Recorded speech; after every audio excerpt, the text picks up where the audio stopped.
I didn't really know what to stream today. I didn't have a plan, but just because there's been so much conversation about this game, I just want to keep talking about it because I feel like people are talking about it in such like black and white ways that there needs to be more nuance to the conversation. This should be a case study subject of the power of influence and how much it got a chokehold on the masses. Most people are sheep. Yeah. I mean, like that's why I'm so curious about this game right now is because I think it's going to be a really bad sign if this game actually bombs when it comes out for various reasons, which is why I'm trying to like fight against that. I have no corporate like attachment to Sony. I don't care. I care that like a good game is not going to get its recognition because people are being stupid. And I made a video about this literally a month and a half ago, predicting this exact situation because of the way that people responded when it was revealed. People were, before they knew what the price was, people were like, this is gonna bomb, this is shit, this is an Overwatch clone, blah, blah, blah, blah, blah, blah. And I was like, wait a minute, you don't know that. You don't know that. Stop making assumptions. It's not even like Overwatch. If you glance at it and you haven't played it, yeah, it looks like it's like Overwatch. Guess what? It's not like Overwatch. The whole Marvel side of it, that's like the most reasonable distaste to put towards the game because I don't like Marvel anything. I've watched very few Marvel movies, don't care about it. I don't like its influence on other things. I don't like that it's clearly influencing style here. That's fair. That's like the only valid knee-jerk reaction to this is that you don't like the presentation that feels like Marvel-esque. That's the only thing I agree with. Otherwise, it was completely ridiculous to make all these assumptions. And also, it's after watching the first couple of vignettes that they've put out, it's not that like cringy, if you want to use that. It's an annoying word. It's overused, but did lots of people play the beta? Not really. Well, actually, it's unclear because you can't see how many people played on PlayStation. You can only see the Steam numbers, which is a whole nother topic that like people are so obsessed with Steam numbers when they use like, oh my god, again, people are just jumping on like hate bandwagons. It's stupid. You can tell that people don't really know what they're talking about or care because things popped up when like Elden Ring started slipping a little bit. I was just watching a video from Second Wind. They did a video about Steam number or like concurrent player numbers and how they probably don't matter as much as you think they do in certain situations, which I already agreed with. And they're pointing out like how people started being all like boasting about how Elden Ring's numbers were dying off a couple months after the game came out, and it's a single player game, like obviously. And now people are jumping on the bandwagon complaining about or like making fun of Helldivers for the numbers falling off, but like Helldivers exploded to a point that game was never supposed to reach. It was not supposed to be that massive of a game in the first place. That was kind of just luck, to be honest. It's a good game, but like it did not deserve the insane popularity that it just exploded into, in my opinion. And it settled back down to realism. Anyways, so people are like, well, there's only 10,000 people playing it now. This game obviously is shit now. Nobody liked it. And I'm like, okay, obviously this game has sold so many copies. That doesn't necessarily matter. And it got to a point of popularity that it wasn't reasonably supposed to get to in the first place. Now you see this with Concord and people are like, wow, there's nobody playing it, which like there's like truth in there somewhere about obviously it's not being played as much, I'm sure, as they would hope on PC. We don't know how many people are playing it on PlayStation, which is a huge question mark. And to me, this game is definitely more of a PlayStation oriented game than it is something that should be marketed towards PC players, because to me this game doesn't scream PC shooter. This screams PlayStation shooter. This is more in line with what I would expect, what I expected Factions to be, or what I expect from like Killzone or Guerrilla with Killzone. It just feels more in line with their more like cinematic flair. It's not a shooter that is like necessarily appealing to the masses that's trying to like dethrone Fortnite or take over Counter-Strike. It's just not that. but people are inevitably immediately comparing it to that unfairly, and then being like, ha ha ha, it's not as popular as Fortnite. Just want to see this game get a chance. People are unbearable. Yeah. Closest to Destiny. Yeah. I didn't play a lot of Destiny, but it's pretty obvious. And the same thing with like Halo being a little bit slower and floaty, and it being like an arena shooter. It doesn't take long to notice that. I'm not a big Halo player either. It's so obvious when you start playing the game that it's not, that what it feels like, and like what the maps are like. That's why brands get celebs to wear their clothes, because they know the masses look to them for the next cool thing. Marketing is crazy. Yeah, that's the thing. I honestly think that this game is, the reception of this game is worse because, I'm gonna have to clarify myself here, because they immediately put it on PC.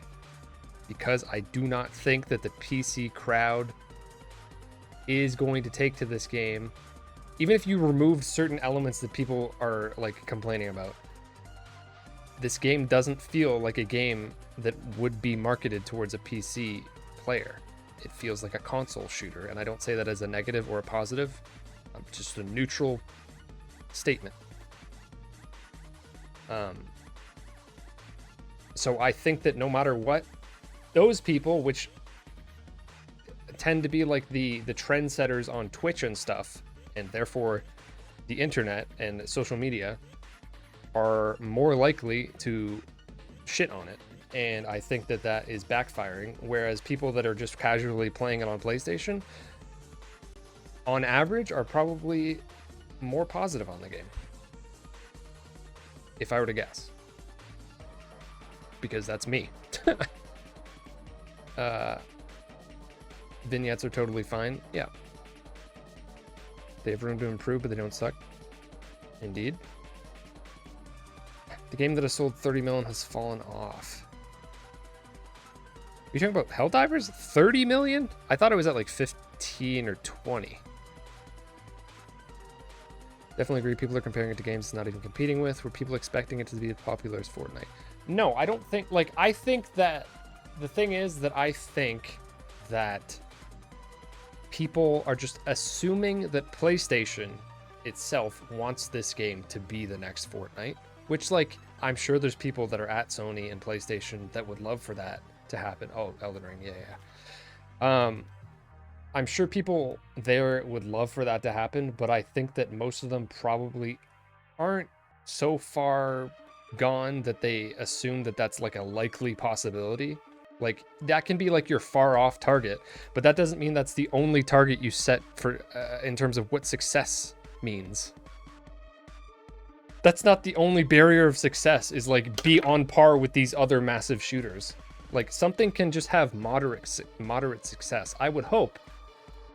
And again, like, I want that to be the case, and I feel like people's reaction to this is pushing that possibility back and making it less likely to happen in the future, because now this is showing companies, don't aim for moderate success. People will shit on it because you're not explosively successful, and then it'll be a snowball effect where you get buried in the dirt, so don't even bother. That's why I'm afraid of this game bombing. Not necessarily for the game itself, but for like anybody else to stand up and like put an honest chance in, because they feel as though they're going to get clowned on if they don't have hundreds of thousands of concurrent players, which is totally unreasonable and unfair. The hate of Concord is from Overwatch fanboys, Xbox fanboys, PC fanboys, PlayStation fanboys that only want single-player games. Yeah, I've seen that take. Every single weird community came against it all at once. It's having tremendous effects on the people that are neutral, so the casuals are put off by it. Big snowball of hate brigade, crazy seeing it play out. Someone said, I agree. That's why this conversation is so much more nuanced, because somebody will like say something and I go to respond to it and I'm like, hold on, but what is the context of what you're saying? Because I don't know if you're coming from hate crew A, hate crew B, hate crew C, hate crew D. Like, there's so many angles that people are coming at this from to complain about it, that like, I don't know who to put any stock in. Like, should I be even remotely considering what you're saying, or are you just a 12-year-old? First of all, that's end of sentence. Are you just a 12-year-old? Because there's definitely plenty of that going on with just children being like, no, my friends can't afford to buy this game, so I don't like it. Somebody even responded that exact quote basically in my comment section on the last video I made. And I'm like, that's not a fault of the game. Like, not every game should be free so that every single person has access to be able to play it. That doesn't work. Someone said earlier that Concord was in the top 5 PlayStation games for the month or something like that. Oh, I would like to know if that's the case. Like, for it being in terms of amount of people playing it. Love this game. I had 2 of the most memorable weekends that I have had in gaming for longer than I can remember. Are you, you must be Jam in the, oh, wait a minute. Hold on. I recognize your profile picture. You commented on my video? Also, are you the same Jam that's in the Discord under the name Jam? Huh. Cool. Welcome. Thank you for the follow. Yeah, it was a lot of fun. And, like, people are willing to admit that. And then still go on a tantrum about how the game's gonna fail.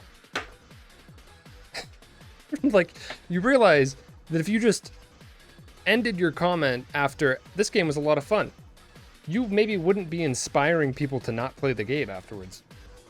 Like GWT Mori said, there's a lot of self-fulfilling here that is unfortunate because the game's really good. I kind of wanted to read this article and see where it goes.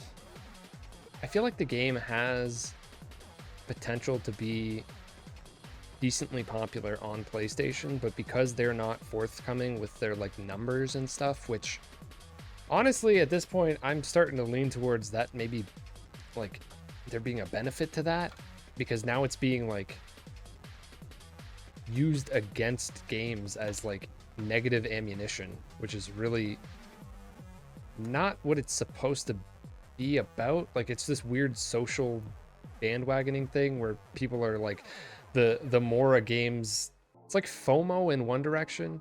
When a game's high concurrent number, or when their concurrent number is high, people are more likely to want to like jump on it because so many other people are playing it. But then it's the exact opposite. If something is lower than somebody expects for it to be, then they're less likely to play it. I'm like, that shouldn't,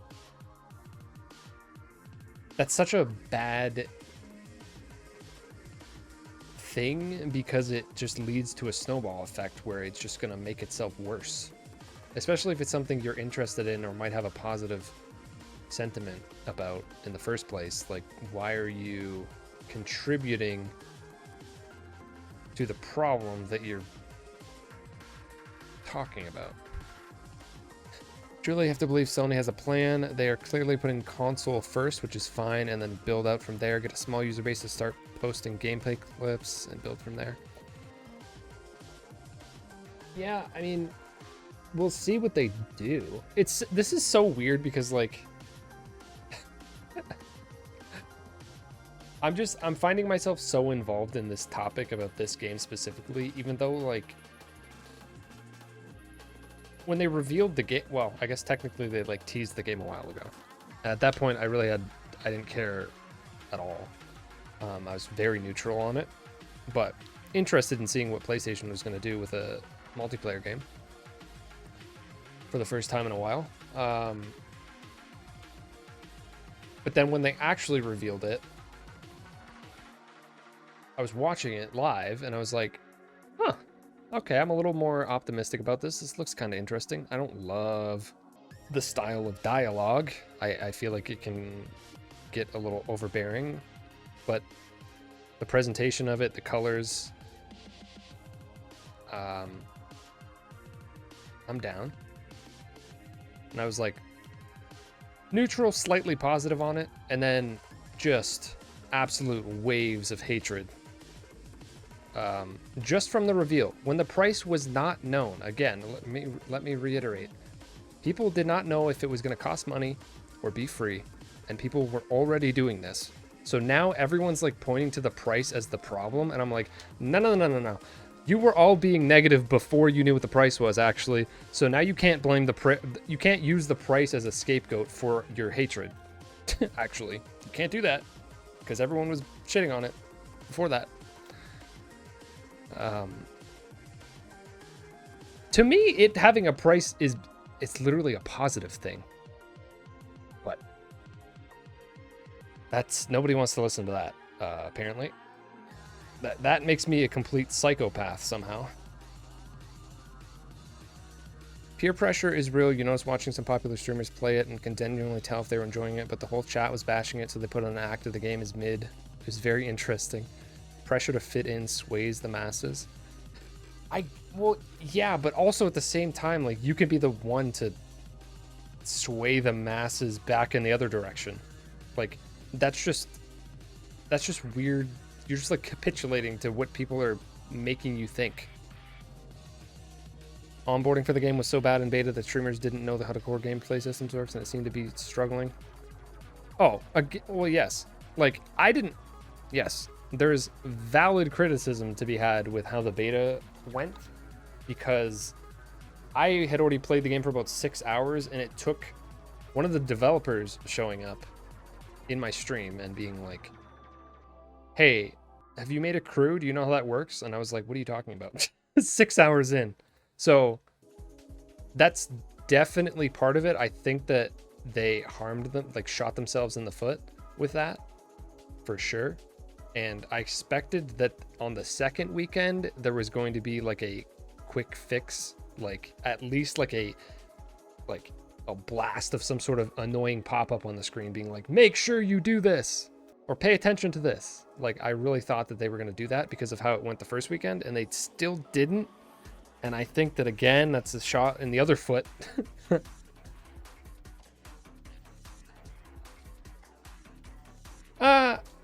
That's like the most valid criticism, I would say, Rain Red, is that it should have been abundantly clear. Like, to me, there should have been an immediate forced playable tutorial, because I don't read menus. No way.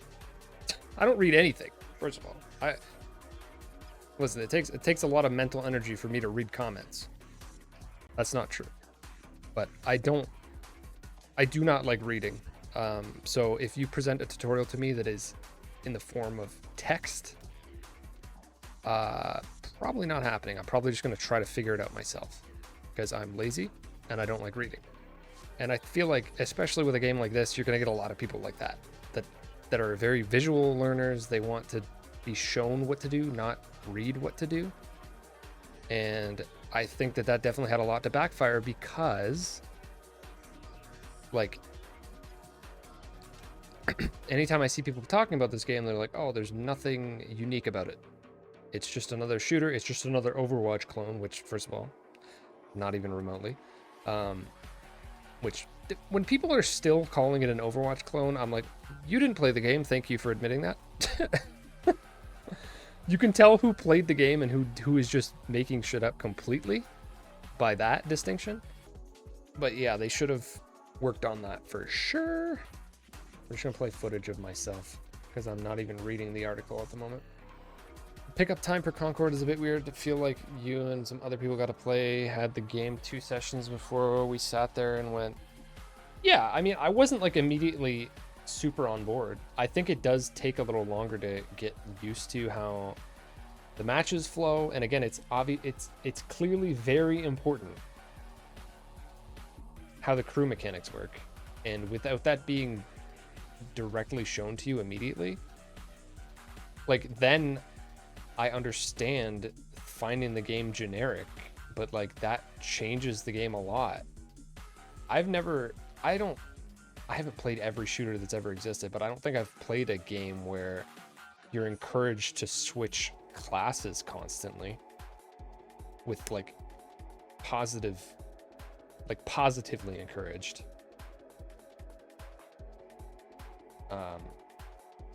It's interesting. And it makes the matches play out a lot differently than something else would, where, because normally you would just keep running into the same characters over and over again, which I don't think will necessarily happen here, because people are gonna, if you're playing more optimally, people are gonna be constantly switching, so you're gonna run into more variety, which is already interesting. And then it makes it more interesting for yourself, because you're not stuck doing the exact same thing every game. Because some games you're gonna survive much longer. Sometimes you're gonna survive much longer on a certain character and then play out the game with a character you don't use as much usually. And that's interesting. Or if somebody starts off using a character that you normally like to use, perhaps you'll end up experimenting with somebody else, find a different character that you like, or you'll have to wait to get to the character you want to use and use them in a different order. Like it just allows for different styles. Ultra Merrick, welcome. I'm curious. So you loved it? No, me too. I think it's great. Okay, so I'll give you some context here. I just posted a video a few days ago titled, what did I title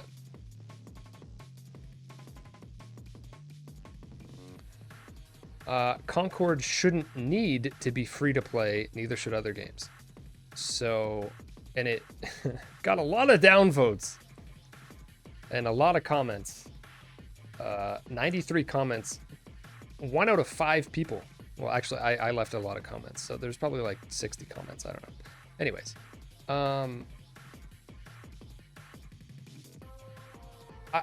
I don't know what to think anymore based on people's response to what I said.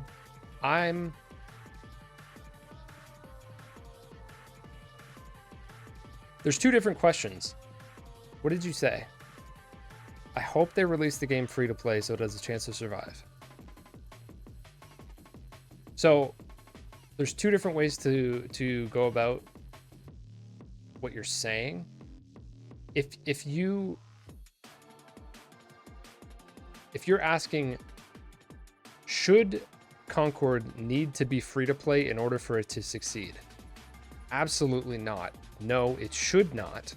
That's ridiculous. That's my answer. But then if you said, instead of should, it's like, does it need to in order to succeed? And unfortunately, the more that I see people talk about this, I'm going closer to the conclusion that it might, which I don't like at all, but starting to realize there's just so much entitlement with people demanding that it be free that it's caused the chain effect where there's people that would buy the game that are now not going to because other people are saying they won't because it's not free. Like, there's so much peer pressure happening right now that people are like trying to abuse their power as consumer a little bit too much, I think, in this scenario. Sometimes it's good where people will like boycott things or say, no, we don't want this type of thing, whatever. And that'll force change in like a greedy publisher. But I don't think that's what's happening here or needs to happen here. I don't think them asking for $40 for this is at all unreasonable. I think it's unreasonable that people are demanding that it be free. And but the problem is the type of people that are saying the opposite of what I'm saying are the type of people that are going to go out of the way to like call me a shill or something. So like there's no conversing with a certain type of person that is just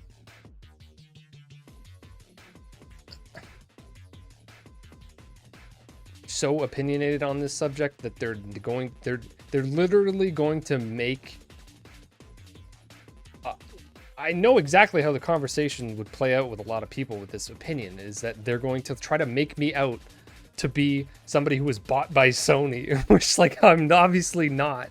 That's hilarious. I criticize Sony all the time. I don't like all their games. I shouldn't have to I shouldn't have to list off all of these like criteria about how I feel about PlayStation, validate my own opinion, but like it's so annoying.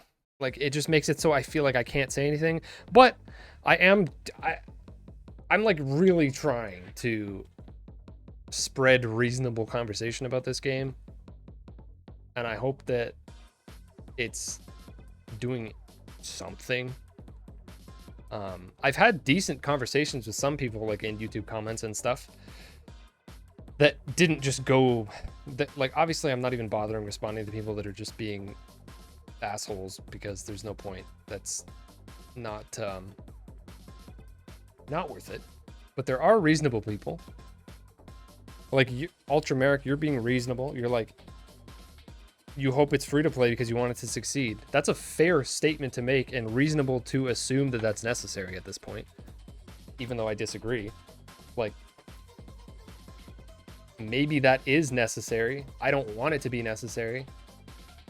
And I'm gonna like keep banging that drum, but I don't know if it's gonna, like, I'm not gonna do anything about it.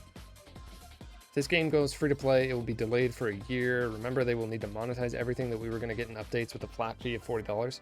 Yeah, it's just like I'm down to buy a multiplayer game. What, like, people have such weird and like rigid rules for like what value things have. It doesn't make any sense, and it's the goalpost is constantly moving. Okay, so multiple times I've been like, listen, this does not make me an idiot. I'm totally okay with paying $40, $50 because I'm in Canada, for Concord, even if I only play it for a month. If this game comes out, which honestly, I'm gonna be totally honest, is the most likely scenario. I'm not like drooling to dedicate my life to this game or something. I'm just like, this looks cool. I want to buy it and play it for a little bit. Maybe I'll play it longer than a little bit. I don't know. I don't make that decision before I get into something because I'm not brain dead. Anyways, sorry. I don't mean to go to insults, but like some of the responses are brain dead. So, you know, gotta call it like it is. Anyways, I might buy this game, play it for a month, never play it again, enjoy my time, and claim that it was totally worth my money.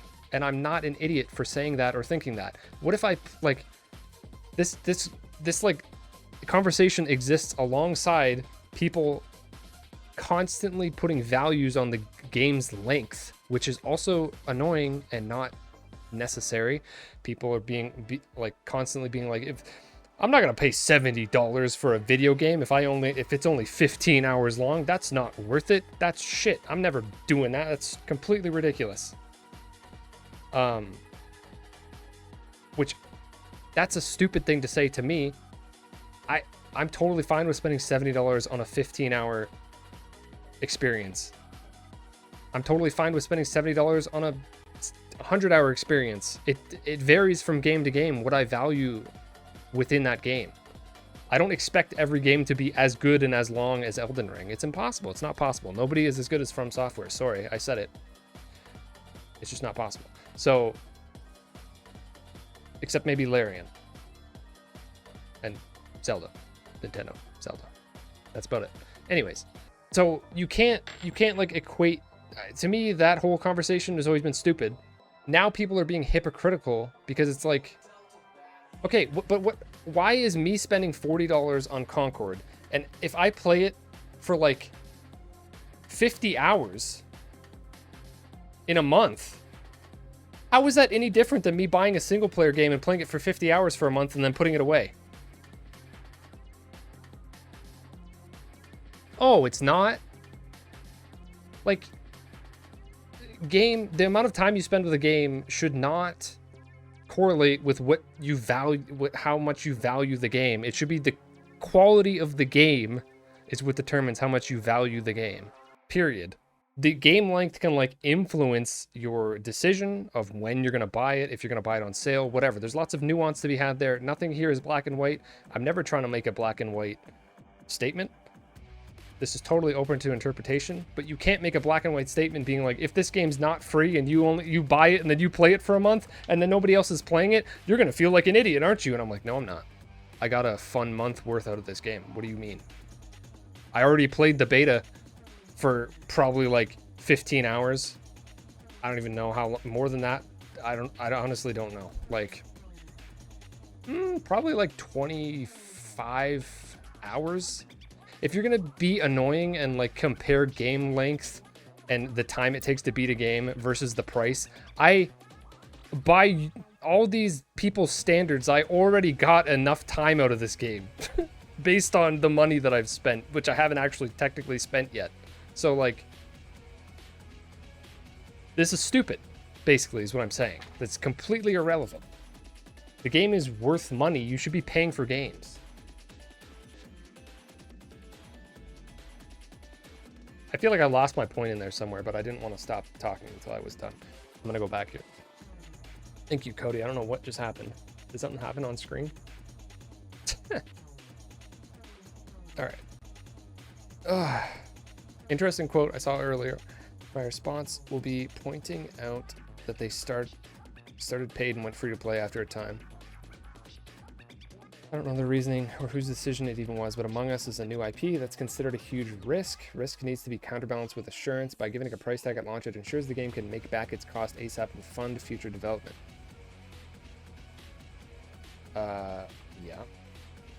Yeah. Like, people are being like, this game is going to fail unless it's free to play. They should realize that and make it free to play ASAP so that it actually has a chance. And I'm like, but what if there's like a silent, decent amount of people that are going to buy this game that aren't going to the internet to complain about it and be annoying? It is only human to commit a sin. Let's start a fun to buy copies of Concord. Cody Laffer literally just gave me 100 bits. Thank you, kind one. Let's start a fund to buy people copies of Concord.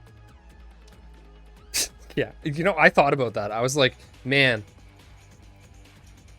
I would love to be in a position monetarily where like I was real rich and I could just like put money behind games that I thought were actually great and like proliferate copies of them to people that deserve to play the game or whatever. Like they're fans of it, but they can't afford to buy it or whatever. That'd be awesome.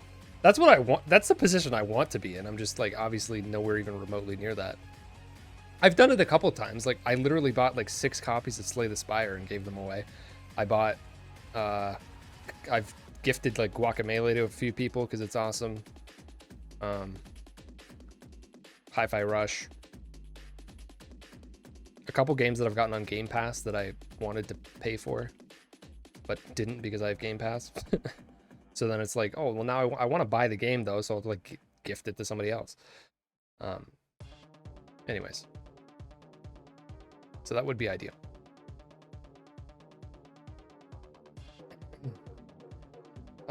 What was I saying? I was saying something about what Jam said.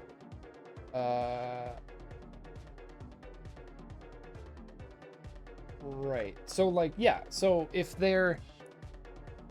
it's not inherently less risky to go free to play and hope that people latch onto it. Clearly people have other reasons to be unfair to this game that are not just the price, because again, the second the game was revealed, people were already dogpiling it before they knew the price. So everyone being like, this game needs to be free to play to succeed. Really? Are you sure? I feel like it might be in a worse off position that way, actually. Because then you're going to have people that are interested in it that only want to play it for a little bit, maybe, like me, that are just going to play it for free, not spend money on it, and then disappear. Instead, they could have gotten like a month or two out of it by paying for it and wouldn't necessarily have a problem with that. Not everyone's going to be like butthurt because they only played a game for a couple months. That's a long amount of time. People's like, that's how long I played tons of multiplayer games for. And I don't feel like I was tricked or that I didn't get my money's worth.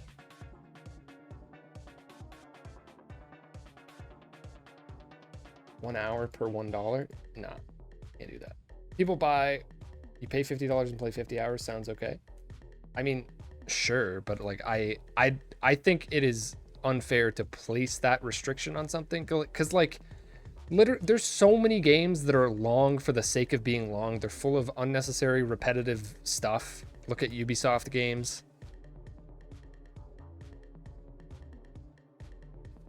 Look at I don't know, like for the most part open world games outside of like Zelda and Elden Ring, because they do things differently.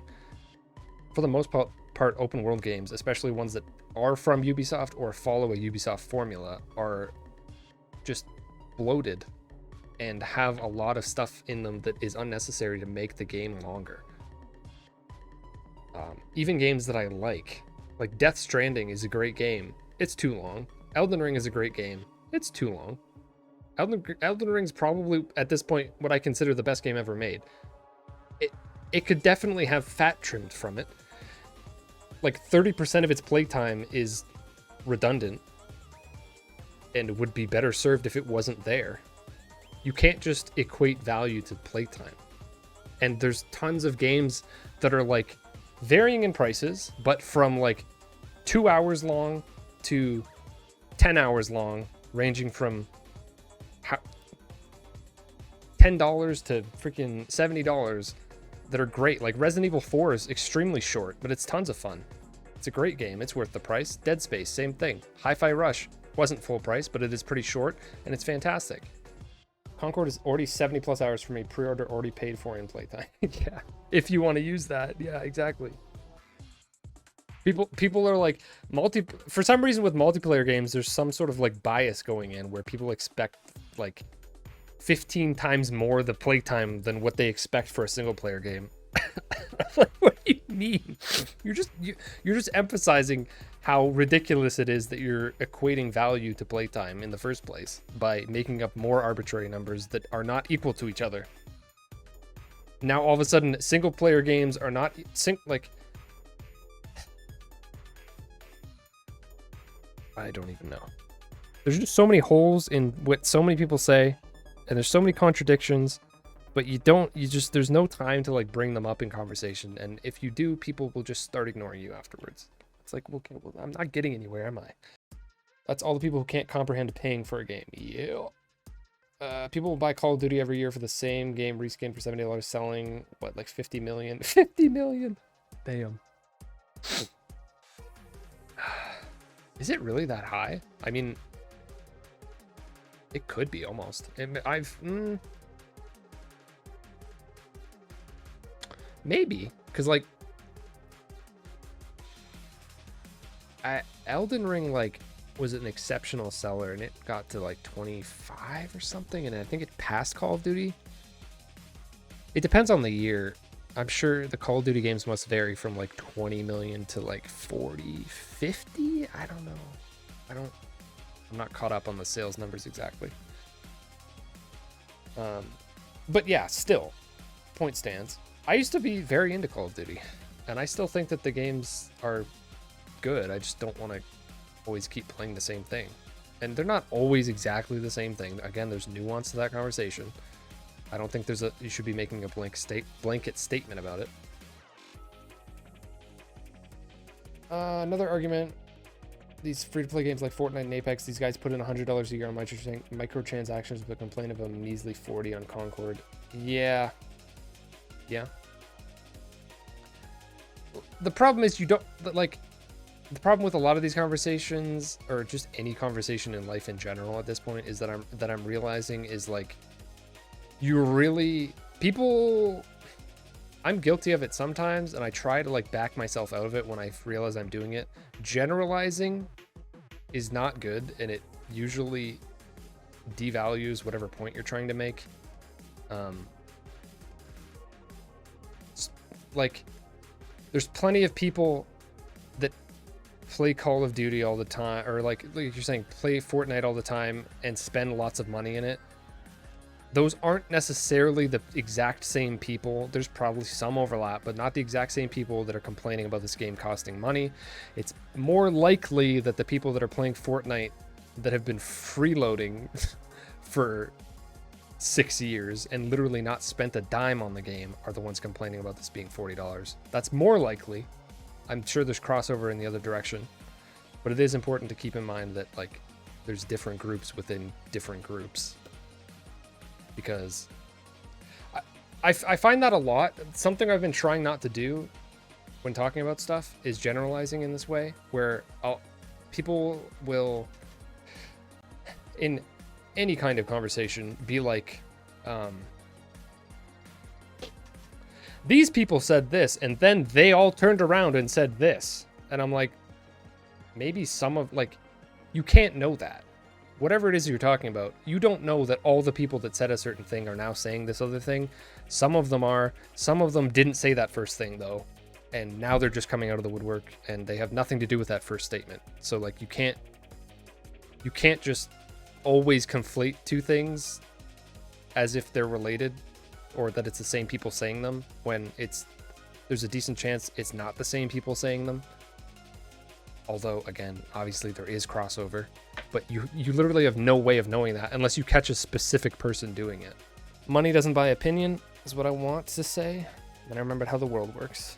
The elephant in the room is that there are a ton of degenerates who are unhappy about the fact that characters' pronouns are in the character select. There's no outright white guy or basic white female with Hey, I have scoliosis. Actually, I'm slouching a little bit right now. I gotta fix that. Part of my chest sticks out on one side. Fun fact. That's a completely different topic, yes. That I mostly tend to avoid because it really is not going to go anywhere productive. People aren't going to... I truly don't think that anybody on that topic is going to change their mind at this point. So I don't know that it's really that productive to even have it be mentioned. But like, my perspective on that is that I don't personally like include that when like talking about myself at all. I think that it's unnecessary from my perspective. I'm totally down with other people doing it, and I have no problem with it.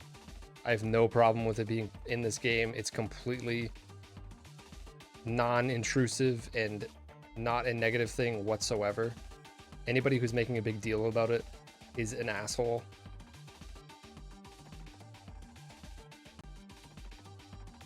That's like, if you're gonna make a big deal about that, there's no other explanation other than you're intentionally trying to be an asshole. Like, and this is coming from somebody who, again, I don't mean this in a negative way at all. I don't care about that. And I don't know.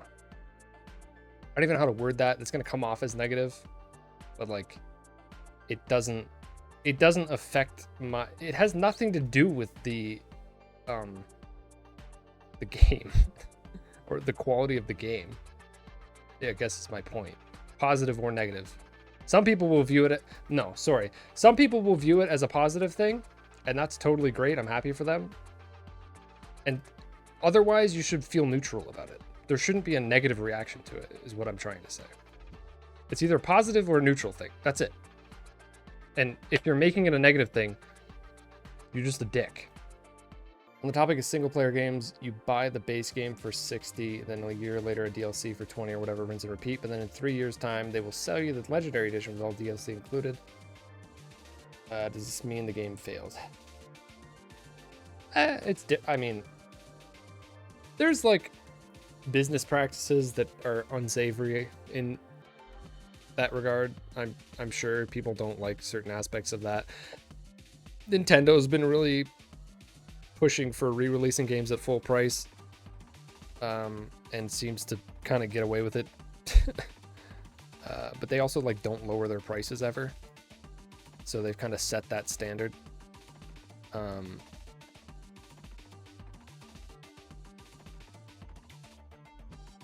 In terms of like legendary editions and stuff, I don't know. I just, for the most part, I don't really have that too much of an issue with a lot of the ways that games or companies monetize things. Again, my biggest issue is with games that are free. and then predatory, and then are totally willing and okay with you spending hundreds or thousands of dollars on it, even though no game is worth hundreds or thousands of dollars, period. And I feel like it's irresponsible to let people just do that. Especially because some people are doing it out of like addiction or whatever. It's just, I don't like that whole angle. I don't even know if I care to read this article, to be honest. Okay, this is the other angle that I don't really understand. Is that people keep reiterating that the hero shooters are crowded. What hero shooters are around that are significant, that are like crowding this market? Like,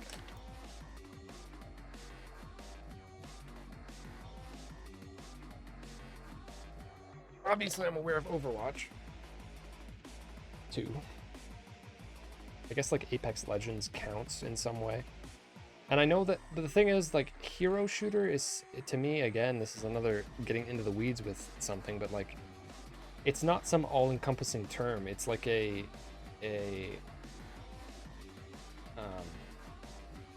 aspect of a shooter. It's not the like entire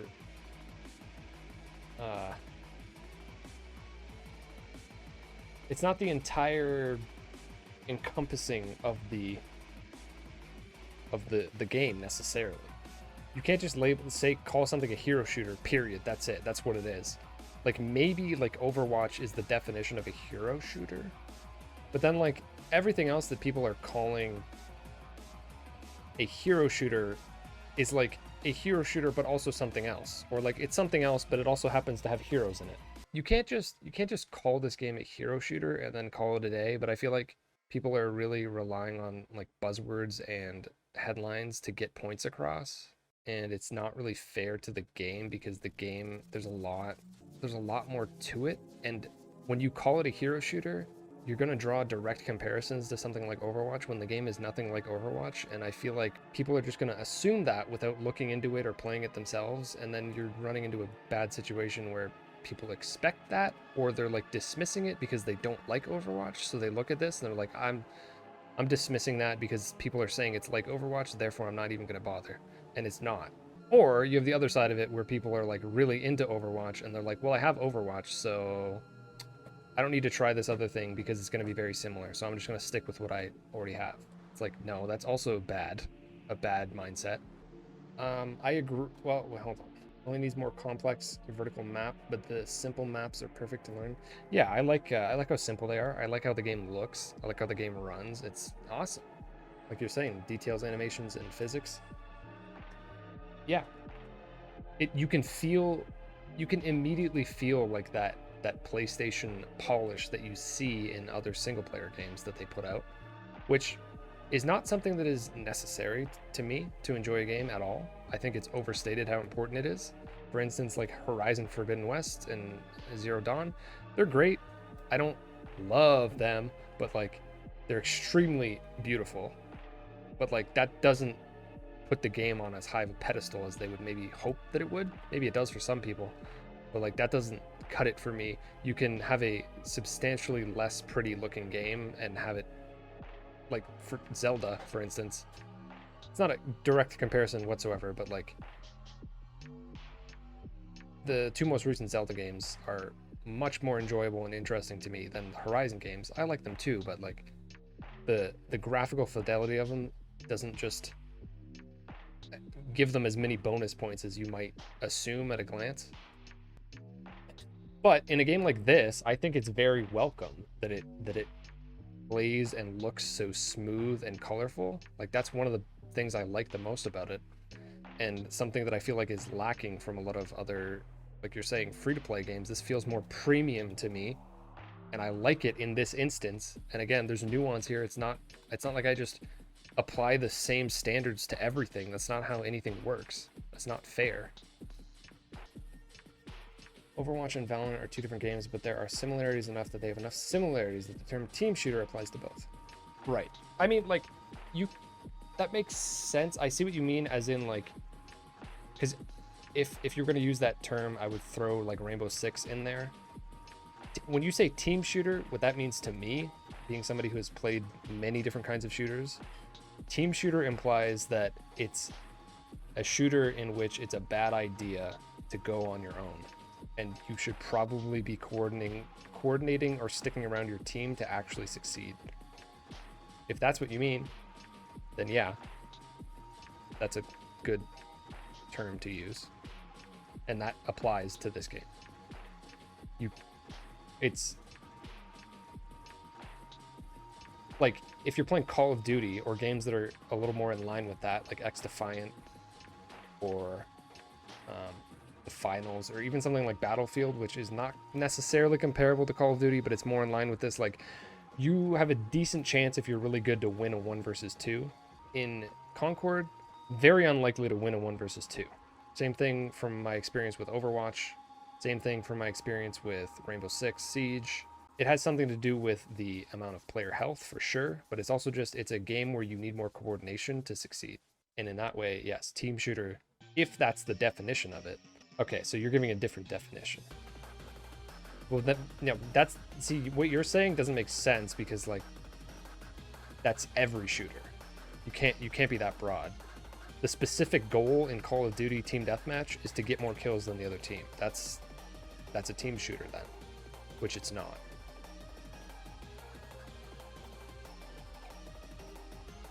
Like, that just implies that there is an objective, which there's always an objective. Not even necessarily if it's just kills. Okay, but then it's a redundant, if that's your definition of the term, it's a redundant term, because there's nothing that isn't that. Unless you are playing in a mode where you have no team. Then that's the only distinction to be made. I like what I just came up with as the meaning for that. But again, like, this is kind of my point, is that there's so many definitions for things that everyone does not necessarily have the exact same definition for everything, which is why these words don't work, and people shouldn't just be throwing them around as like a concrete definition. People just throwing around the term hero shooter and expecting everyone to know exactly what you mean is not a good idea, because not everyone is going to think that means the same thing. It's the same thing with the video that I made about Souls-likes. People love throwing that term around, and it absolutely does not mean the same thing to everybody. So it makes it very confusing to people that are trying to find similar games or find games in that genre, when it's not always a genre. Sometimes it's just what a game feels like. Sometimes it's just what certain systems are in the game. Both have to exist in the FPS. All the details and visibility help a lot to understand situations. People need to understand that it's not a fast first-person shooter. Yeah, well, that's kind of my thing, is like, to me, this game is slightly more casual skewed. I'm not saying that as a negative. Like, it appeals more to a console crowd than it does the, like, hyper competitive twitchy shooter crowd on PC, like Counter-Strike and Valorant. It's not for those people, but those people played it because this beta went on PC, and then they played it and they were like, oh, this is slow and you have so much health, oh, I'm gonna just trash the game on Twitter. And it's like, okay, but this game, I'm glad you played it. It would be nice if you said something more constructive, but, like, I don't think this game is for you. And that's fine. Concord is a team-based, but in an easy way, because everyone can adapt to each respawn by changing the character. Yeah. That's the most important part of the game, and I've already went over this a little bit earlier, but there's definitely... Appreciate it, Jam. Feel free to come back anytime. I probably won't be doing too much more Concord-related stuff, at least until the game's out, but if you ever want to come by for any other reason, you are more than welcome. I appreciate your thoughtful responses instead of some nonsense that I see people saying.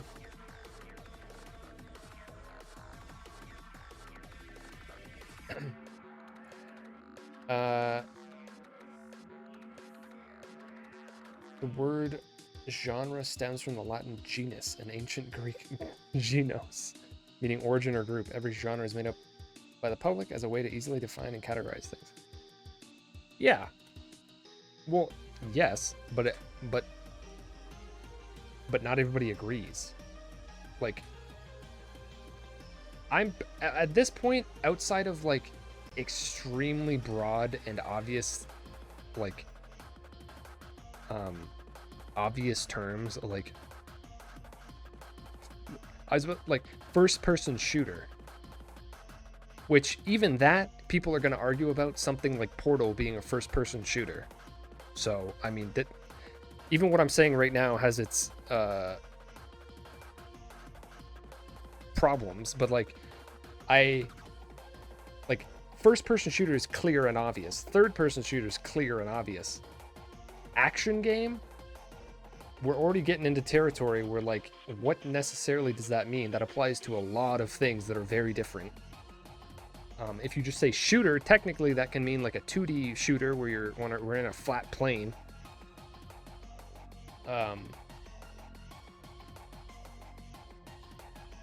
Then you've got terms like adventure game, action adventure. Now we've got terms like a Metroidvania and Souls-like that are like combining different things to try to get a more specific answer.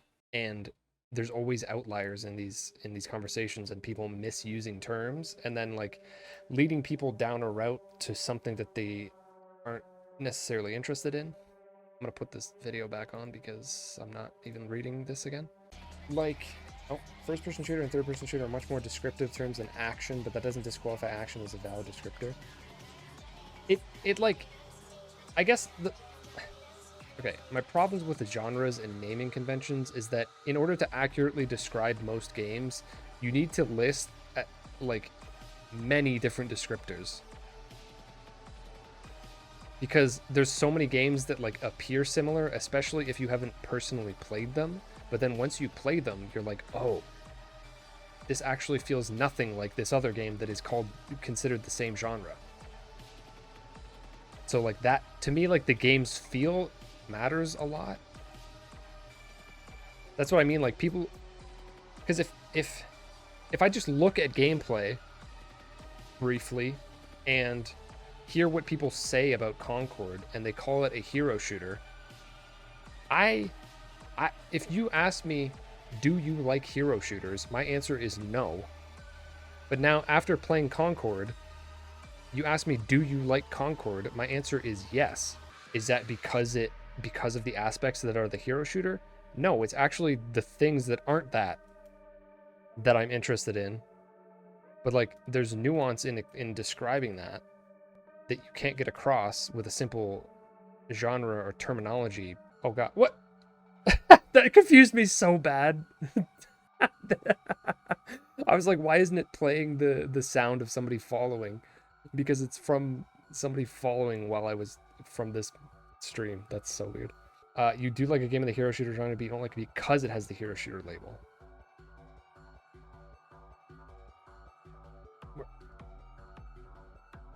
Yeah, well, yes, but what I'm like, yes. I'm not necessarily talking about me because I am somebody who cares to go out of my way to understand what a game is like before I say whether or not I'm interested or not. Like, I'm not going to take something at face value and write it off unless I'm like 100% certain about what that thing is.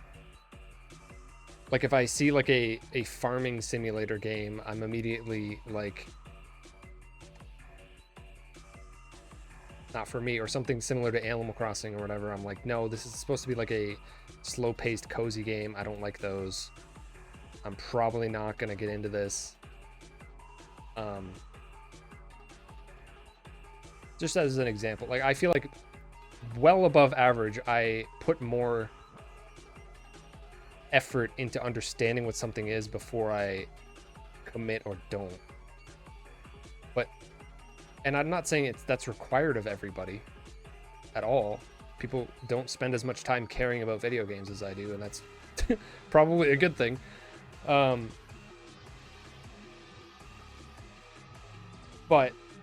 I guess what I'm saying is, like, that's why it's not a good thing that people are just labeling this a hero shooter in like a headline or in discussing it with other people, because people aren't going to take the extra time to understand in what context is this a hero shooter, because the hero aspect of this game for me has nothing to do with whether the like how much I like the game. It's a totally neutral aspect.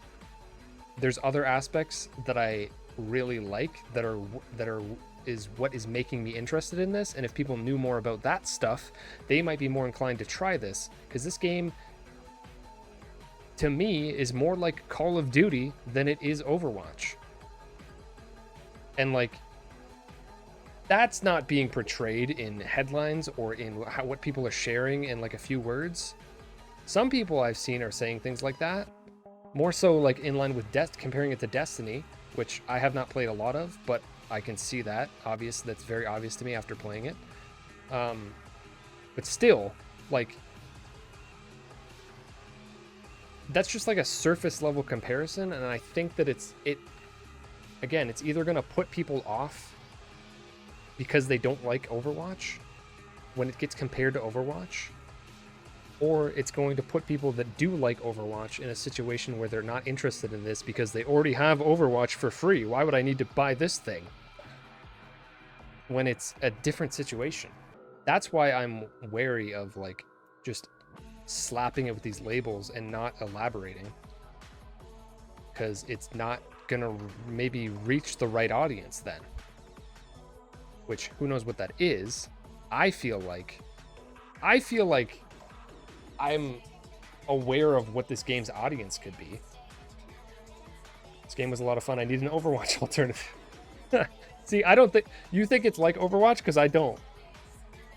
But I haven't played Overwatch in 8 years either. I played it at launch for a couple months and then dropped it. Which is what I do with almost all multiplayer games, outside of very few. Rarely do I stick around for more than a couple months. And that's totally fine with me. And I always get my, well, not always, but I generally get my money's worth out of whatever that is. But yes, this game is a lot of fun. Well, okay, yes, that was the point I made in the first video that I made about this game. When the game was first revealed, people were like, before the price was known, again, let me reiterate that, before people knew that this game costed money, people were immediately, oh god, look at this, another hero shooter, another Overwatch clone, blah, blah, blah, blah, it's gonna fail, it sucks, look at it, blah, blah, oh my god, Marvel. That was annoying, and I called people out for that on my small platform over on YouTube, and I predicted what was gonna happen, and I was correct, by the way. This whole nonsense backlash was totally predicted in my video. Anyways, I'm just going to keep saying that. Let me get back to what I was saying. I see your comment. I'm going to get to it. I want to finish what I was saying. Oh, about the disillusioned Overwatch fans. My response, the second this game was revealed and people were shitting on it and calling it an Overwatch clone and whatnot, was like, wait. I've seen nothing but negativity about Overwatch for like a couple years since, at the very least, since Overwatch 2 was announced and put out.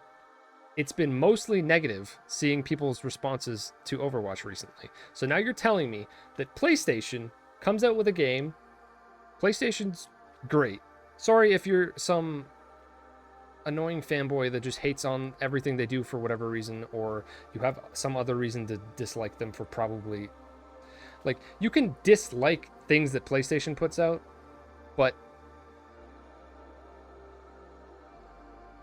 just blanket making assumptions about this because you don't like something else that they've done, kind of not fair.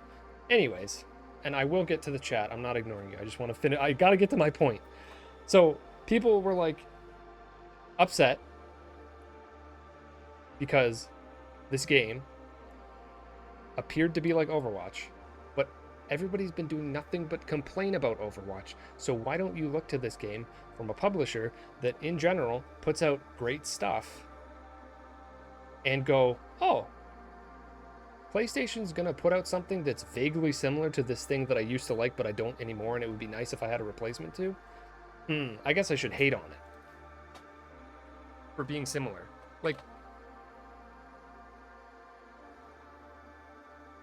What?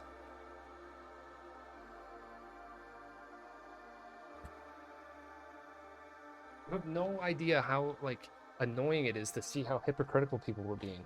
I do not understand it. You thought I was playing? No. This guy's playing. Does people hate on Sonic because there's already Mario? I mean, yes. But that's deserved. Sonic, I mean, come on. Any hate given to Sonic, I mean, it's deserved. Let's be real. Okay, let me go back here. I made my point. Let me go back. I don't do the same, dude. Okay, give me a second. I'm not gonna get caught up responding to that message before I go back to what other people said.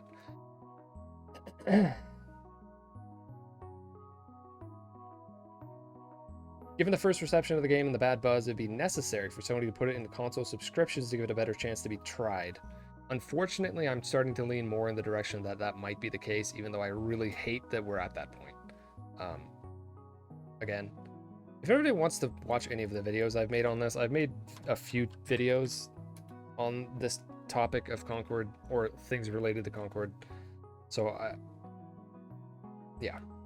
The last video I made got disliked like crazy by a bunch of people that are being unfair to this game. Some reasonable stuff in there, but a lot of just hatred, which is annoying. Is that a fellow FromSoft enjoyer? Is that what that's from? Alcacern? Alcacern. Like the idea of using tags instead of genres. Example, I think Concord is more similar to Paladins. I've never played that. I actually don't even really know what Paladins is, to be perfectly honest. I've heard it mentioned a lot. No idea what it even looks like. Than Overwatch or Valorant, even though I just listed 4 hero shooters, there are other tags that differentiate them, like big funky Venn diagram. Exactly. Thank you. Yes. Very much so. We should not be shoehorning things into... I think we're at the point where games are so reliant on taking inspiration from one another, which is a good thing, that there's so much mixing of genres and stuff that you can't really just... like, you can, but you shouldn't just give a generic blanket term to describe the game. In my opinion, we're at a point where when a game is being spoken about, what I do, because I've played a lot of different games, which is not going to be the case for everybody, but I still think it's important to do this to some degree, is be like, oh, this game is like this, this, and this. This game, and this game. Like, that's more helpful to me in determining what I want to think about the game, if I'm interested in it. Like, you can't just be like, this is a hero shooter. You need to be like, this is like this, it feels like this, the maps are like this, it plays like this, the modes are like this other game, this other 4th game. Like, give a little bit more description. This is my problem with the whole Souls-like term. It's really frustrating the way people talk about Souls-likes, which is why I made a video on that specifically, which is probably the best video that I've made recently on it, to be honest.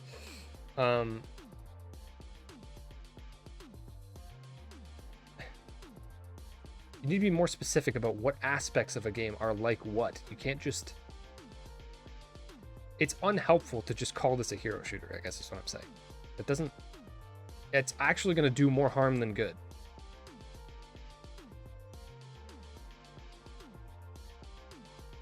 Totally fine with the price, but people don't want to understand anything. Agree. It's only 3 hero shooters, TF2, Overwatch, and Paladins. Who's behind me? It's me! From the weekend.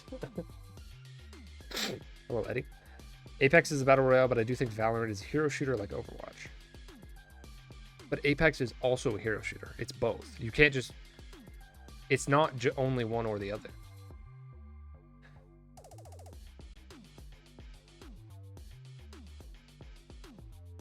Yeah, I'm upset about the way that people talk about free-to-play now, for sure. What is your name here? Moisnolit? Welcome to the stream.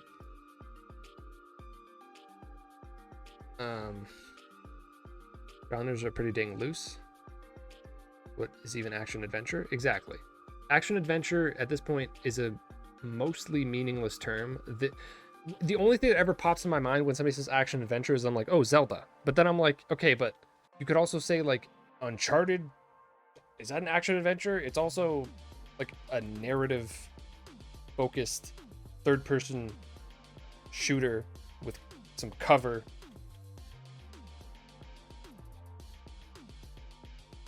Like, I don't know. There's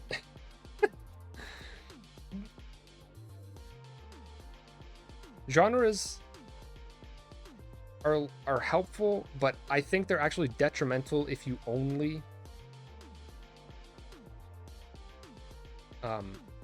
I'm not saying it isn't this is a hero shooter. No. You're misinterpreting what I'm saying. This is a hero shooter. It's also like an arena shooter. And I also think it's important to like then add to that the modes and maps, or the modes and like the flow of the game feels like Call of Duty, but the feeling of controlling your character and the maps are more something Bungie would make. Like, it's important to add these things, or else people are just going to look at the game and think something incorrect. It's important what a game feels like, not just what genre it is.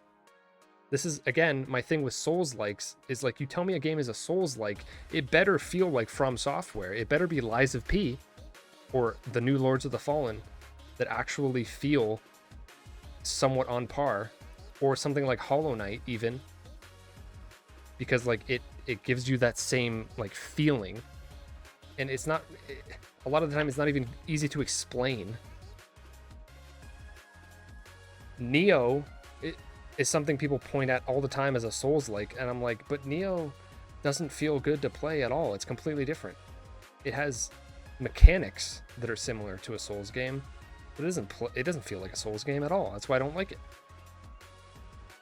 So like, you're doing the game a disservice, or you're like tricking me into thinking I might like it, basically. And it could be the same with this. If somebody's a huge Overwatch fan, for whatever reason, they might have different reasons for liking Overwatch than they would this game. You need to be more specific.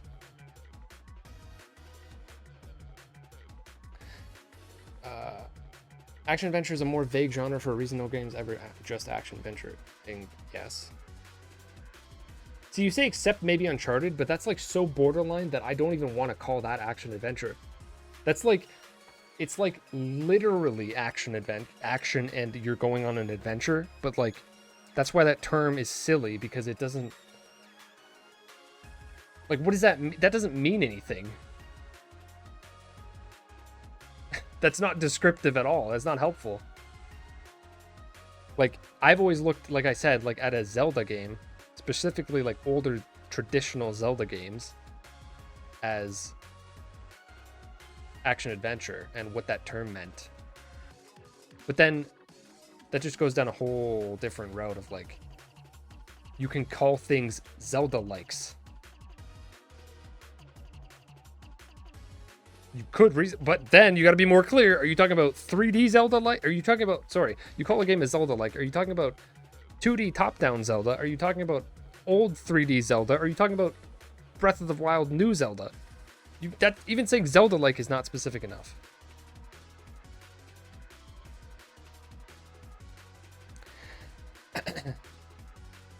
Paladins is a 5v5 team-based hero shooter with slower movement and combat because the focus is on strategy and positioning rather than Twitch skill. Not like Twitchy Overwatch, not like Battle Royale Apex, not like CS adjacent Valorant. Alright, I learned something today.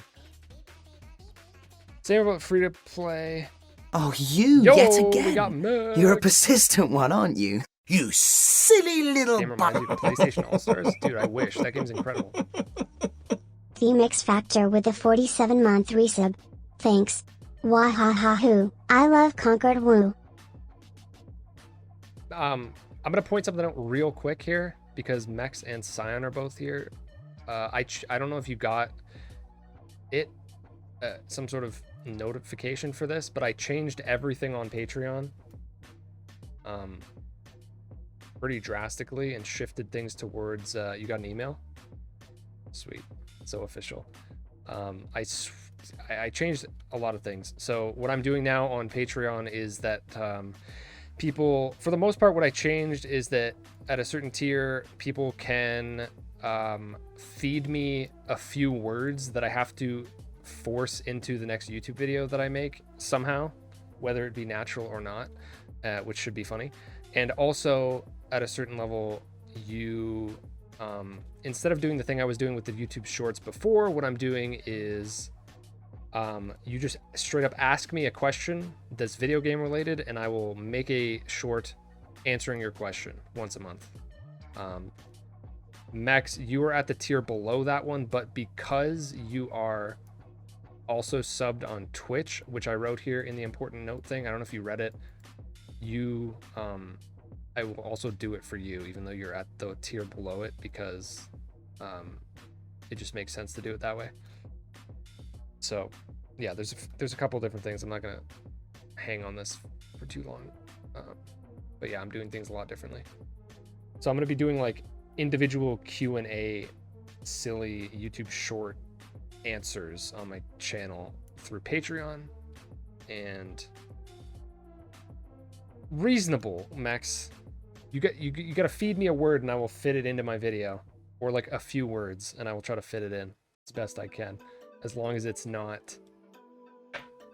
I'm sure you'll aware of what the line might be. No slurs. Yeah, that's a little bit past the line, just a little bit. I think Souls-like is a bit of a, oh wait, sorry, same about free to play and shop and battle pass. Yeah, they makes demands of people.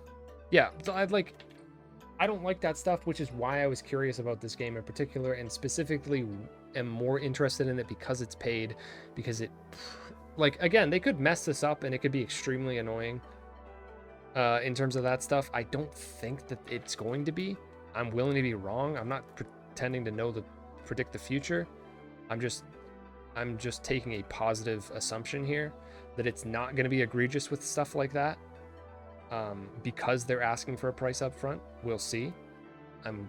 If I'm wrong, then I will say I was wrong, but I just don't think that's going to happen, and that's why I'm more inclined to want something like this than something that is free. Like, I played the finals.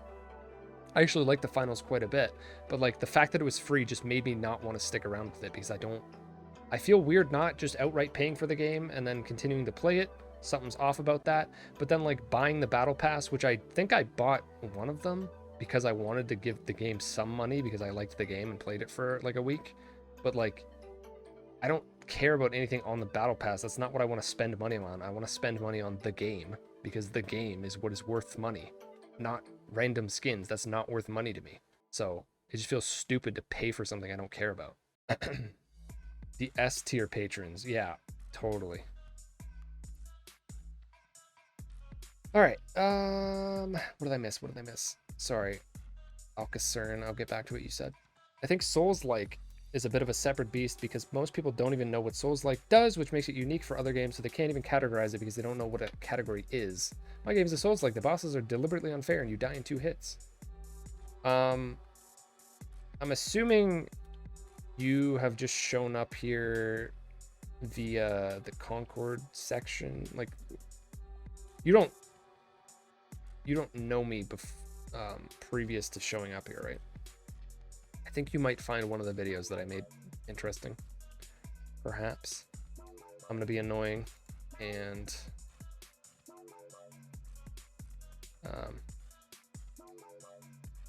just joined. Alcacern specifically, I think you might like that video.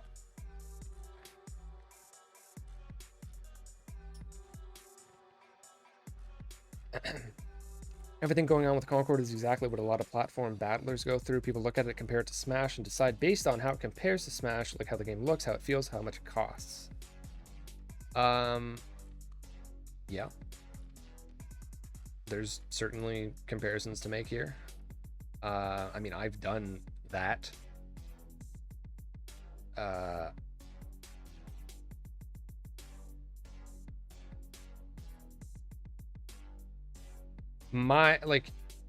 That's a whole different conversation, obviously. but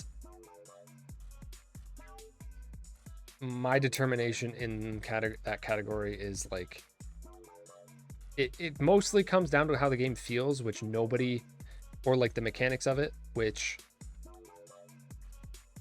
plenty of games get that like kind of right in some regard and then totally wrong in a different regard. And like I'm looking for something that is directly copying Smash. That's what I want. And if they don't do that, then I generally don't like the game. But also at the same time, even if something does perfectly copy the way it feels and the way it plays, if I'm not interested in the characters, I might not be interested in the game, which is something that people are saying about this game, is that they don't really like the roster, or they don't feel like some sort of attachment to the way the characters are designed. Me caring more about game feel the most makes no, I don't see how that's possible. I don't see how that is not the most important thing to everyone. I really don't. That's literally the point of video games to me.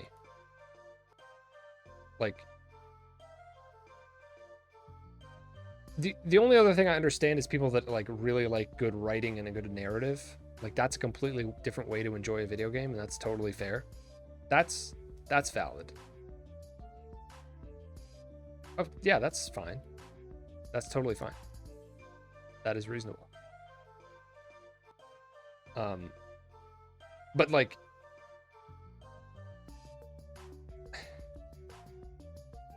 you love the story and getting over it. What?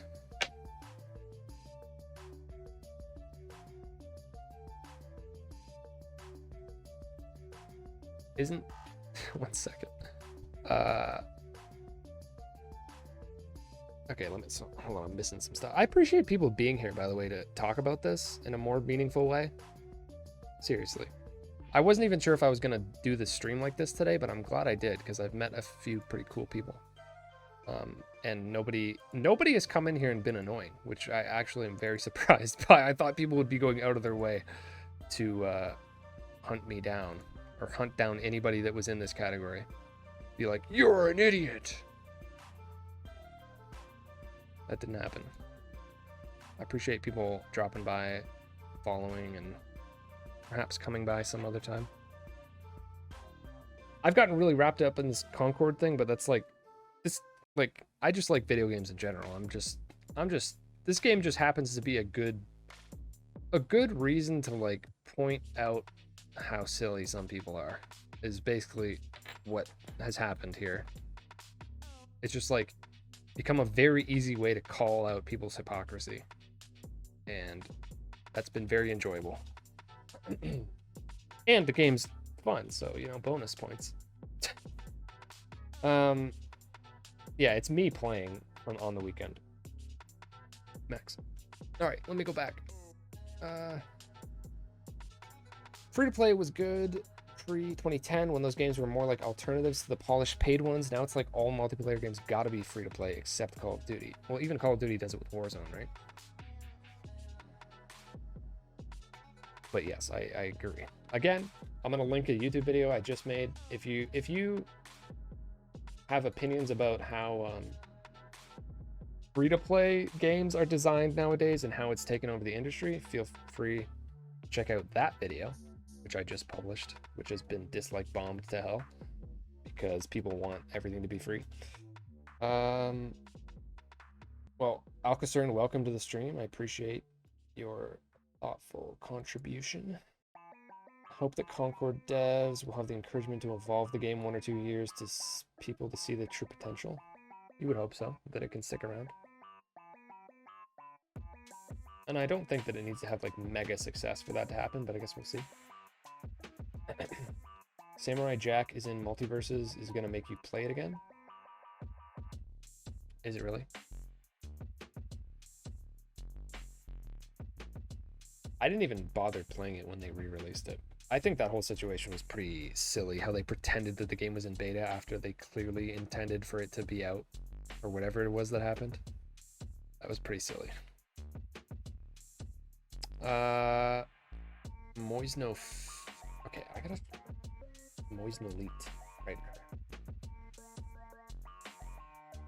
now. Moist Elite, what was it about the game you enjoyed? I like the heroes and the somewhat more tactical fights. What I like about it is that, let's see, in no particular order here, I'm just listing what's off the top of my head.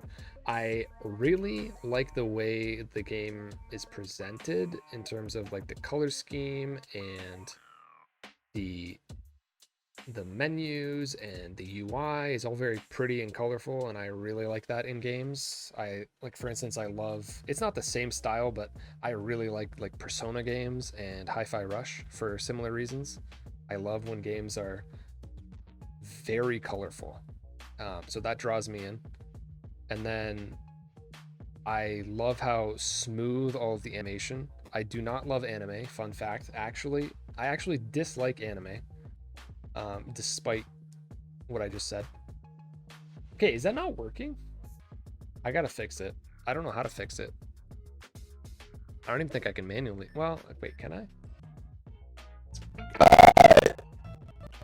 Jesus.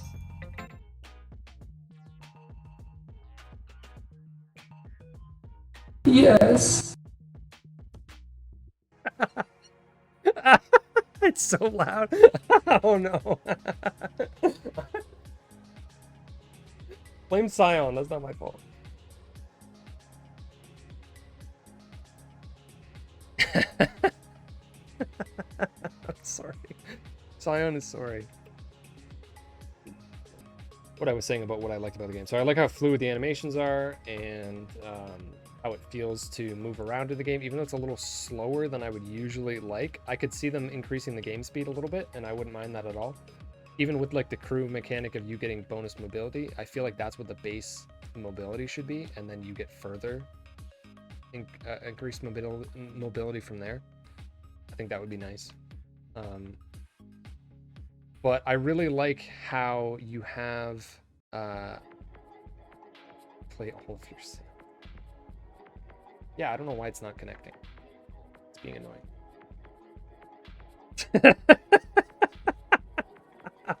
Oh, no. Why is that perfectly visualizing my burp? I don't like that. Get out of my head.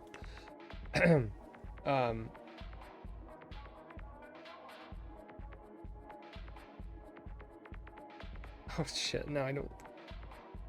Yeah, I like the amount of health that you have and how you can use your movement abilities and stuff to like get out of a dangerous situation. You don't just immediately die, which I know there's other games that feel similarly. But I never really got into any games with high health amounts. Like I've said before, the shooter I played the most was Call of Duty in like 2008 to 2012. And then I played Rainbow Six Siege, which definitely had more health, but it was still pretty easy to just get headshot and killed. I played that for a couple of years when it came out. Other than that, like I played a few Battlefields. I played Killzone, which have a little bit more health, but again, it's not the same thing. I never really got into like Halo or Destiny, which this game is more like in that way. And actually, it's a breath of fresh air to me because I'm not used to that, and I like being able to maneuver around people and not just die. Like it's nice. It's different. It's nice.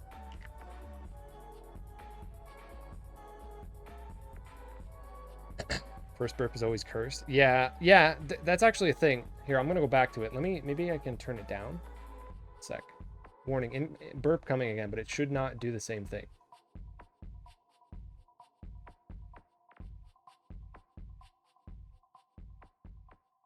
Yes.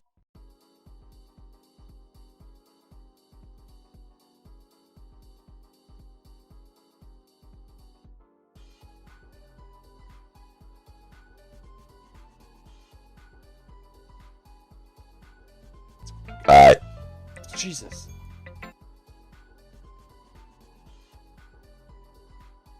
The first time it plays, it like doesn't understand, and it like gets all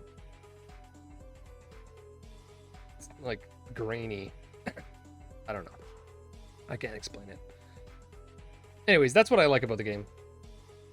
Having more health, being able to escape situations, being able to like combine your powers with teammates and make unique instances happen. Oh, and the crew system where you're encouraged to switch characters. I don't know why I didn't say this. That's the best part of the game.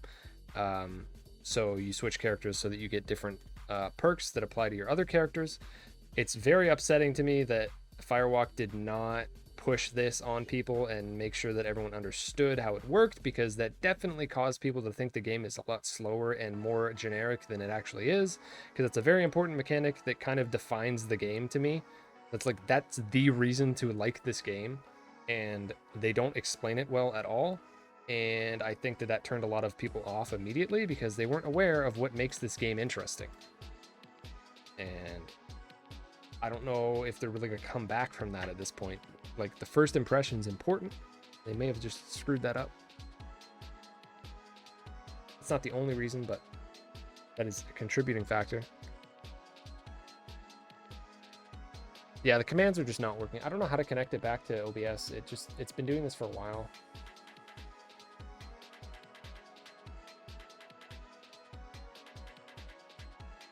I don't even remember. I don't remember how I got on here in the first place.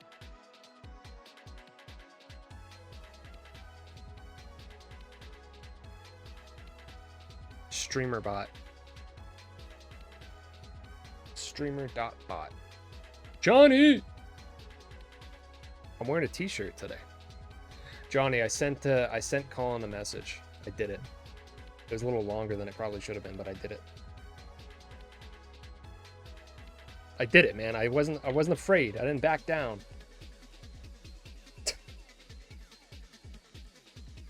Appreciate your message.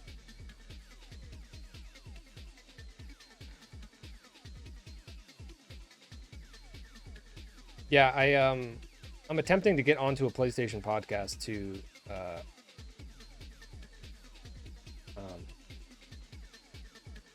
discuss this game further, because nobody's really being fair to it, or doesn't. There's just a lot of nuance to talking about this game that is, for the most part, being ignored in a lot of conversations, which obviously I've just spent 2 hours talking about it right now. There's a lot of things to say, a lot of different opinions to consider, and like a lot of different things that are easily dismissed and unfair, and then there's a lot of things that are totally valid criticisms, and they're all being mixed up and just like plopped on this game in one big steaming pile. And it's like, you can't, that's not how this works. You can't just do that. And there's so many people coming to criticize this game from so many different angles. Again, some of them valid, some of them not. Like somebody mentioned earlier, there's absolutely people that are just dogpiling this, that are like self-proclaimed Xbox fans. You're gonna have people that are self-proclaimed PlayStation fans that are complaining about this because it's not a single-player game. You've got people that are fans of like Fortnite or other various free shooters that are going to complain about this game because it's not free. Just tons of angles where people are coming at this and all piling together for different reasons. Like they're not, there's not even like there's not a clear message. There's also people, again, complaining about this game literally because there's pronouns in it. It's just stupid reasoning from so many different angles, and they're all like accidentally helping each other's narrative to like bury this game, and it's really annoying. They don't even realize they're working together. They're not doing it on purpose. It's just happening.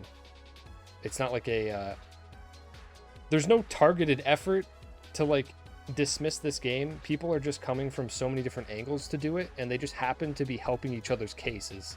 Some of them are even disagreeing with each other. Like people that clearly are not on the same page are all disagreeing about this, or like being negative about this, and it's just really annoying, to be perfectly honest. And then there's the valid people that are mixed up in this, that like, for instance, could have been me. It honestly could have happened to me, because I started playing this beta and I didn't know how it worked, and then one of the developers randomly showed up in my stream and she was like, hey, did you know how this works? Literally 6 hours into me playing the game, she pointed out how the most important mechanic in the game works that I was unaware of because they didn't showcase it well enough. And then from there on out, I started enjoying the game a lot more. If that didn't happen, I could be in a situation where I am like dismissing this game and thinking it's not very good or interesting. No way that I was going to ever be as negative as some people are being, because obviously there's many lines that have been crossed in terms of shitting on this game unfairly, which at least I don't think that I'm somebody who does that. So I wouldn't be in that situation, but it could have happened that I played this game for one day, went, I don't really like it, I'm gonna just bounce. That could have happened. What are the what are whose unfair criticisms?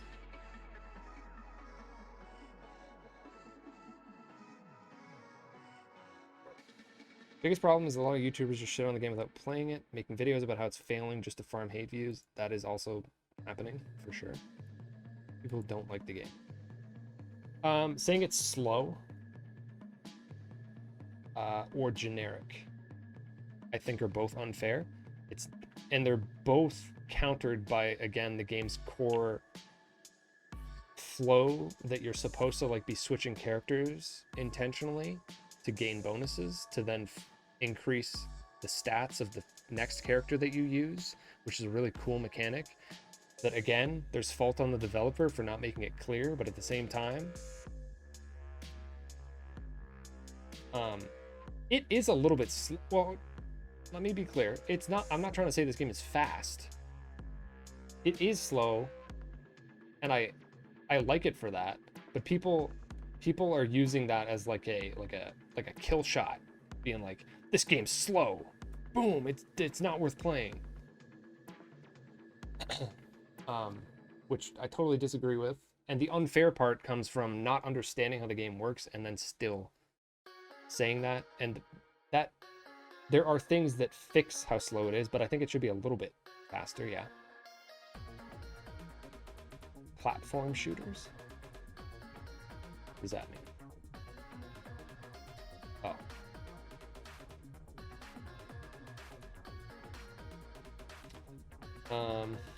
There's still... Yeah, okay. One sec, I missed something. Whatever happened to people being apathetic to games they don't like? Why send out so much negative energy? Yeah, that's definitely a huge problem.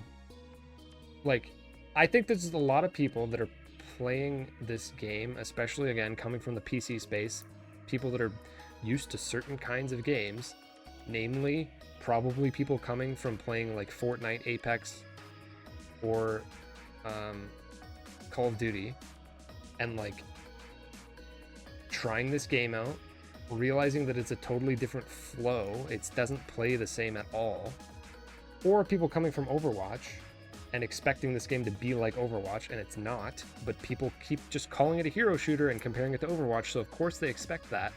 Then they get here, it doesn't play exactly the same, so they just completely, instead of being apathetic and being neutral on it and being like, this kind of feeling game's just not for me, it's like, no, this needs to not exist, blah blah blah blah blah. I cannot believe they're charging money for this.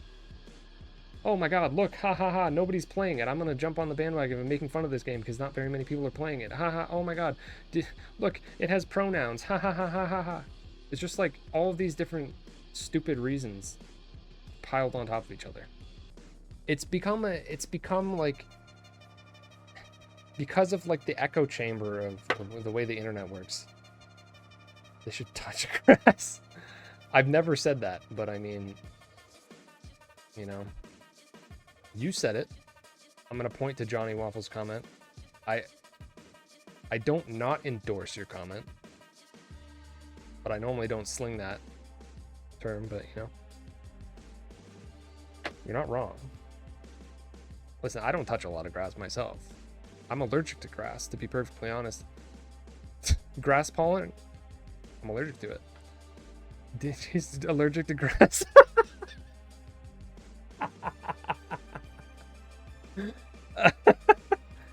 Oh, that's too much. All right. Let me back it up here. What was I saying?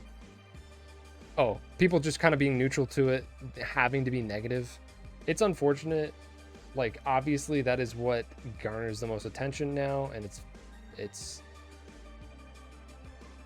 I'm trying to reduce my negativity because I'm a pretty negative, at the very least, I'm a very critical person about video games. Like, I am very willing to heavily criticize things that I don't like, but I think that I've tried to pull it back to some degree recently, because I used to definitely be like a lot of these people that are currently piling on this game, where, especially when I was younger, the older I've gotten, the less it's happened. And recently I've really tried to stay away from being like that because it's really unnecessary and annoying.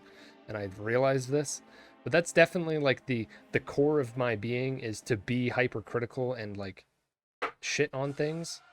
I have to actively like not realize that it's just, it's not fair or cool to do.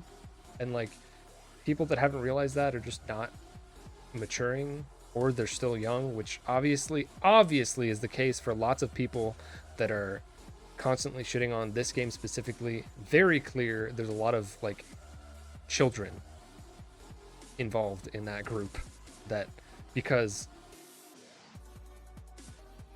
various reasons. But let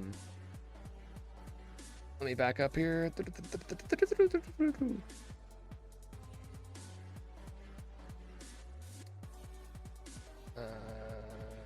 You didn't like Cyberpunk, but you didn't go all the YouTube comments and Reddit saying this sucks. I love Cyberpunk. It was great. I actually played it on release and I loved it. I maybe had like one or two crashes, I don't remember. Basically had no issues, and I liked it a lot.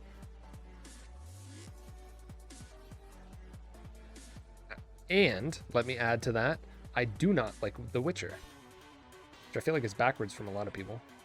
I don't like The Witcher because it's not Dark Souls. Just to be perfectly honest, at this point, a game where you're playing some guy with a sword, like, if it doesn't feel like a Souls game, you're not doing it for me, for the most part. Although Zelda, I do like Zelda still, so it's not always the case. That's me generalizing, which I said don't do. Don't do it. I don't want to get into a lengthy conversation. I'm just being honest about my bias in that regard. I have other issues with the game, but yeah, I don't think Witcher is anything. Obviously it's special in some ways, but oh yeah, you got to play. I play as a girl in basically any game that it gives me the option to. It's just more interesting because usually you get stuck playing some generic guy. What I was gonna say is that I'm not like a mega fan of this game by any stretch of the imagination. I'm liking it quite a bit, but I'm not like, it's not all about this game itself that I'm so like, why I'm so wrapped up in this conversation. It's not just it's not only for the sake of this game, it's for the sake of like, just in general, how people talk about video games and how they get piled on, and what it means for this game to be successful or not, and how that will affect somebody like a company such as PlayStation, and how they deal with these things in the future. Like, if this game fails, what does that mean? Like, that's what I'm interested in figuring out, and like why I don't want it to happen, because like I feel like it's a bad sign, because I feel like they might get the wrong message, because you have people giving the wrong message and stupid messages. Like, there's so many stupid messages that are being given in general towards like why people are declaring this game's gonna fail, that PlayStation might get a hold of the wrong like lessons to be learned here. To me, there's not really much of a lesson. If this game fails, there's not a whole lot that PlayStation's legitimately gonna take from that is like fair. Like, maybe it unfortunately means that a game like this can't succeed now unless it's free, and if that's the case, I hate the world. That was an exaggeration, but that's frustrating to say the least. So that might be what is taken as a reasoning or a lesson learned. If that's not the lesson that's learned, I don't like. Obviously, there's the whole the stupid political arguments being had about the fact that this has freaking pronouns in it, which is another lesson that like I'm really hoping that that's not what they take from people. Hello, Cyberknife. What is this game? Welcome. Wait a minute. How did you get to the stream if you're unaware of what the game is? I'm curious. I'm not being, that's a genuine question.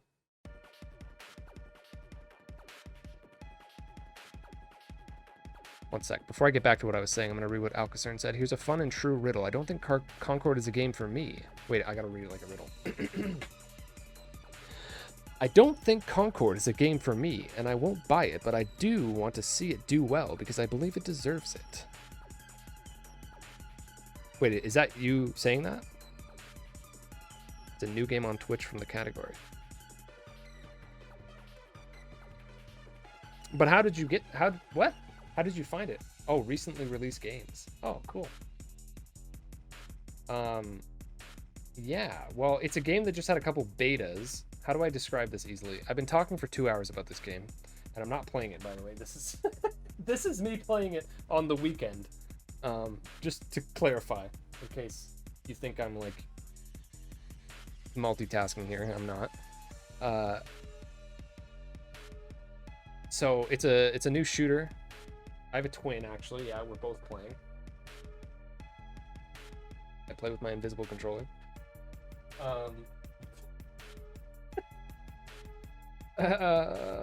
It's a new multiplayer shooter from PlayStation, from a new studio that they bought right after they had started, the company had started working on, not right after, a couple of years into the studio's development of this, Firewalk. They purchased them, and it is a multiplayer shooter that feels like something Bungie would make, either Halo or Destiny, on maps that feel like they're from an arena shooter. Shooter, not shitter. I feel like I almost said shitter there. And it has like unique, distinct heroes that all have different abilities. And one of the biggest aspects of the game is that you're encouraged to switch characters throughout the match so that you can then take perks from one character and apply them to the next. So if the first character you pick has a faster reload as a perk, like that's their one of their special abilities, then once you die, switch to a new character, that next character now has faster reload and whatever their ability is, and then it keeps going. So that's the main draw to this game for me, is that it encourages constant switching of characters in coordination with your team, which is really cool. So that's this game. That's basically it. It's pretty simple.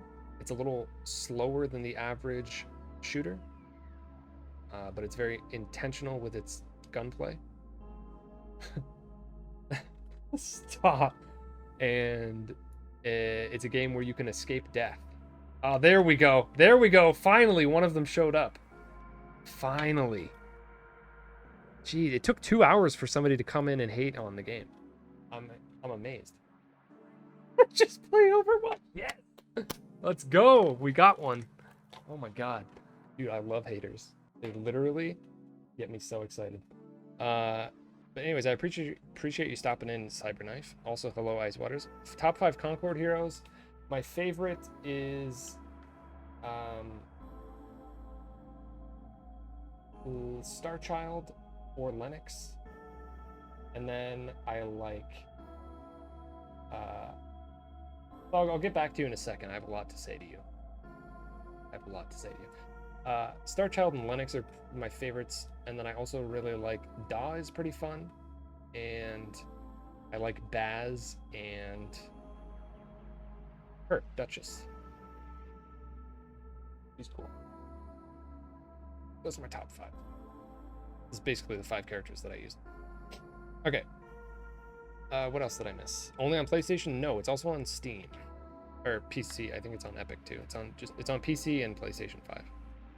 Right now, this is from a beta that was only available on the last couple weekends, and now the game launches in a month. Oh, here we go, Thug. Here we go, baby. What kind of ridiculous statement do we got? I'm ready. It's gonna be one of like 5 different things. We got like 5 different angles to come at this game. Which one is it? It's got pronouns. It costs $40 and I don't have any money. Sorry, my friends don't have any money. It's a little too slow, and I don't know how the crew mechanics work, so I don't understand how to make the game faster. What else do we got? I don't have a PlayStation. What else? What else? What's one of the other 5 points?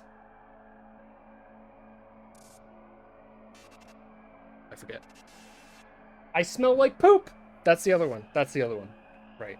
I forgot.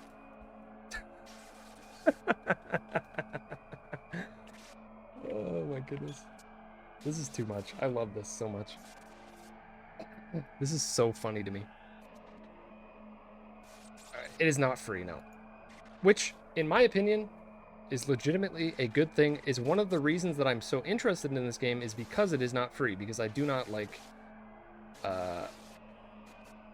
free-to-play design structure whatsoever. So what is this song? The music like ended. I'm playing Neon White music, by the way, if you've heard any music in the background. It's so good.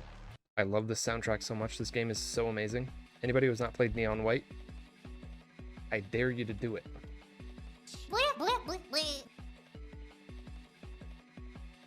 I appreciate so many people being here. Like, I don't... Like, I'm literally not even doing anything. I'm just talking about something that I care about. Is there microtransactions? That's a great question. So I don't actually know how they're dealing with this. I don't know how many, like, what the official word has been. As far as I know, it costs $40 and they intend to consistently update it for free. I'm sure that there will likely be additional things that you can buy on the side.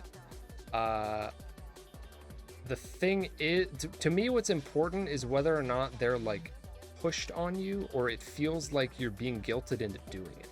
Like that's kind of where the line is drawn for me, and why I don't like free-to-play games is like, if I like a game that I'm playing, I want to financially support it to some degree, which I would prefer to do upfront because I want to pay for the game itself, because that's what it matters, is the game itself. Not this other nonsense like skins and stuff that don't matter and shouldn't affect the game. Like, or don't affect the game and are not something that I want to pay for.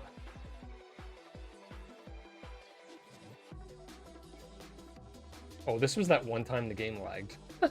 This is actually the only instance of the game like super lagging in the like 25 hours or so of the beta that I played. It was pretty intense. Oh, I think I did the wrong part.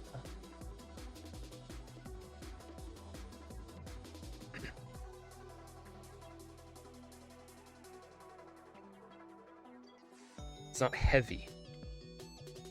Like you mean the feeling of it?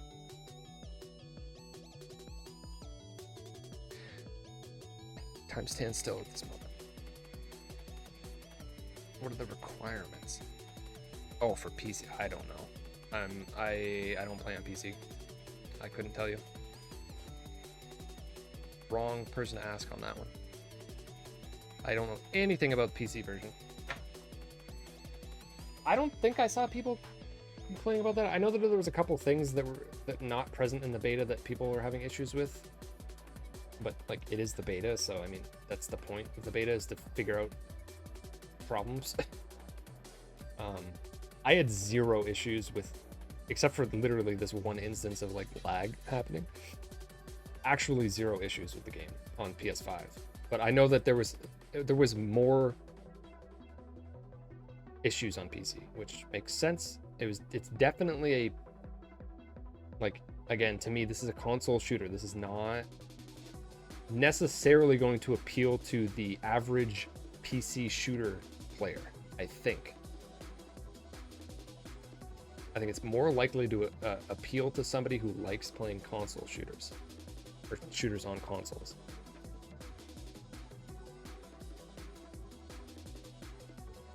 Which, again, I'm saying that as like, to me, that's a neutral statement. I'm not trying to be positive. I'm not trying to be negative. To me, that's positive, because I don't like shooters that cater towards PC, because that usually ends up being something like Counter-Strike, where you just immediately get headshotted over and over again.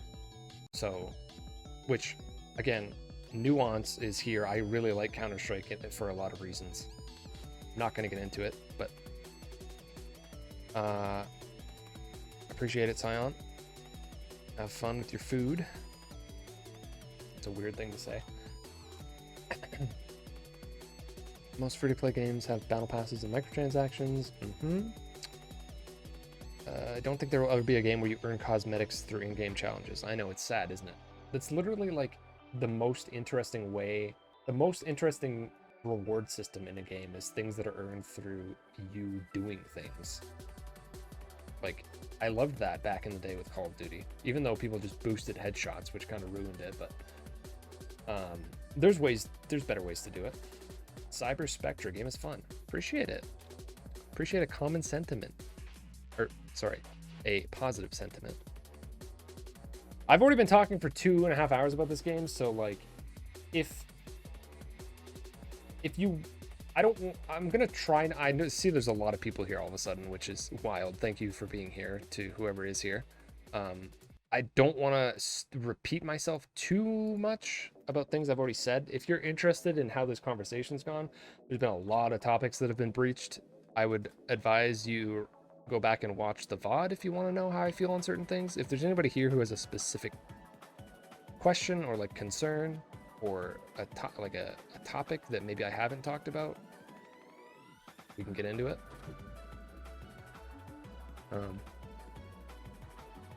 It's been a very interesting game to talk about because yeah, there's just lots of hate coming from lots of different directions. Mostly unfair, some valid.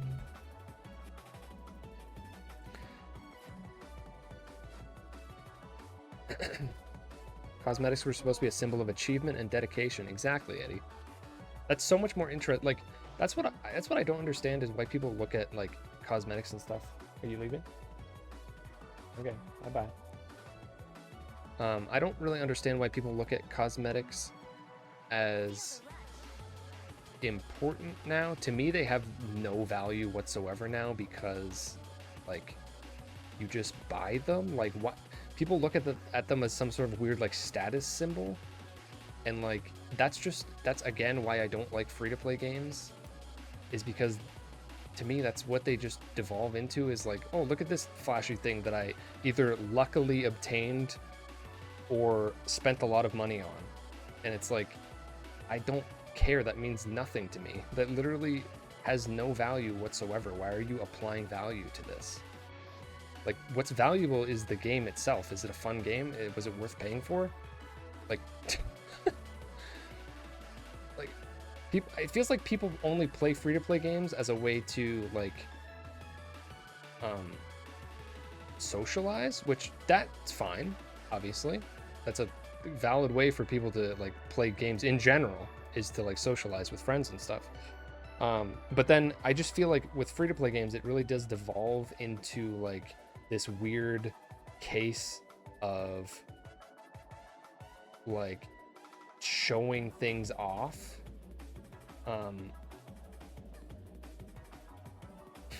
Megan behind me in this video.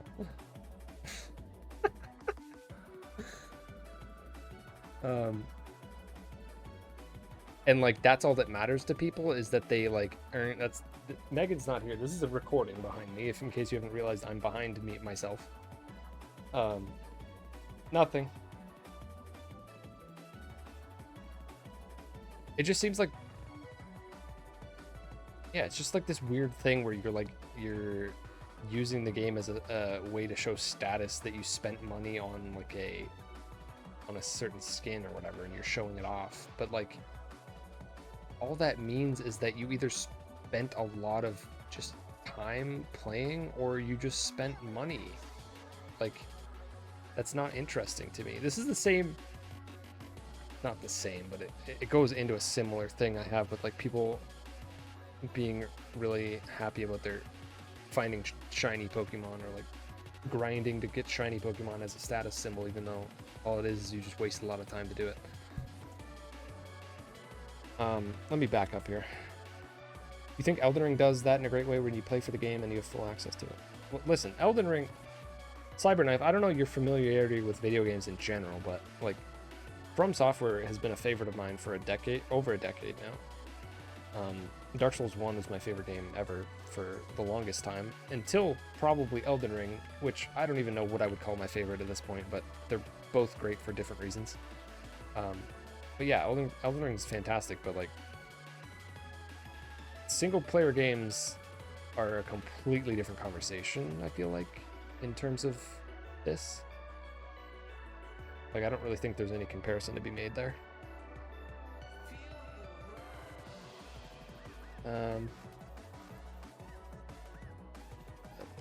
Curious if they bring Concord to other platforms? No.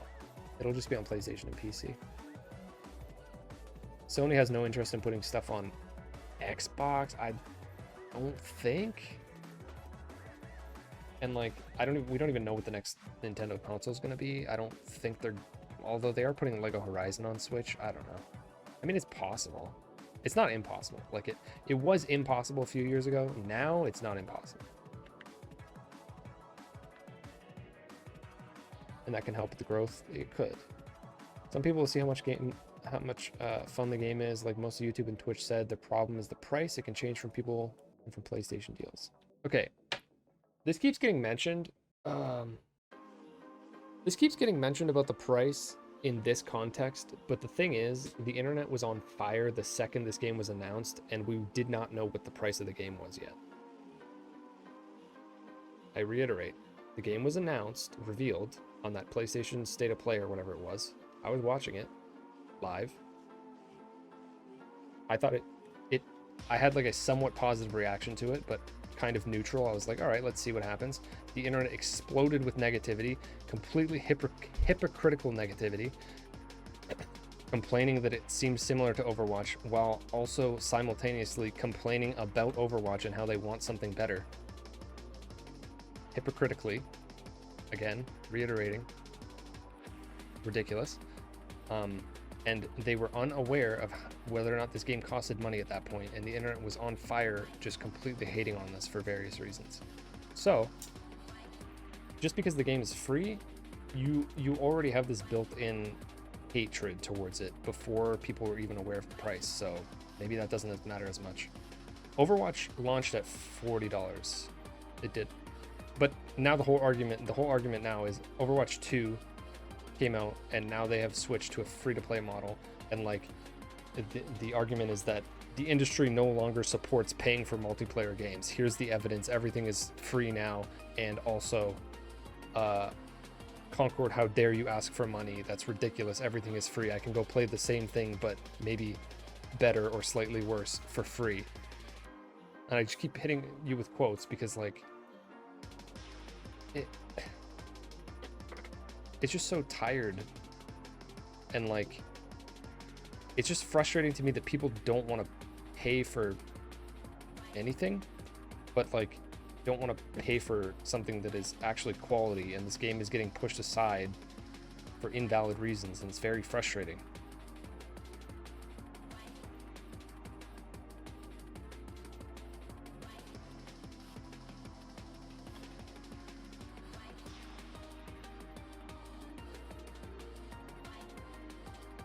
I agree. I always just go with default skin. It's a symbol now of being lame for spending money on it.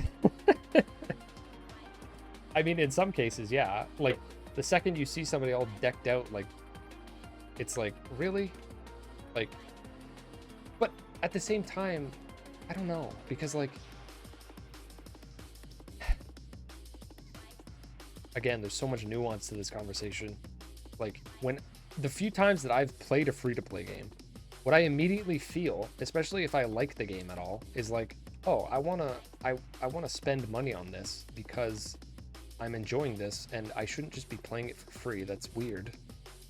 So like, how can I support the game monetarily? Oh, skins. Or like emotes. And I'm like, but I don't want that. I don't care about this. This is silly. This is completely meaningless. Like, this goes into a completely different conversation, but like, to me, it's way more like, I would rather pay for new characters and new maps, new modes, the things that actually matter. But you're instantly going to get people countering that with various things, which some of it's valid, about like balance implications. There's validity in there. There's also stuff that is not valid. And games could just be balanced around it properly. You also have like separating communities because some people won't have certain maps. That's valid. I understand. Just like just at a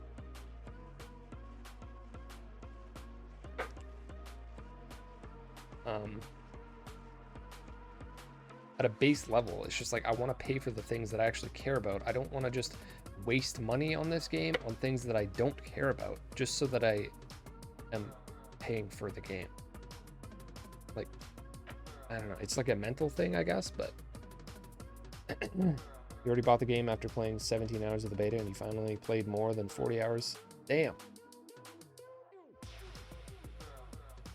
Nowadays people play for cosmetics over the actual game itself. Good example, look at Fortnite. Yeah, so that's another thing, is like, that's why I question people's intent, or like why, like that's why in my last video where I was talking about the free-to-play situation, I was like, do you even like video games? Do you care about video games? Do you care about the well-being of the industry? The answer for a lot of these people saying that this game should be free is no, you don't. You're not going to say that though.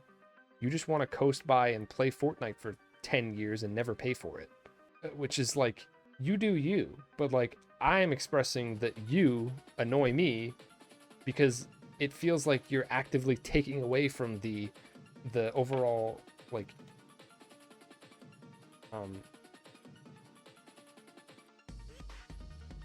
you're adding to companies' need and desire to continue to use that monetization scheme when I feel like that is harming better games actively, like this, because of that.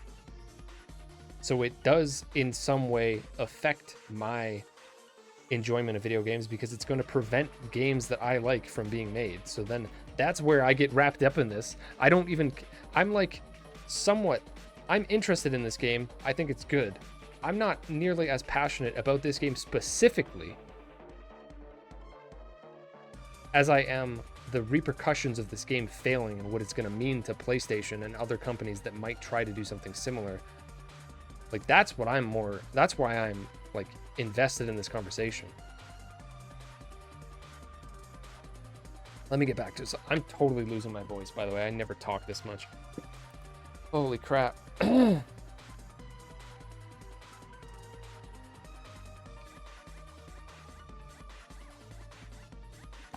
Oh. Cyberknife, I've seen what you're saying. I want to clarify what I said, but I need to stop talking for a second.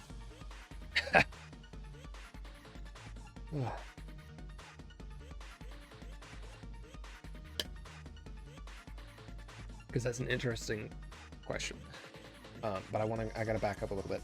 I missed a couple things you said. You just like a game to feel like it's not just a cash grab. Games nowadays are just business. I feel like there could be some truth in there, but a lot of the times this gets conflated with and like applied to games where it's not necessarily the case. And also it's very hard to determine which games are this. I don't like when this is used as a blanket statement, because I think for the most part it's not true unless you look at a few. Like, it feels more like that with some of the bigger publishers such as Activision, EA, Ubisoft, WB. After that, I feel like it doesn't feel like that to me with like Microsoft, Xbox, Microsoft, Nintendo, PlayStation, Capcom, Square Enix, like, and then of course all the indie developers and other smaller publishers. Like, they don't fit in the category of games feeling like a cash grab. To me, it's like some of the biggest publishers, like I said, EA, Activision, Ubisoft, WB, like, I see it. Again, don't want to make a blanket statement. Not everything all of those companies do are cash grabs. I'm not going to be stupid and say something like that. It's bad to generalize, but to generalize a little bit, you can see it more from those companies, but I don't like when people take, like, because within there you have like the sports games, you got Call of Duty, you've got like Multiversus or Kill the Justice League or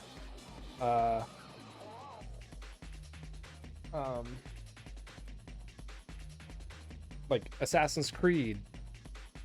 These are games from those 4 bigger publishers that I'm saying, like, maybe there is something to be said there about there being an issue with games feeling like a cash grab. Again, I don't want to generalize, but like, just as soft examples, maybe there's something to be said there, but you can't just extrapolate that to the entire industry and then blame everything. Like, I don't think PlayStation does that at all, really. I respect PlayStation as a publisher. I respect Nintendo as a publisher. For the most part, same with Microsoft recently. Even though they're increasing their Game Pass prices, like, prices just they can't just always stay the same. That's not how money works. So not everything just because it costs money is a cash grab. I don't think that's fair. Things have to cost money.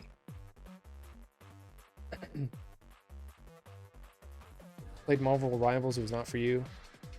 Couldn't tell what was happening on screen. Yeah, I'm not interested at all. I don't care about Marvel, so that's an instant no from me. Like to mention, Overwatch used to be paid. Yeah, 40. Yeah. Okay. Well, that was a while ago that we were talking about that. PlayStation players already supposed about a price similar to Helldivers 2, but also think that others crying woke would be generic. When is Rivals coming out? I don't know. Alcacern. My angle, free-to-play is neat because you can see if you like it before spending money. Preferred over dropping $70 before you even know if you like the game, because nobody knows how to categorize the game and may not have the same opinion as you, so most all reviews are invalid, and then the PC hardware, and then I wonder if free-to-play Concord would be good because I fear it will lose people who are like, should I buy this game? Oh, it's just bad Overwatch pronouns. Never mind. They may finally enjoy it if they could just play it in 6 months, no investment. So I was actually I was going over this a little bit when I read a recent one of the comments on my recent video that actually was like reasonable. After reading it, it made me rethink my position a little bit. And I feel like it would be interesting for there to be different versions of a game like this. Like, you play a free version, but it's not the full game. I think that is a reasonable middle ground to take. Where like you can pay for the premium full version of it straight up front at $40, which is a totally reasonable price. But if you want to try the game, I think that they should have a free version, but I don't want them to just encompass the entire game. My problem with free-to-play is not just because it's not like the game's free, therefore I don't like it. It's the game's free, therefore I feel like the monetization and the way the game is designed is compromised by the fact that it is free, and they know that they need to get you to want to buy things. That's why I don't like free-to-play. Free-to-play means the game is compromised to me, not just on a monetary level, but like deep in the systems, like the way the game pushes you towards certain things. That's why I don't like free-to-play. So like if they have a perfectly premium paid version of this game, but you could also try it for free, I think that makes sense. And that doesn't counter my feelings or my argument. And I think that would be great. Like you get even if it's like a certain amount of time, like you can play this game for honestly something similar to the beta. Like just make it free for the first couple weekends or something. I don't care. I'm gonna pay for it regardless because I'm interested in the game and I already like it and I want to pay for it. But I think that that's a good idea to get people in, as long as you're not compromising the core of the game. That's a totally different conversation to me, and I feel like I wasn't really thinking of it in that way until like literally a certain comment on my video made me think about it that way. Free to play has a very negative connotation to me, and it is an instant put off. A game that is paid but has a free version or a way to try it, That's totally different. That's a totally different experience, and I think that that is more helpful and could allow people to get into the game. If this is a game you want people to be playing for dozens or hundreds of hours, why does it matter? It shouldn't matter if the first like 20 or so that they play, 10 to 20 hours, is free. Because if they're interested, they're going to get into it. If not, then they're going to at least have a legitimate opinion, right? But again, I must reiterate, just straight up blanket statement, this game needs to be free to exist. That's annoying to me. And like that, that's not a flat statement. That is so loaded. That means that the game itself is compromised. Like, I sound like a conspiracy theorist, I know, probably, to somebody who doesn't agree with me. But like, free-to-play games are compromised from the inside out, inherently. I'm just assuming I just get this assumed, like, bias that the game has, that it wants me to spend money on meaningless things, and I don't want to feel that pull when I'm playing. I want to feel like I pay for a game and I'm playing it. So as long as that feeling is still there, if there's a free alternative in some way that is like lacking in some regard, then sure, why not? I would love for more people to play the game and get to try it for free. As long as the game is not just outright free. That's a different... It's totally different. Jones Smasher, nice game.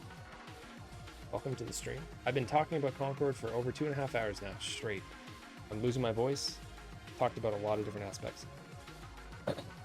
If you're interested in anything I'm saying, I highly recommend going back and watching this VOD after, because there's a lot packed in here.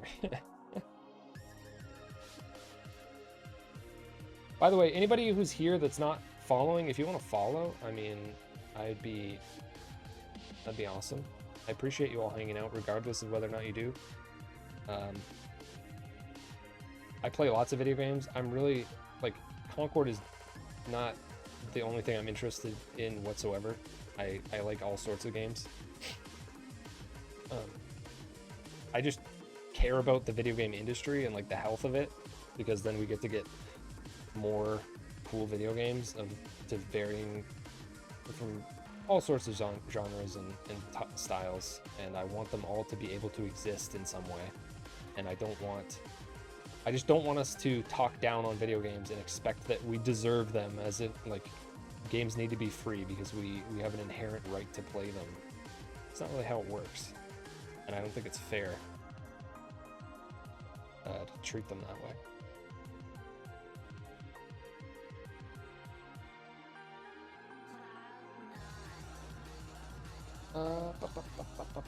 Sorry, I missed a bunch of stuff. Trying Marvel Rivals because Temu Overwatch. Concord will be on PS Plus within a year, then they'll gain an audience. I mean, I could see it. And again, people are using that as like ammunition, as like a horribly negative thing. Multiple people after I've been like positive on the game have been like, just watch, it'll be on PS Plus within a year, and then you're gonna feel like an idiot for spending money on it. And I'm like, I'm gonna feel like an idiot because I spent $40 on a game a year ago? What do you mean? Like, even if it goes on PS Plus a month after I buy it, it's still, that's not a waste of money to me.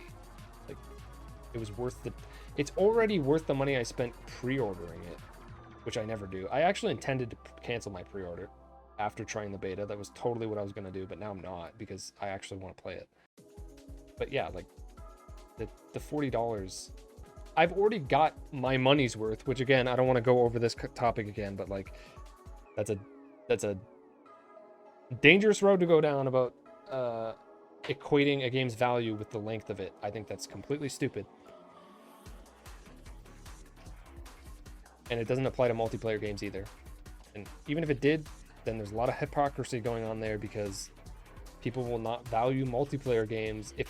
For some reason, it feels like the same people that would like complain about a game being only 15 hours but being $70, complaining about that and being like, well, I could play a game that's 100 hours for $70. This game's not worth it. It's like, I already think that conversation is kind of dumb and invalid, there's sense to be made there, because I understand that some people only buy like a couple games a year and they get their money's worth in terms of how long they play a game for. That's fine. I'm not going to argue against that, but you can't like apply that as a general like factual statement to leverage it as a negative point against the shorter game.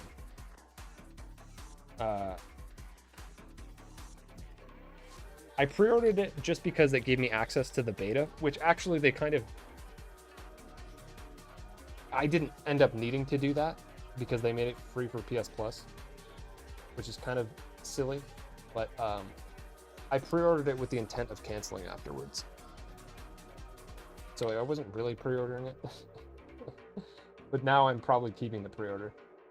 Although I'm actually considering getting it digitally instead. Anyways, so it's just silly that people equate the value like that, but then you have the hypocrisy of, okay,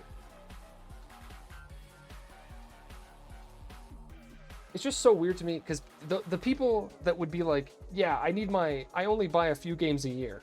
This is the same people for the most part. There's overlap here for sure. I only play a few games a year, so I need to get my money's worth, my value worth out of it. I need my single player game to be like 60 hours, or whatever the random number they pull out of their ass is. And then the $70 is worth it. Okay, I don't agree with that at all, but say that's your statement. Then they go and look at this game and they're like, $40?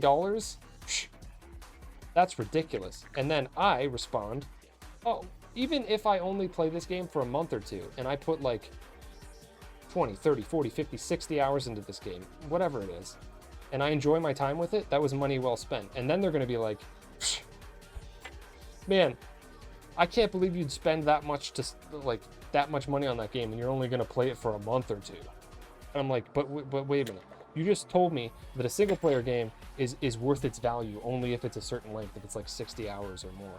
And if I'm spending 60 hours playing this game for a couple months and I say that that's totally worth the value at a lower price than what you're saying is ridiculous, how is this still ridiculous? Now all of a sudden multiplayer games are worth less on this arbitrary scale. People have literally devalued multiplayer games to the point of them not mattering unless they're free. Then they have value. Like, that's crazy to me. That's what I'm saying, Ice Waters. Like, there's so much nuance there. There's so many different game lengths. Damn, I ran out of footage on this video. It's just, there's just the amount of hypocrisy there is kind of frustrating. Well, yeah, I know. That's just why there's so many different game lengths. There's so many different aspects as to how long you're going to play a game for. It's just a little... It's not worth... That conversation is just not really worth having to me. And the fact that it now gets applied to multiplayer games and whether or not they cost money and whether or not, like... I just feel like people's have had such extremely warped perspectives on this, because there's literally people that have been playing a free-to-play game or a few free-to-play games for the past 5 years and have spent $0 and have played thousands of hours. So now they see $40 for a multiplayer game that I'm saying, maybe I'll play it for a month, maybe I'll play it for a year. I don't know, it doesn't matter to me. It's worth it either way as long as I end up enjoying the game, which I already enjoy the game, so it's already worth it for me. But they're like, but I can play this other game that's kind of similar for 1,000 hours and I can pay $0. Therefore, that's not worth it. And I'm like, no, that's not how this works. Like, I just feel like that's an insane standard to hold other things to. I'm not saying they're wrong. They can feel that way.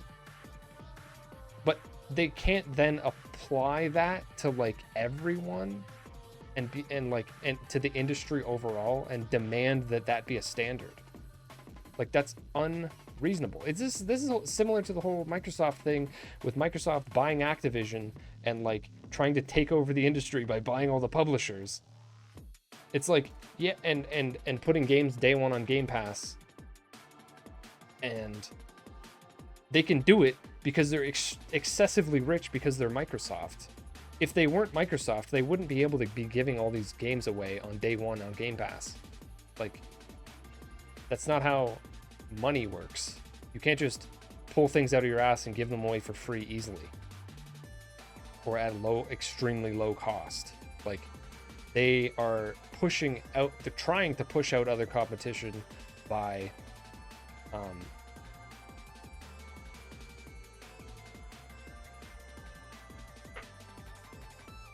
like lowering the barrier of entry, but they're only able to do it because they have so much money to lean back on. And that's the similar thing with free-to-play games. If they succeed, sure, they're going to end up with a lot of money to lean on, so it doesn't matter if the game's free. But if they don't succeed, well, too bad. You just completely destroyed your studio. Good job. Like, kind of ridiculous. You can't just place that expectation on everyone and expect everyone to be able to do it. Here's the solution. Oh wait, let me... Ice Waters. Most single-player games, when played, usually only last a month. The ones that last longer are open world that get crammed with junk to keep the dopamine active for the person. Literally, Pokemon Scarlet and Violet did that. It played linear, the game is 20 hours. Yeah, 100%.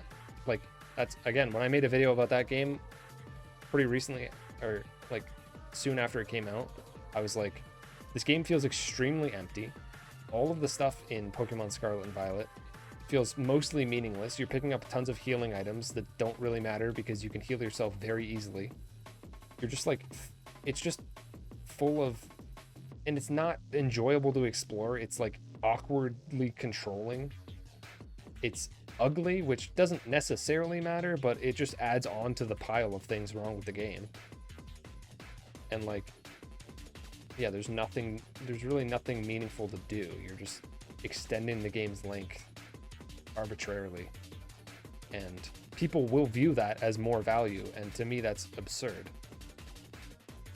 Most games are too long. Pokemon would absolutely be better if they stuck to a more constrained and smaller scale, for sure. People kept begging for open world in Pokemon, and like Game Freak clearly does not know how to do that very well, and at least to me it's pretty clear that they kind of fumbled it completely. It's also rushed. Yeah, well, the thing is, some things aren't rushed. This game doesn't feel rushed. This game feels like they've been working on it for like 6 years, and it feels great, and it looks great, and it runs great.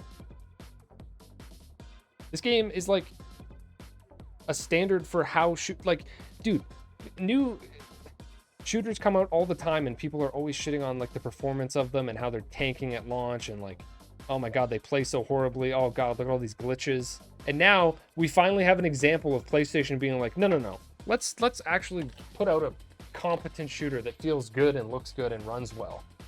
And then people still freaking try to shove it into the ground for other stupid reasons. That's what's annoying me about this. This should be an example of how to do a new shooter correctly. But instead, people are just completely shifting the tone of the conversation into just complete nonsense. And now, if this game fails, like I said in the video I made over a month ago, if this game fails, it's going to be because people are bad-mouthing it and not because the game's not good. And that's so annoying because now people are going to take the wrong lesson from this game failing. Multiple wrong lessons. People are going to be like, oh, there's no point in releasing a clean and polished and perfectly running game. Although I know that there's been some issues on PC. I don't really know the full breadth of that. At least on PlayStation, where I think this game is going to have most of its audience. Which that's not excusing any issues on the PC. But like, in general, compared to other games, this game is much better, in a much better state than most other shooters. Like, at launch. Easily. That's why I'm annoyed. Again, I'm not like extremely positive on this game. I'm not bought by PlayStation being like, man, I need this game to succeed so I can get paid. Which for some reason somebody that came by this stream probably thought that today because they're complete morons. And that as an insult gets slung around all the time to people too, unfairly. Anybody who likes something I don't like is paid off. Which is a ridiculous thing to say. It's the next member of the DG crew. Appreciate the follow, Cyberknife. But like, yeah. So I was trying to remember what I was saying. It's too loud. Probably.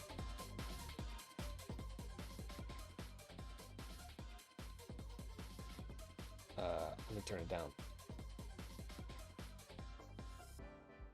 I turned it. Okay. I'm gonna be annoying. Is there anybody here who wants to follow me but has not followed me? If you could do it, you can unfollow me right after if you really want to. I changed the volume. I want to see if it's quieter.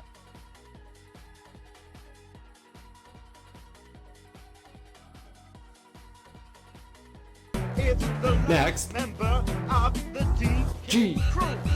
Is that better? Sounded better on my end. Still too loud? Is it different? It was. It's the next member of the DG crew. Really? Okay, thank you for following. Alcazard and Moisnalit, Cyberknight. But was it quieter? I turned it down even more. The next. Well, see, listen, that's because. Yeah. I don't know. Never mind. I turned it down a little bit more after the last one. It should be okay. I appreciate the help. Also, everyone has a. Why do you all have green names? Stop! Everyone on Twitch uses a green name, I swear. There's like 5 of you in here right now. They're different greens, but still. Dude.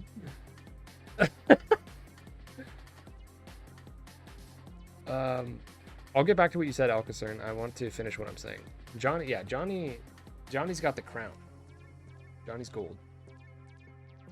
Using green before it was cool. Damn. So what I was saying is, I'm not some like super mega fan of this game. I'm not freaking a shill of Sony. I'm not, which like nobody is. Stop saying that if you're one of those people that throws that out. Like, stop.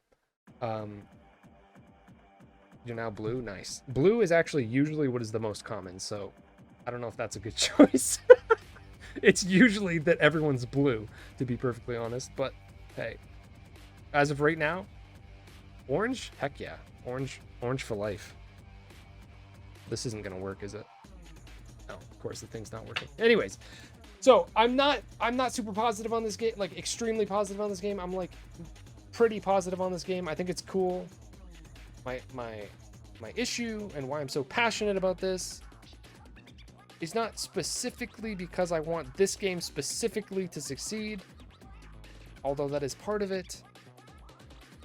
A bigger part of why I care so much about this is just how it is forming the way people talk about games and how dismissive they are and how mean they are to like developers and how much influence that people think they have, and unfortunately it seems like people have more influence than I want them to have. Like, there's some degree of like holding publishers accountable for doing things that are wrong or like anti-consumer or various things. There's obviously reasons to hold specifically publishers, sometimes developers, or whoever else. It's not even just about video games. Holding companies responsible for things that you don't like or that are hurting the industry or whatever that may be. There's obviously tons of examples of that, and people band together and they're like, no, you can't do that,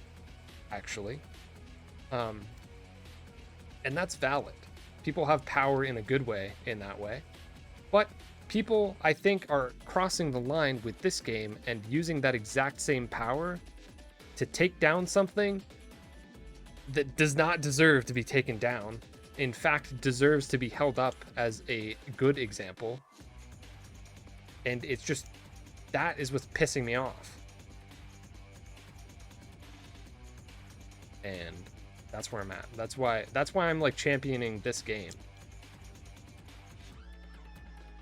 It's like 50% about the game itself 50% about people, or like the mass hive mind abusing its power for the wrong reasons and not wanting to just let it slide, I guess, is my problem.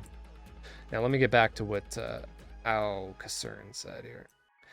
Solution: the price is worth the ratio of how much time you spent having fun. It's totally possible to play Concord for 20 hours and the $40 is worth it, at least compared to spending $70 on Modern Warfare 2 to play it for 300 hours, but you never enjoyed it. Yeah, that's the other thing. You constantly see people, like, there's so many people that are like, oh my god, gaming sucks nowadays. Everything's just so boring. And then it's like, what do you play? Oh, I play 2K, I play Fortnite, and I play Call of Duty. Oh, I also, wait, no, I have variety in my life. I also play Rocket League. It's like, all right, but keep going. Let's try new things.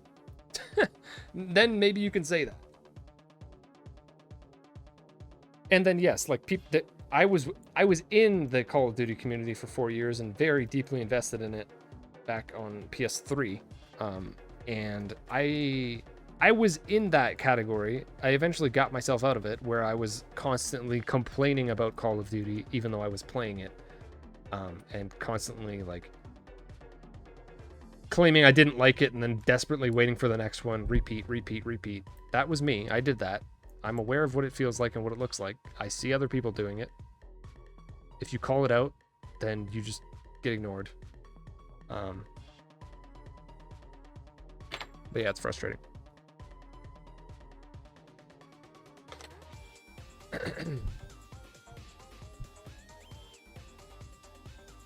Holy. So much to say here, huh? I think I need to run to the bathroom. I'll be right back. I need to take a moment. I've been yelling at the mic for 3 hours. I appreciate people hanging out. I appreciate... This is the most the most people that have followed me in a single day in like probably 2 years. I don't even know.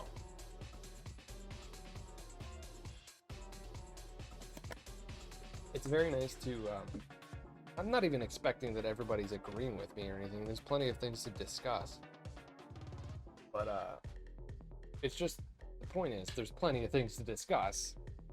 And it's unfortunate that a lot of people just sling insults at each other, and not just each other, but like developers. Kind of sad. All right, I'll be right back. If anybody, actually, I missed something Alcacer said.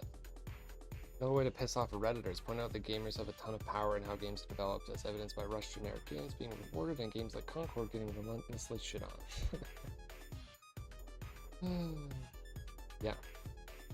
Yeah, I mean, that's the unfortunate reality, is that when a game like this gets thrown to the side, and a game like Pal World is celebrated, we're in trouble. Sorry for the random Pal World this, but I mean, that's kind of evidence of the other side. Not necessarily in the free-to-play argument, because I know that game's not free-to-play. It was on Game Pass, but just in the clear lack of anything interesting going on there, and it being celebrated was concerning. If there's anybody here that is at all interested in anything that I'm saying, feel free to follow me on Twitter and check out my YouTube channel. I've been uploading a lot of videos talking about basically everything that I've been talking about today on YouTube. I'm just tired of the way people talk about video games. People that are very uninformed, or are just doing it to piss people off, or just innocently don't know a lot of things about the industry, and that's fine, but like all these things get looped, piled on top of each other, and then we have messy conversations, and then people start yelling at each other, and then freaking games that deserve praise get buried, and then games that don't deserve praise get put on a pedestal, and like, just, I'm tired of so many ways that things have played out in regards to video games. It's kind of frustrating. It's not all negative. There's like, obviously, like Elden Ring exploding in popularity was really cool to see as somebody who's a huge From Software fan. It was nice to see them finally get legitimately recognized in by a mass audience. Same thing with like Baldur's Gate 3 exploding. That was really cool to see as somebody who liked their previous game, Divinity Original Sin 2. That was really cool to see.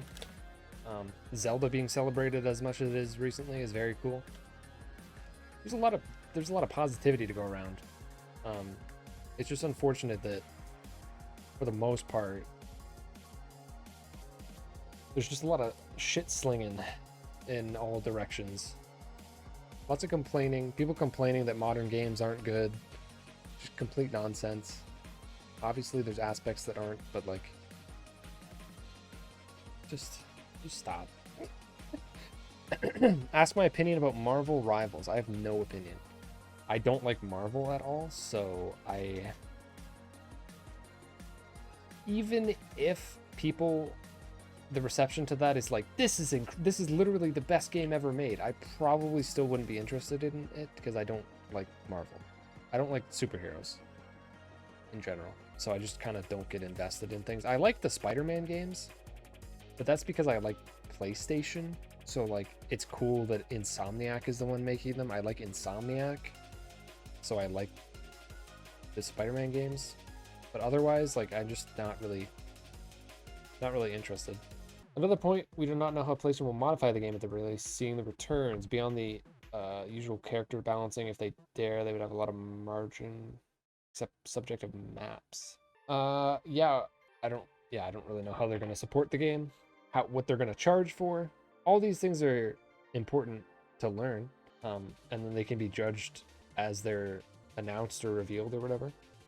This game is not, even in my eyes, like, I'm being very positive about it, but I have a lot of criticisms too. I feel like I missed something you said earlier, Cyberknife, because I know you got here completely unrelated to the fact, like, of the game.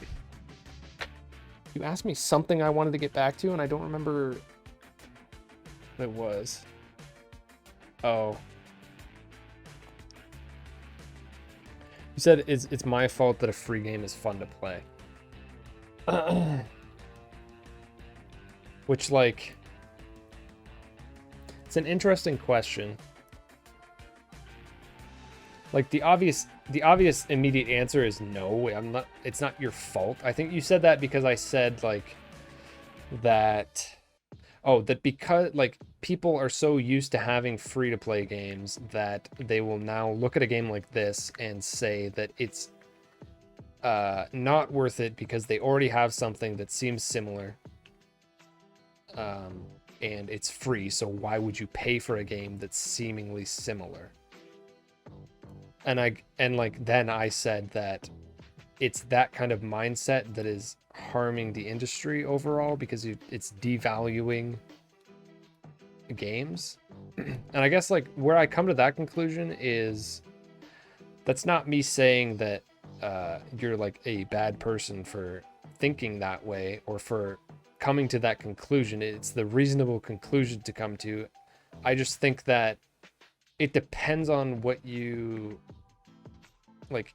It depends on if you, I guess, care about video games as a whole or not, and are interested in, like, the medium expanding or being innovated on or being iterated on in different unique ways. If you're interested in getting new ideas, like, to me that's important. Like, I wouldn't be a fan of video games if there was only like 10 of them and I played the same 10 of them for 10 years or something like that, like as a random number. Like, then I wouldn't consider myself a fan of video games. I would consider myself a fan of those few particular things. This is actually probably what I was going to make my next topic for a video on YouTube, but I guess I'll at this point, I mean, I'm about to slip into the conversation. Basically, like, there's two different kinds of groups of people, and they've kind of evolved over time. It used to be the Call of Duty and sports game people, versus the rest of people, and now it's more like the Fortnite, Apex, Roblox, Minecraft, GTA, whatever else, Valorant, whatever else kind of squeezes its way into like the top played games every month, every year. You know what I mean? The games that like most people are aware of, but and some people that are fans of a lot of games dip in and out of, but a lot of the times there's a lot of people that play those games that only play those games. Those people, that's like a completely different subset of person than the person that likes to play video games as a whole, which is me, which I like to dip into those other games sometimes. Not necessarily those ones that I said, but something like this, which kind of wants some sort of piece of that, obviously.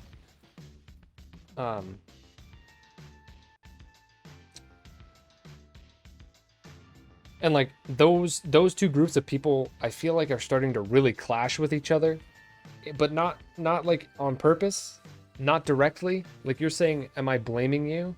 I'm not blaming you, but like indirectly, the success of like 10 games is really like destroying like contributing to the downfall of everything else. And that's not the fault of the people playing those games, but like it does make me wish that the people playing those games would explore more. Like again, when something like Elden Ring explodes in popularity and like takes the attention of some of those people and is actually like, no, come here, look at this, look, this is actually really cool. Stop playing Madden for a second. Stop playing Call of Duty for a second. Stop playing Minecraft. Stop playing GTA. Just pause. Come try Elden Ring. Look. And like that actually happened. And that was really cool to see. And that's been happening. It even happens with something I don't care as much about, something like Hogwarts Legacy. Don't care about that at all, but like you see that it did gain popularity outside from people in that crowd that normally don't reach out of their few games that they play. Or something like Skyrim did that a decade ago. There's examples of games like of the video game players' video games that like breaches the non-video game players' video games. Because like to me, I look at somebody who only plays Fortnite as not an overall video game player. They're a Fortnite player.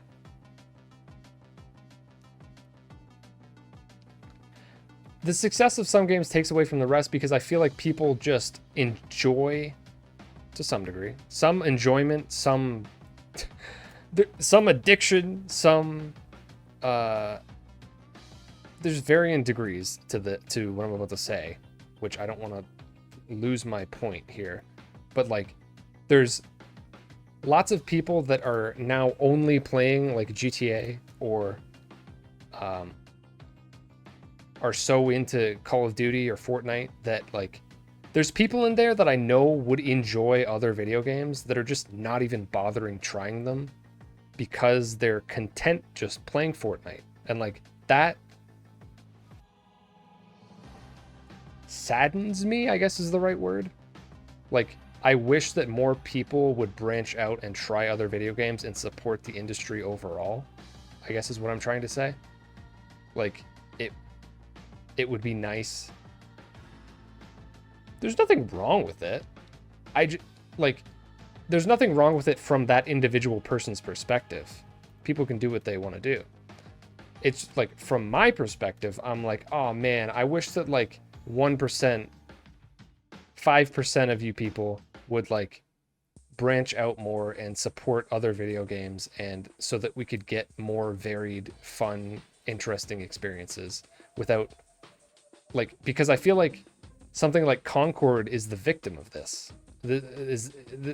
Again, this is why I'm focusing on this game so much, is because this game is the victim of this mentality. People aren't willing to come and try this. Even though it's kind of similar in some ways, it's not the best example. To me, better examples are games like I don't even know. Lies of P, Hi-Fi Rush, like indie games, Guacamelee, Hollow Knight. Hollow Knight kind of breached that crowd, I feel like, a little bit. For an indie game, it kind of breached the crowd. Next. Member of the G. crew. Thank you for the follow. LA Caster. Appreciate it.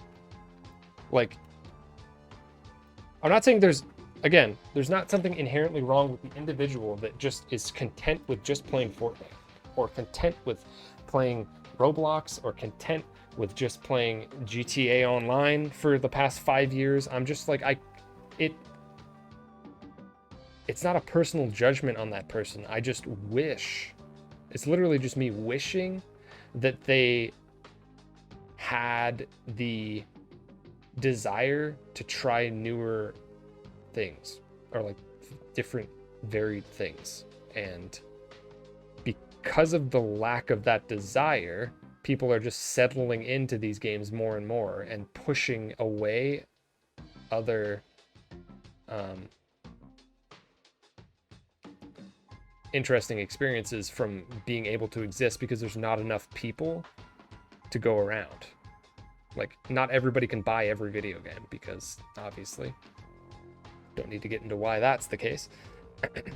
So like, I wish more people bought Hi-Fi Rush, but like, the audience isn't there. But I guarantee that if like some random small percentage of people that are just playing Grand Theft Auto tried Hi-Fi Rush, that are completely unaware of its existence, they would like it. It's a very small number, but they would like it. Maybe they'd buy it, and maybe the game would have succeeded more, and maybe that studio wouldn't have got shut down. I wish I'd branch out more into visual novels. It's like the visual novels and sports games are like the only, and MMOs are the few genres that I really don't find interest in. Listen, I got lots of variety going on, all right? I'm not part of this problem. Yeah, well, I know. Yeah, I played one. I mean, I've tried a couple other ones. I like Danganronpa. Doki Doki Literature Club was fine. I didn't really... It's interesting and unique. I don't, like, really like it or anything, though. That guy seems fun just running around. What are you talking about? You talking about the game? This character I'm playing here? Yeah, I like him. He's interesting because he has one of his abilities is a dash that makes him invincible. Not invincible. Like, you get super armor basically. So you can use it to, you get it back when you kill somebody also. So like, you can rush in, try to get a kill, get it back, and then like rush out, which is really cool. So you can go and cause a scene. If you get a kill, then you have a way of escaping. Anybody else have any thoughts about this game that they want to share? I'm down to talk more. I'm just gonna take a moment to have a drink though. I'm dying. This has been the most that people have like shown up to a stream in a very long time, so I appreciate that. I don't know who's here. I don't know who's here that already know me versus who's here that's totally new to the stream, but either way, I appreciate you being here. It's kind of something different.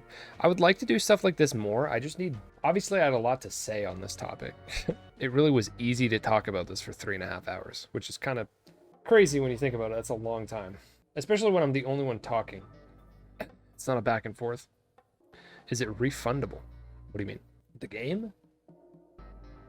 I mean, on Steam you'd have 2 hours, right? Again, this game's not out yet. This is footage from the beta from the past couple weekends.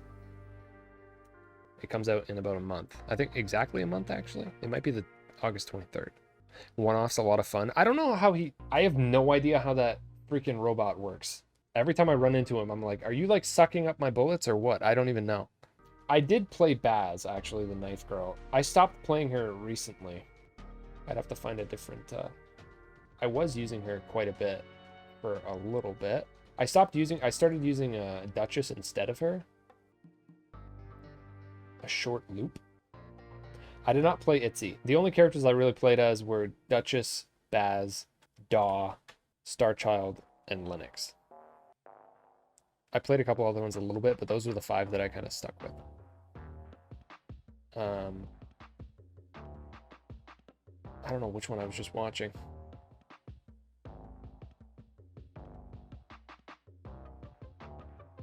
Shit.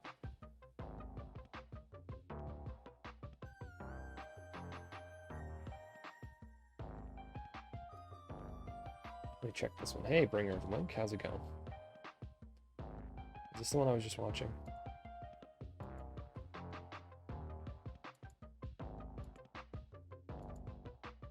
Oh, yeah, this was...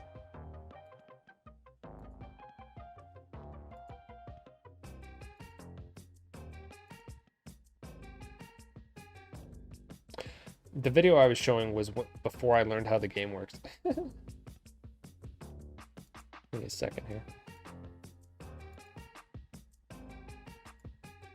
There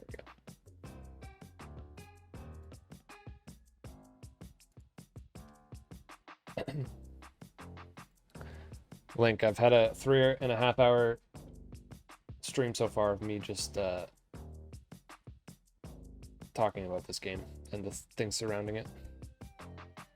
Obama, how are you today, my little bozo? Oh, not the Obama. You got the oh my god. Dude, my brain's fried. I can't even... What is that called?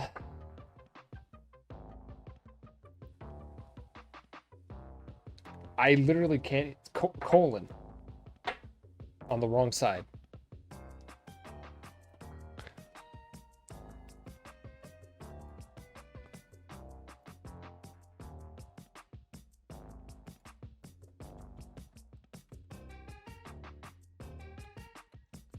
Somebody's DMing me. Should I trust it? Probably not, huh? I'm doing great. How are you doing, bozo? Pirating games. Oh god. Oh no, dude. Did Scion hire you? How long have you been streaming? What do you mean? How long have I been streaming? Are you about to offer me something? Somebody just DM'd me, said, "Hey mate, you stream pretty good. How long have you been streaming?" What's next? I offer art assets. I said, "Are you about to offer me something?" I'm very against pirating games, Cybernet. Although you'd probably pick up on that based on what I've been saying. Like, I'm already against people being in favor of free-to-play games over this game costing $40. So it would make sense that I would be against pirating games. I think that there's a through line with that opinion. I want people to spend money on video games. I want people to spend money on the things that matter about video games. And quality, interesting experiences.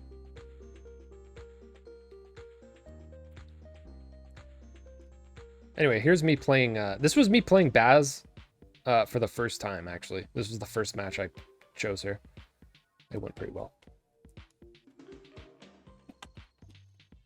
No, I think emulation is a little different because...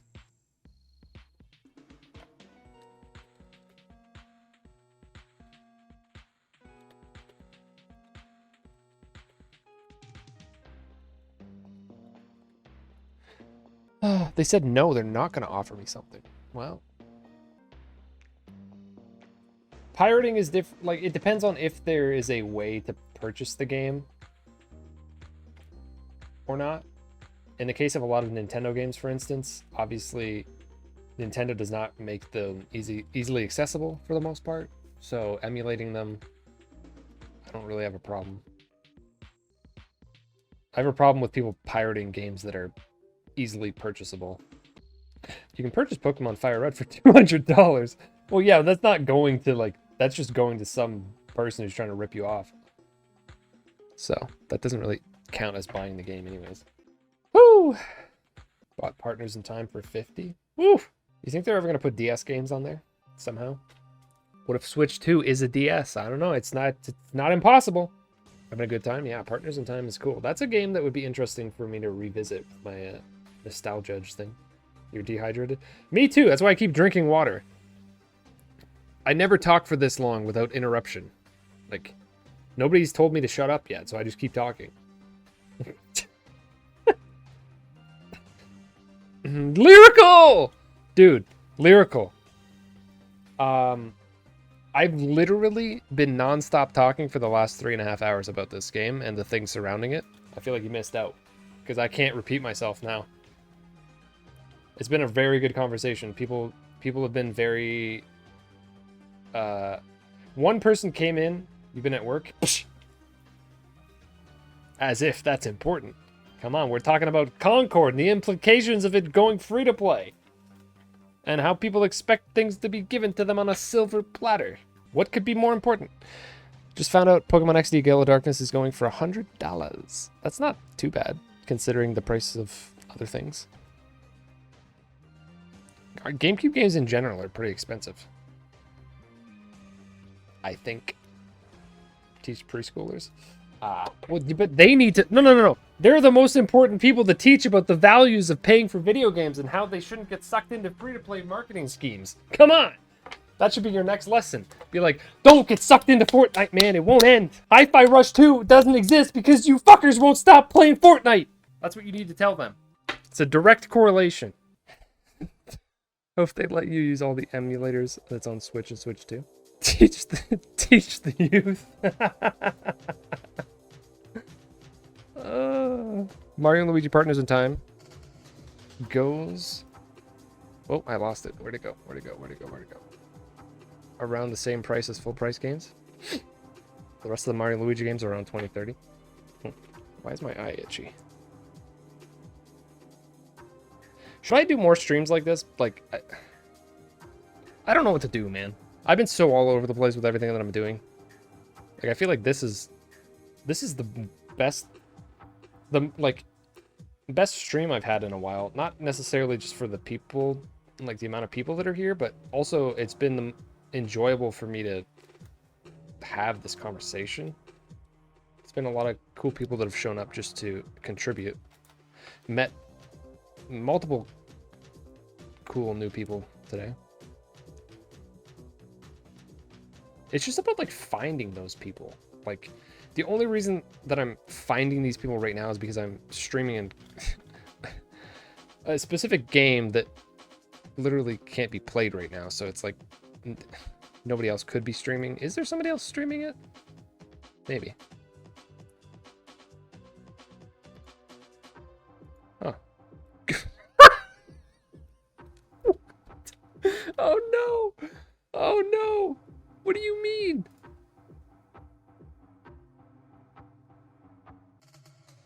Dude, there's somebody else that says that they're streaming Concord. There's only one other stream I'm seeing. And the name of the stream is Gooning Time.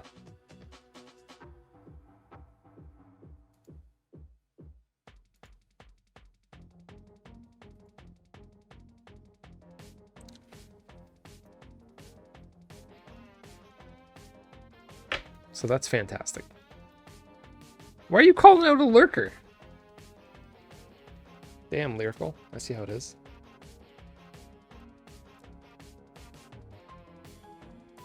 It was def fun. Wait, what are you saying that? Cheap viewers. I don't need cheap viewers. Get out of here. Damn, you banned it before I could. Yo, Greystar got called out. Sorry about that. I didn't tell him to do that. He's not actually lurking? What do you mean he's not actually lurking? He's right there! Oh my god, my voice.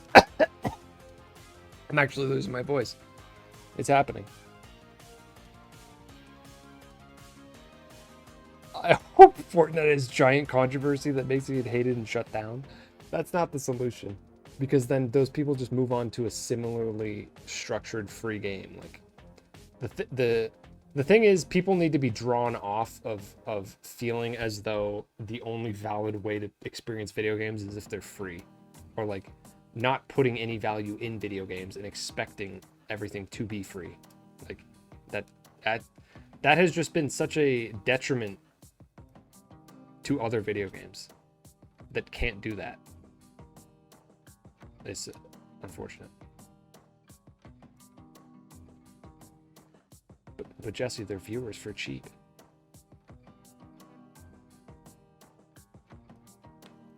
Whole Battle Royale. I don't mind Battle Royale, to be honest.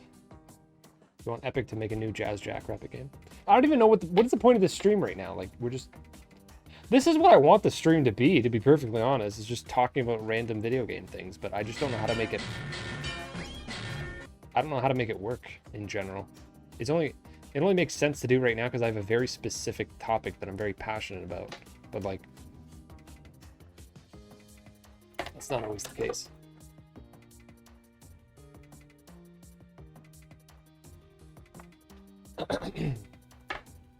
I'm gonna say it again.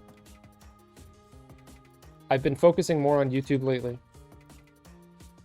If you're interested in anything that I've said over the past few hours, perhaps check out my channel. Bad as the Dark Souls community. Whoa, whoa, whoa, whoa, whoa. Whoa, whoa, whoa, whoa,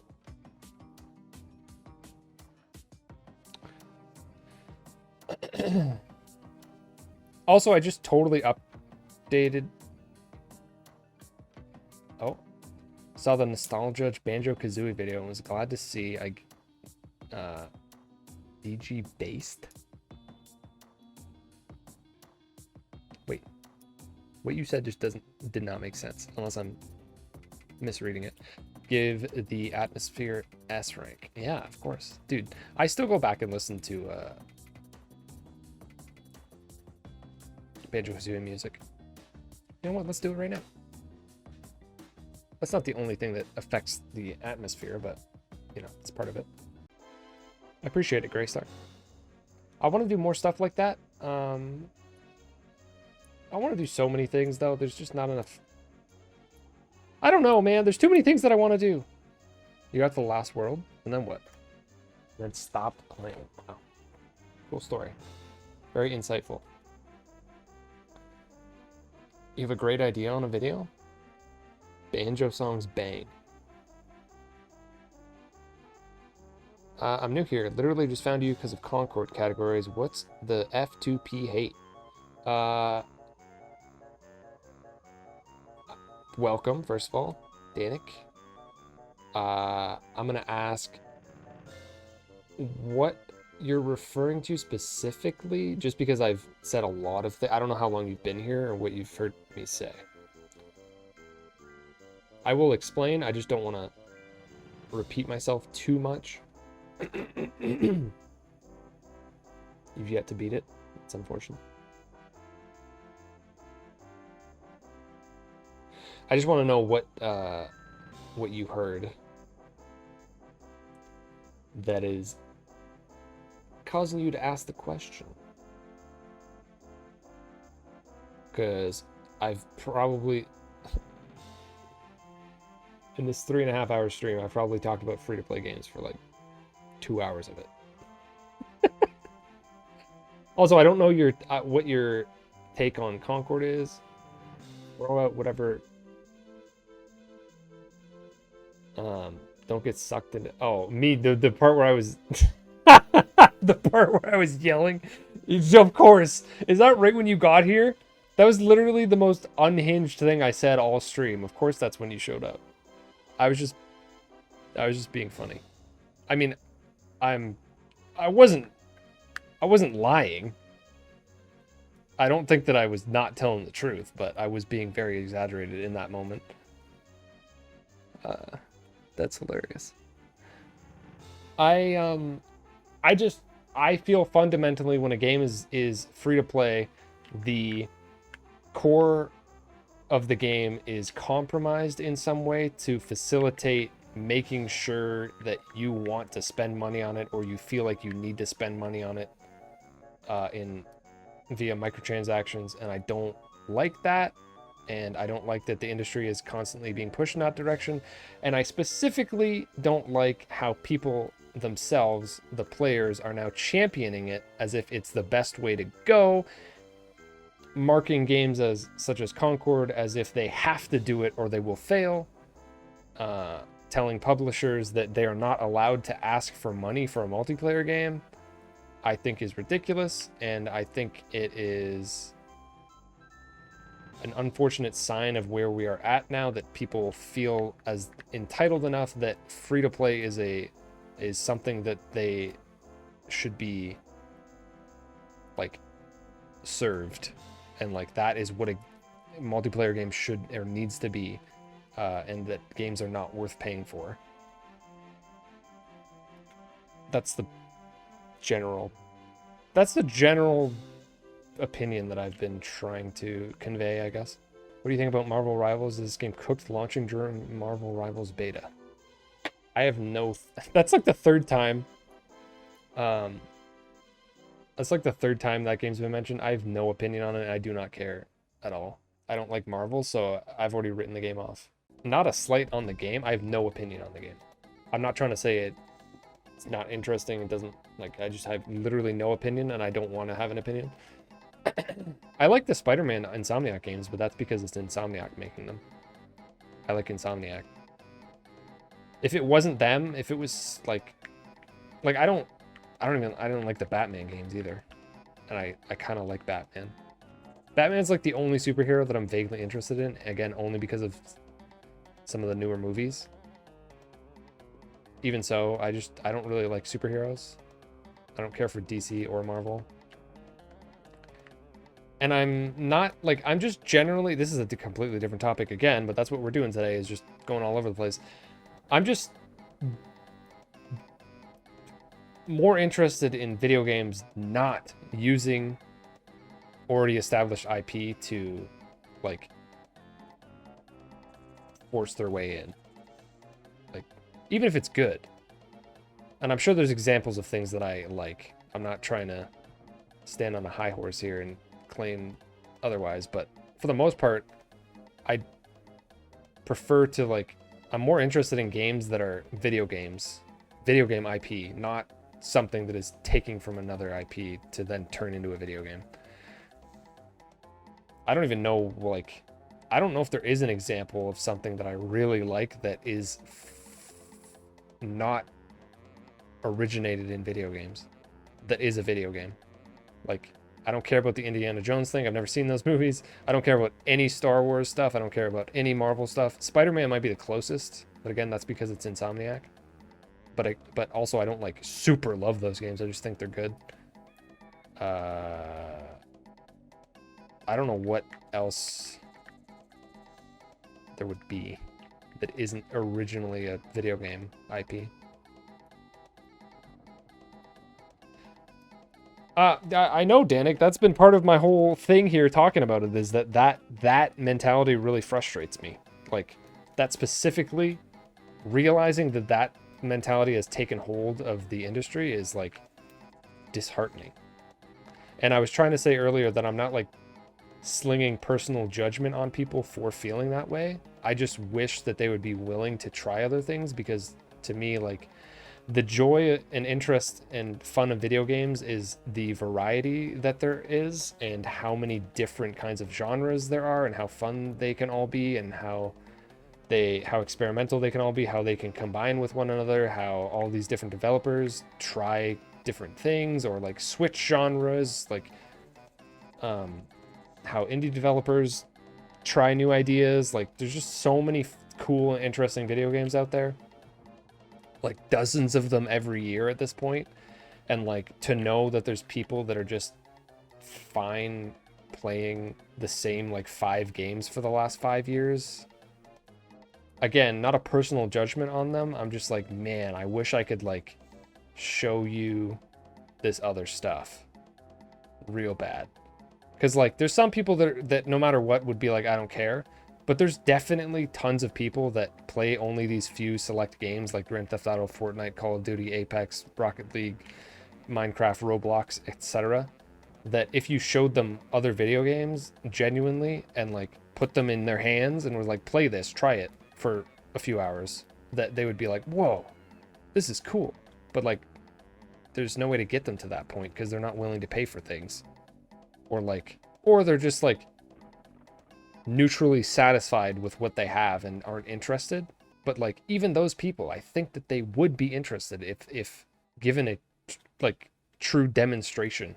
And like, that's why I get frustrated with the conversation, is because like, man, I wish you would branch out more and support these other things that totally deserve to exist and like proliferate and receive sequels and have new companies be funded and making interesting new games. And like, something like this is revealed and it's new and interesting and unique and fluid and feels like a mix of multiple different genres and styles, and I like the way that it looks and feels and handles, and it's a new IP. Like, yeah, let's get behind this. And people are like, I'm not paying for that shit. It's like, this sucks, man. Why are we at this point? Like, I want more unique, interesting new IP to proliferate and like be supported and not just cast aside mostly unfairly. There's valid criticisms, but like, that gets lost in the hatred. And like, this game deserves to exist, and I wish that more people were more willing to actually give it a chance. There's so much just immediate writing off of it. And again, it's not all about this game. I'm not that personally invested in this game specifically. It's more about the message. Oh, this was like a massive failure on my part. The message that this game failing is going to send to PlayStation and other companies, that is what bothers me. Does it have a battle pass? I don't know. As of right now, that's not a thing, but I don't know what they're planning on doing. As far as I know, the only thing that's like confirmed about the way they're handling this game is that it is coming out at $40 and they are going to update it for free. Whether or not, I'm assuming there's probably going to be some level of microtransactions. We don't know what they are. We don't know how they're going to push them. We don't know if there's going to be a battle pass. I assume and hope, I guess, that it's not going to be super intrusive and annoying, because that's the reason I don't like free-to-play games. Again, we'll see how it's handled. If it's handled the way I don't like, I will gladly criticize for it. Like, I'm not here to defend the game. I'm here to defend like video games overall. That's like literally me on YouTube recently, and I guess on Twitch, is just like, I feel like I'm just defending video games, period. Like, nothing in particular. I'm just sick of people being so negative about video games, and like overall, like complaining about modern games, complaining about like how things are implemented and whatever. Just, there's valid, again, nuance, blah, blah, blah, blah, blah. There's valid things all over the place with everything I'm saying here. Valid complaints. But it's the invalid complaints that seem to rise to the top and really like crush things under their weight. And it's just a lot. So I've really just been spending the past like month or so with the videos that I'm making trying to like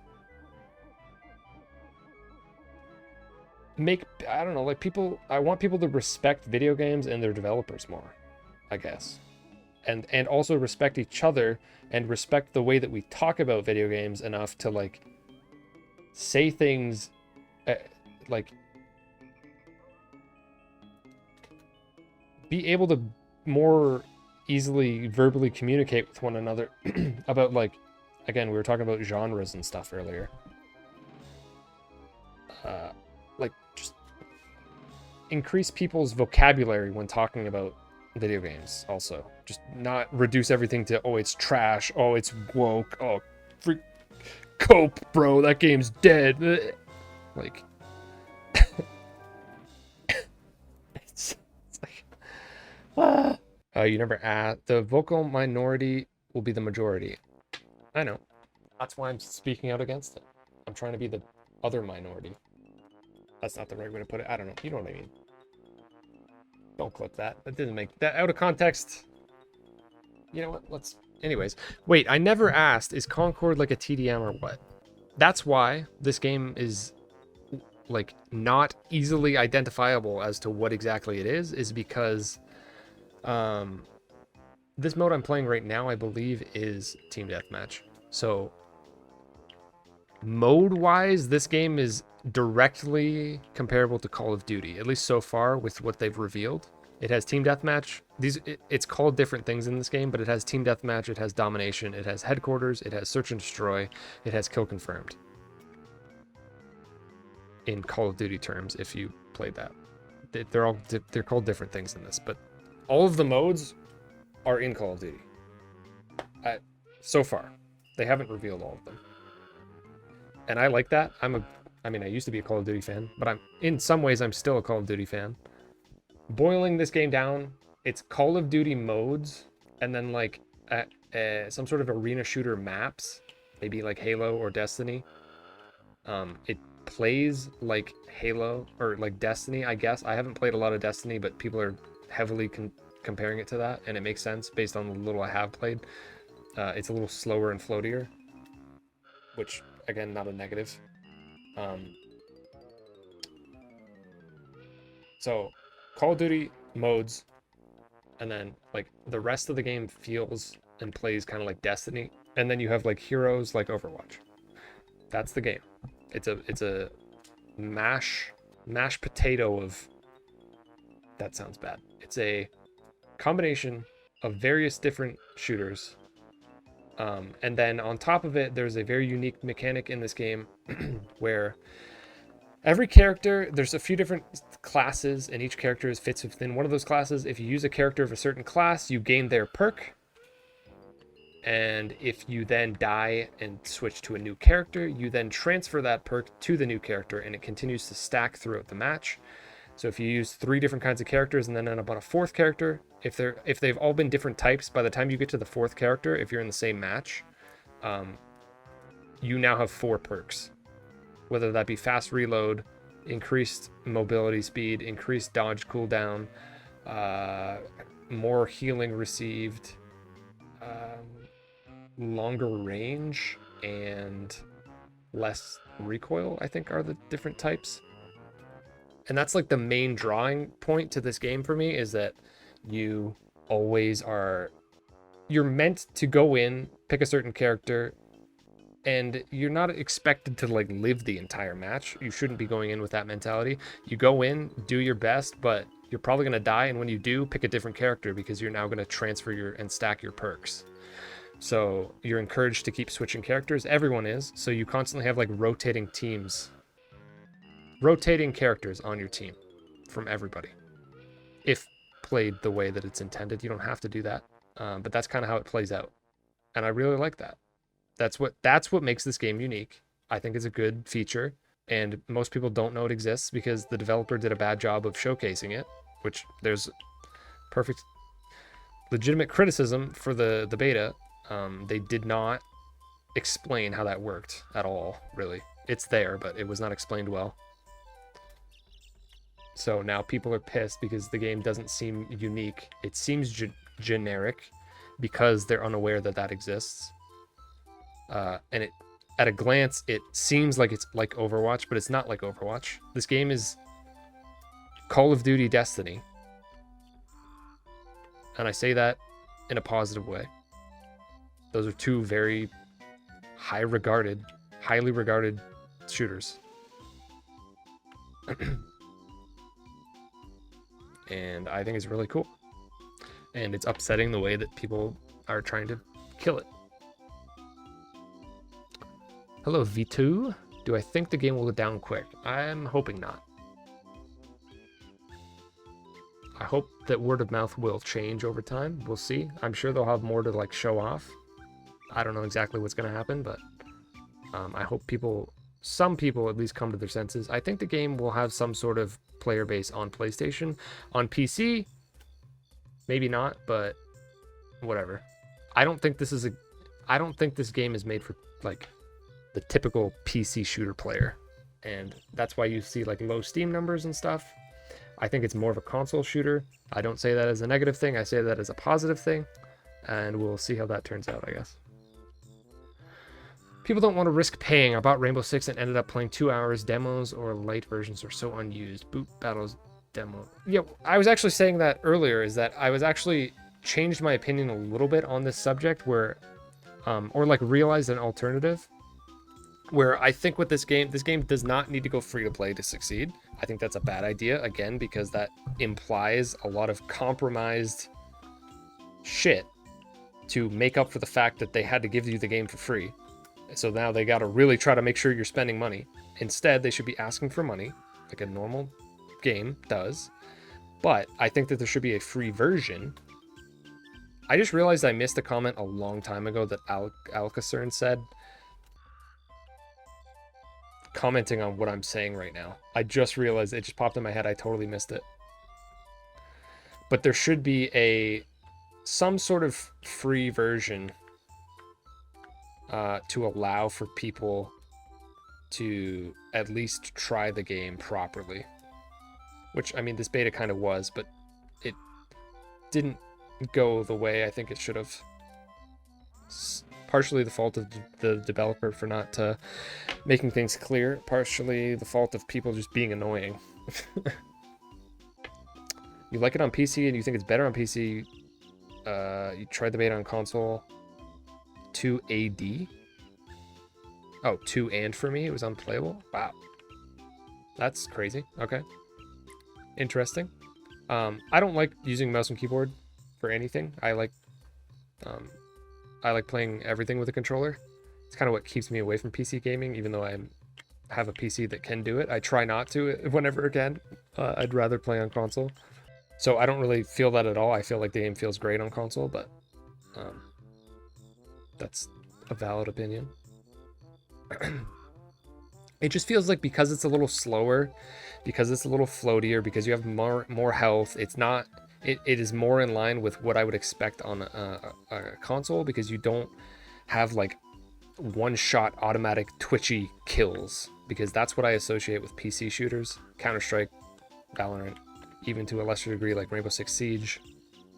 Even though I played Siege on PS4 and loved it, but it does feel more of a PC game. This feels more in line with like playing The Last of Us or Uncharted or Killzone. Like, it feels like a PlayStation game, which again, I'm saying that as a positive thing. Or even something like Call of Duty, which again, that's more of like a split PC and console type deal, which I guess this kind of fits into that too. See, that's how I feel about it on controller, so I mean, I'm not going to disagree with you. Sure, you're saying, I don't know about that lyrical. Not right now. I'm losing my voice. Next. G. Is that quiet now? I feel like I can barely hear it compared to the music. FF. Final Fantasy? You want to talk about Final Fantasy? All right. So, Final Fantasy 13 is the best Final Fantasy. Just kidding. Anyways, I was saying that... Don't respond to that. Nobody. I don't want to see a single response to that. I was saying that free version of the full price game works on paper, but I've seen games do that and then everyone loses their minds because they see free to play on Steam or whatever, and then demand all functional mechanic content is on. Okay, well, make it clear. 1 sec. Free trial. Ooh, 1 sec. Won't disagree. Like Final Fantasy 13? Me too. I'm not going to try to say it's the best one, but I do like it. It's overhated. You know what? Final Fantasy 13... You know what? Final Fantasy 13 is the Concord of Final Fantasies. That's what the internet needs to hear right now. Get it through your head.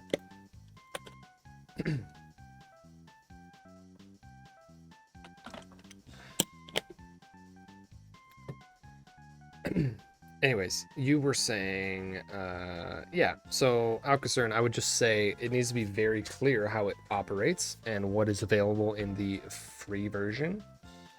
Or like, even like a discounted version, I don't know. Like, I feel like there's so many ways to go about it. I think the thing is that, like, I don't know, I just value paying for a completed video game, and if there's like a way to skirt around that while still having that be an option but allowing more people to experience the game somehow,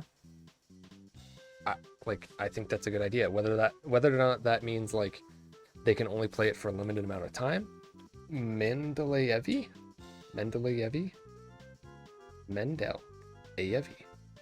Something like that. Hopefully I didn't completely ruin your name. Welcome. I like the orange name. Oh, it's not. It's orange on one screen, not orange on the other. Yeah, so whether or not the free version be like limited in terms of you can play it for like a certain amount of games, or you can play it for like 10 hours, or you can play it for an unlimited amount of time, but you only have... See, I feel like the unlimited amount of time, but you only have a certain amount of characters thing probably doesn't work, because then you're like ruining the flow of how the game works. The point is that you're supposed to have access to all these characters so you can keep switching between them. So I don't really know if that works. And you would probably have to be assigned like random characters so that not everyone had the same characters, because again, that would ruin the flow of how the game works. So it would probably have to be a time thing. Like you get to play for like 10 hours for free. Or like a free weekend. The launch weekend, free weekend. Why not? Let people play it. When people play this game and they know how it works, there will be a decent amount of people who have their mind changed. Sound like a subscription service? That's true. What if a Minecraft villager gets struck by lightning? What the heck? What? I just realized that. I'm gonna be contrarian. How many of the listed other shooters have you spent a decent amount of time with besides Call of Duty? All right, I'm gonna try to estimate amounts of time here. Maybe I'll go by months or years, not hours. So I played Call of Duty for like 4 years straight, 2008 to 2012-ish. Before that, actually, I played Medal of Honor on Wii for like 6 months, which is what got me into online shooters. No big deal. Anyways, so then after Call of Duty, like near the end of Call of Duty, I started, and throughout it, like I played Battlefield Bad Company 2 for a few months, Battlefield 3 for a few months, Battlefield 4 for a few, maybe like 1 month when it came out. I played Killzone 3 for a few months. I played very limited amounts of Counter-Strike because I don't like mouse and keyboard. But I did play Counter-Strike Go a little bit, Counter-Strike 2 a very little bit, CS 1.6 or whatever it's called for a little bit. Yeah, man. Dude, I love the Wii.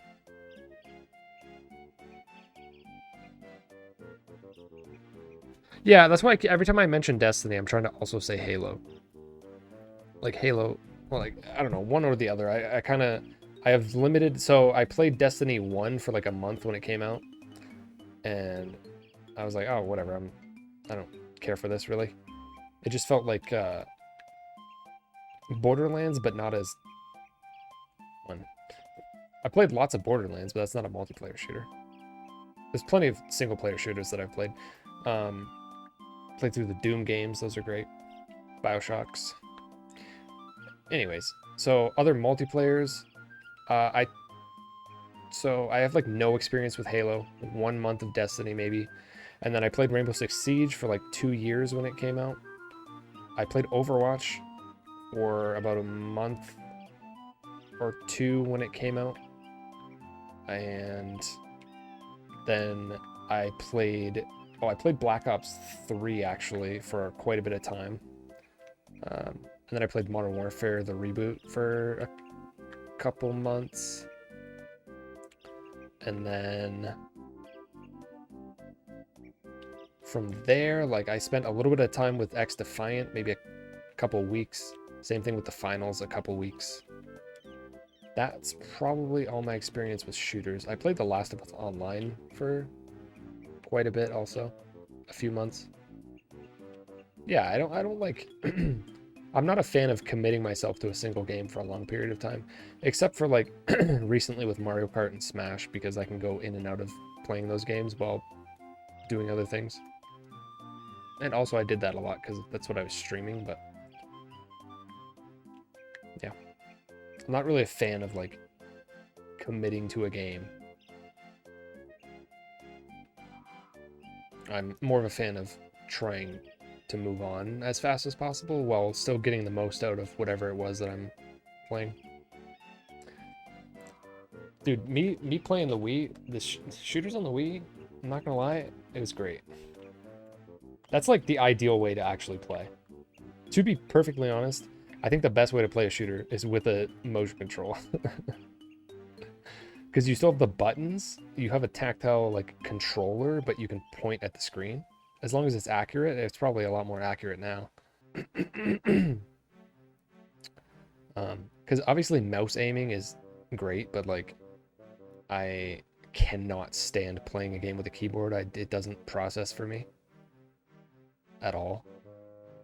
I don't understand how people move around using WASD. I've tried it so many times. Can't do it. In 3D, it doesn't, like, I need an analog stick. So that's basically the fact that I need an analog stick, and also the weird posture of holding your hands over a keyboard for that long. Just not a fan of it. I don't like keyboard. Keyboard and games do not go together for me. So I need a controller.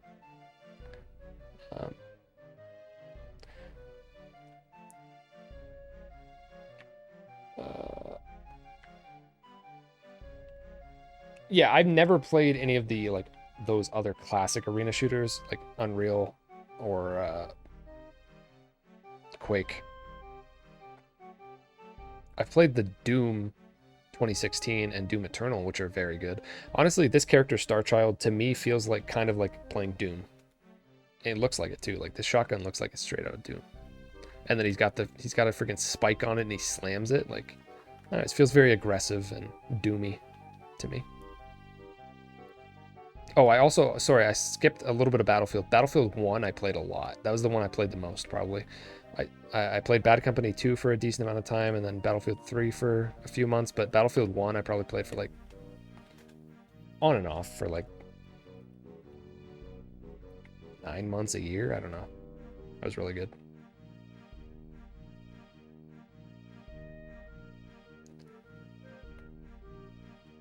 '24 Tech Wii would feel nice, but my god, the Wii was so awful. Switched to third-party sensor bars and everything. Oh, I had that. I had a wireless one. You pushed a button on it. Character constantly trembling in fear. Yeah, I mean, yeah, I'm not here to defend the Wii. The motion controls for Medal of Honor Heroes 2 specifically, though, and then I played Call of Duty World at War on the Wii. It was great. It was honestly great. That's where I converted from my Nintendo fanboyism, was Call of Duty World at War. I got the 10th Prestige on the Wii, converted, got the 10th Prestige again on PS3. All of a sudden, my love for PlayStation started to bloom. And Nintendo started to wear off for me, although I'm still a fan of some things Nintendo does quite a bit. Kind of out of the loop on why a game like this feels a bit meh, despite finding the game fun to play.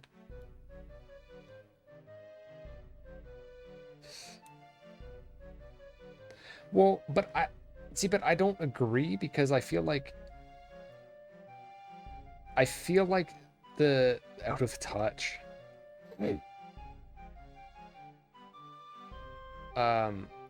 Again, I feel like that's a PC player mentality. I could see a PC player playing this game and thinking that, and kind of makes sense. I don't agree, but I think that's the mentality they would have looking at it. What's your guys' opinion with the netcode in the game? I didn't have a single issue with. There was like one instance of a lag, like obvious lag, but outside of that, I didn't have any issues with anything connecting. In contrast to playing X Defiant for like a couple weeks where there was clearly something going on there that was not working. It was really awkward. But hello, Creeper. Welcome. Also, yeah, motion controls are definitely a lot better now, like especially with VR and stuff. Alcacern. I have not played VR, but I'm pretty sure it's in a good state as far as that goes. Obviously, it's not really being adopted as much as they want it to be. M. Coro. Bonjour. I do not speak French, even though I'm Canadian. I don't know if you only speak French, but I know some French words, but I cannot speak French. I'll probably offend somebody if I try to do that. This has been a crazy stream, man. Again, really appreciate people coming and talking about this. Lots of good conversations. This is probably like my favorite stream that I've done in a very long time. Just kind of sitting here expressing opinions back and forth. You can understand why the game should be kept to paid for. You didn't pick up a PC till about 3 years ago. No? I just don't know, like, I have a lot of experience with shooters, so I don't really know what you're getting at. Like, outside of people, like, obviously shooters. Oh, I've played Fortnite. Like, I didn't even bother to say. I also played Apex Legends a little bit. Like, I've played them. The only, like, significant shooter that I've never played, I think, is Valorant. I guess I just totally forgot to mention those other games. I also played Warzone. I played a little bit of PUBG, but that was not good. You can understand why the game should be kept paid for. What do you mean by that? It would be turned into another thing with the battle pass and won't have the drop, kind of like Overwatch did. Yeah, like, I don't want to get into it again because if anybody's here and hasn't been here the whole time, just genuinely go back and watch this VOD because there was a lot of different conversations happening. If you're curious as to my thoughts on, or like even other people's thoughts, just we had a lot of good back and forth about everything regarding this game. It was a good stream. So if you want to, because like at this point I don't want to repeat myself about the free-to-play stuff because I probably spent 2.5 hours talking about it.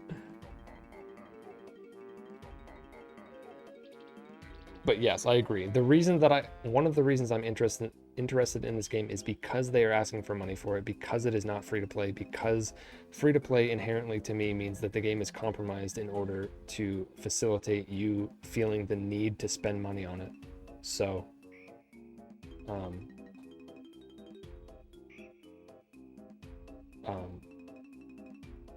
because of that,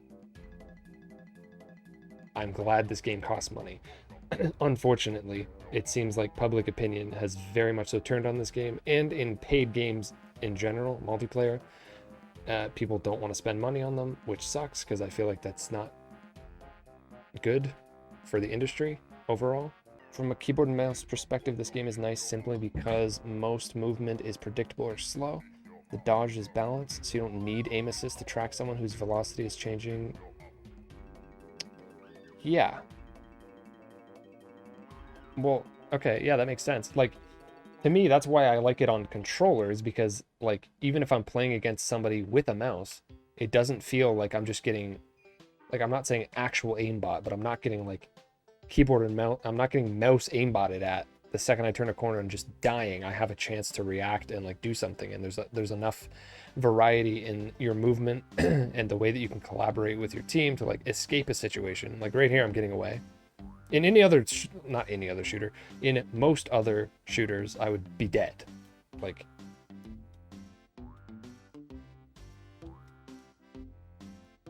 I like being able to escape. I like being able to be creative and think on your feet and do something about it. Again, this is not entirely unique to only this game, but it's just one of the aspects why I think this game is fun. Very few shooters are like that, and again, Bungie games are like that, but I never really got into Bungie games, and this more speaks to me. Stony Baloney, love the beta, only big complaint was the no respawn mode. Welcome to the stream, I also love the beta. What do you mean by that? Like the fact that it was there, or the way that it was handled, or what? That's my favorite part of any... That's my favorite way to play a shooter, is the no respawning. Search and destroy, aka Counter-Strike, aka Rainbow Six Siege style. That is mostly what I'm interested in playing in this game, because that's always my favorite way to play a shooter. I didn't play it much in the beta because I never had a team of people on mic to do it with, so that kind of defeats the purpose. Next member of the DG. I used to be obsessed with Search and Destroy. Creeper Crazy, thank you for the follow. I was known for being a Search and Destroy player to some degree. That was literally 13 years ago at this point. 14 years ago. Alright, let me see what Lyrical's saying here. Being contrarian, because I think there's a lot of history behind shooters that makes this game appear underwhelming. Take note, I say appear underwhelming. I do think it's a fun game. Very difficult in its sphere for a game like this to succeed, unless it's really shaking up the scene in some sort of way.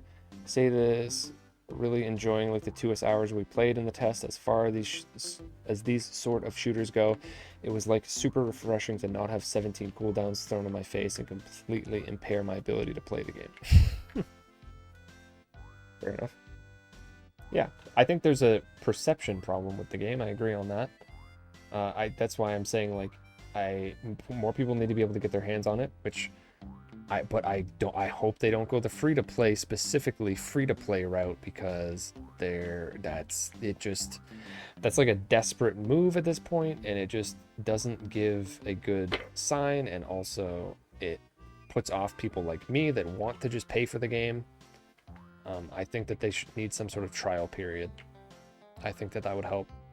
They need good word of mouth, obviously, and people need to play the game extensively to be able to do that. But I don't think that they should forego asking for money. I think this game is worth the price.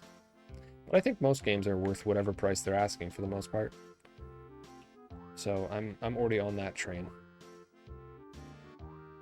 Which, of course, people are not necessarily. The loot drops you get would have cost money if this weren't free to play, and gunplay is good. Played mostly Itzy. I didn't even try playing her. I don't like the way she looked. It was keeping me away from her, I'm gonna be honest. That's the case with a couple characters. Like, what is it, Devere's? That's like a box on her head. I'm like, that ain't it for me.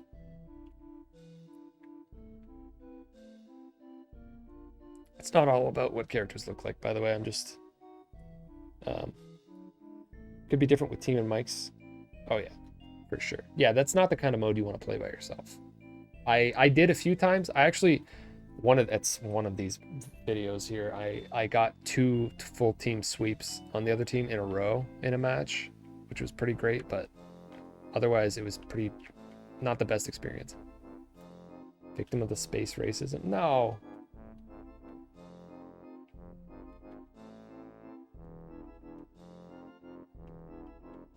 Would have been worse if it went the Overwatch 2 route. I mean, I have a completely formed opinion about the Overwatch 2 situation in the first place, having not played it and don't really care to. I played Overwatch 1, but I'm not going to get into it. I'm gonna state something, and then I'm not going to elaborate, and I'm not going to read any comments that go into this because I don't want to start a new topic. But I was of the mind that I was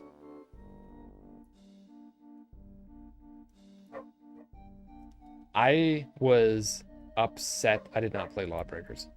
I'm not into like hero shooters, which Like, if you ask me, do I like hero shooters? My answer is no. But I like this game. Which, this game only has, like, some aspects of hero shooters. It's really not very much like Overwatch. This game is like Call of Duty, Halo, Destiny, with a sprinkling of Overwatch. And there's only one of those games that I ever really got into, which was Call of Duty. That's where I'm mostly coming from. And Rainbow Six Siege, which there's some similarity here, but not really.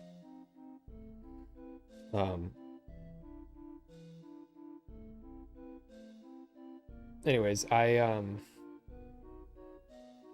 can't start a new topic. Dude, my voice is gone. How long has it been? 4.5 hours. I've not stopped talking for like longer than 30 seconds. Crap, man. I appreciate people showing up. Like, I don't really... This has been the most, like, active stream I've had in years? I think, if I'm gonna be completely honest, it's probably been a couple of years since I've had a stream that was this active, especially with like new people and mixed with old people coming back. So I really appreciate people showing up and following. Stony Baloney, thank you for the follow. Eddie's old. Eddie's very old. Eddie's got that first badge. Lyrical's pretty old too. Eddie's like elderly though.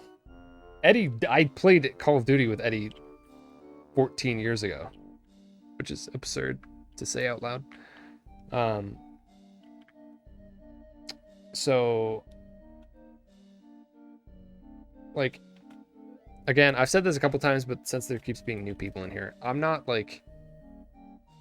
somebody who's gonna do nothing but stream Concord. That's not my intent. I never had an intent to like make this game something I was hyper focusing on, but because of the conversations around it and how shitty people are being and how unfair they're being and how this game has become like the centerpiece of things that shouldn't be focused on,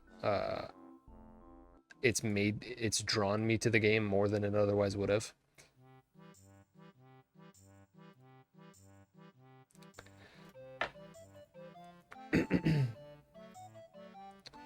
Yeah, this match went 1 versus 3.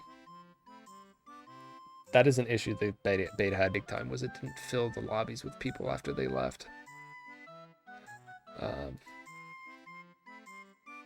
Big problem.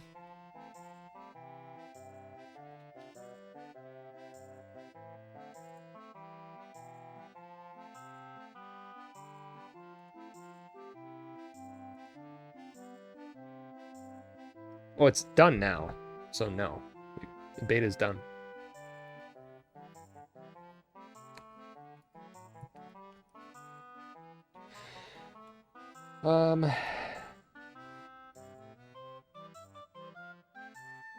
So, oh my god, I'm wearing the same thing. Wait, I got it.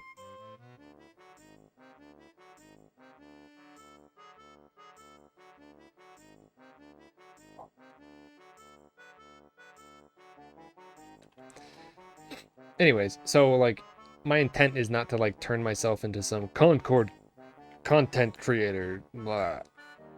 I just like video games overall, and this game has been a reminder of people's just disrespect for video games, I guess. In general, I feel like, which I've already felt building up, but like this game's really taking it. I don't know. I'm losing track of my train of thought at this point. We've gone a lot of places with this conversation, though. I appreciate that, everybody. I wasn't sure anybody was gonna. I literally almost didn't. I didn't know what to stream today. I wasn't sure what I was gonna do. This was kind of the last second decision. So it's kind of cool that so many people showed up. So Really appreciate that. I hope you all found something entertaining or interesting. If you at all cared about anything that I said or want to see anything else that I might have to say about video games, I make YouTube videos, post on Twitter. I've been using Twitter a little more lately. Mainly YouTube is what I'm trying to focus on. I like to talk about the video game industry, the way people talk about video games, the way people treat them, how we define certain things, blah, blah, blah, blah, blah. I don't know why I blah, blah, blah'd. It's very interesting, right? I'm mainly a fan of, like, From Software games, Mario Kart, Super Smash Brothers, Zelda games. Occasionally I get really into a shooter, but it's not always the case. I like plenty of smaller games as well. Your Hi-Fi Rushes, your Baldur's Gate 3s, Resident Evil 4 Remake, fantastic. Guacamelee, Hollow Knight's cool. Liza P. I don't even know where I'm going. I'm just saying things at this point. I think the Discord around this game is very interesting and very sad. Nice to see people supporting it. Starchild is so fun. Oh, I love Starchild. Yeah, he's really fun. Especially once you give him the movement boost. He's a character I don't like to start out as. Once I realize how the game works with the crew mechanics and stuff, like, he's always my third pick. So I'll play either Baz or Duchess first to get the movement buff. And then I switch to Daw to get the reload speed. And then I go to Starchild, and it's like, he's fast. He's bigger, faster, and stronger too. You know? And he's the third member of the DG crew. Oh god. Oh god. Why was that so perfect? Damn. Even the word crew. Wow, this game is like invoking heavy Donkey Kong 64 vibes now all of a sudden. As I'm listening to Banjo-Kazooie music, it's all coming together. That's what I'm saying, Alcacer, and it pisses me off, frankly. Sorry for the language. To me, this game finally looks like a mix of Guardians of the Galaxy and X-Men. Sure, I mean, I can see that. I like the character designs. That's a point that people are bringing up as to a reason they don't want to play it, because they're not either cool or sexy enough for them. The sexy one, obviously, that's pretty stupid. The cool one, I mean, I get it. They don't feel cool, generally. A couple of them I feel like are pretty cool. Maybe like 5 or 6 of them. Overall, I'm not a fan of the character designs, but like, it's just like, that's not top priority for me to care about something. Although that is I think that is one of the few valid, like, I don't even know if it's a criticism, but like points of disagreement with the game or whatever. Reason to not want the game. That's a valid one. That's on the valid side.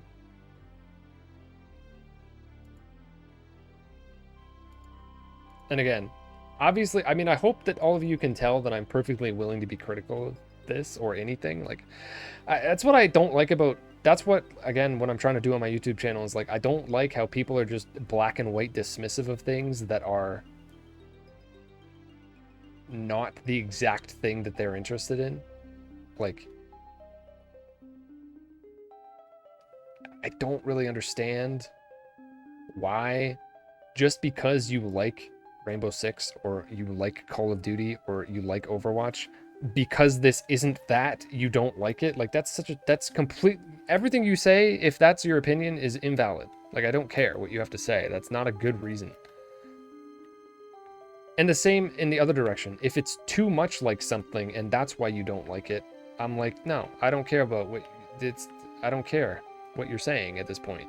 Like, there's nuance in all of these discussions. You can't just black and white me.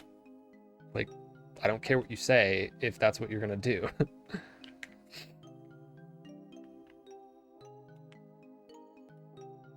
Fable remake versus Concord character design. I can't speak to Fable. I don't know anything about Fable. I'm not gonna lie. Never played any of them. I did see, I know that there's like that picture of the girl. I can't even start talking about that. Anyways,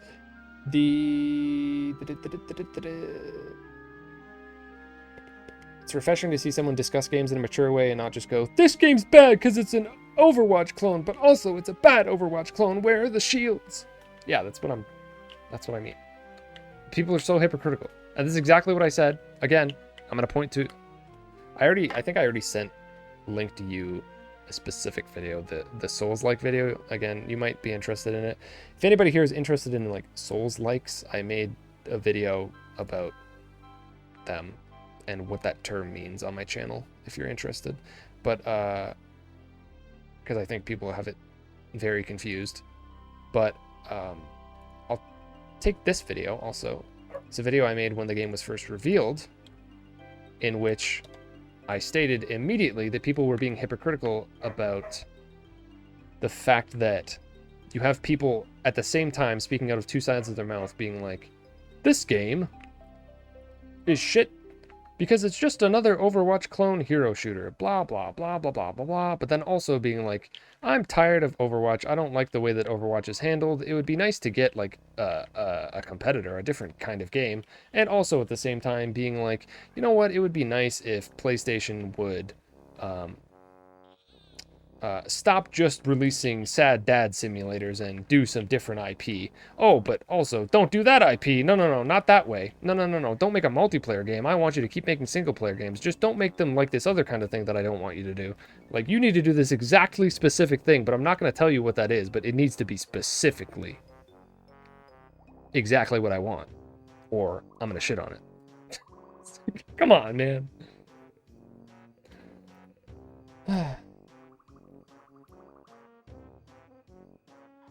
They're visually fine.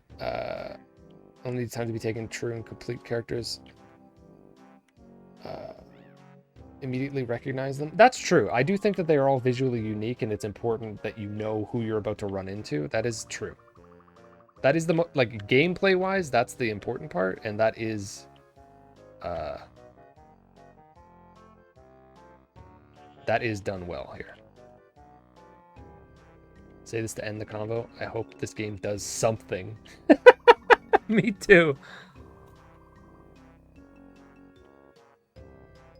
I literally want this game to succeed a little bit, like, because the game is good, but on the other hand, I want it to succeed a little bit more so, just because I don't want people to think they have the power to shut down a game before it launches for invalid reasons. And like for PlayStation to get the wrong idea about why this game didn't succeed, because they're not going to get the right idea, because the right idea is not being stated. Like everyone, there's like 5 different angles that people are coming at this game from, and they're all getting convoluted. So PlayStation, there's no through line to PlayStation being like, oh, that's why this game didn't work. It's like, no, you've got nonsense coming from a lot of different directions and some validity mixed in there, but you can't see it. Nobody's going to listen to it or be able to make sense of it. Like, it's stupid. Do you think Valve's new hero shooter, Deadlock, will be good? Will do good. I mean, we'll see, but like, again, I'm not even a hero shooter fan, so I just don't really care, because it's probably going to be a PC exclusive, so then I'm out anyways. I don't want to play on mouse and keyboard.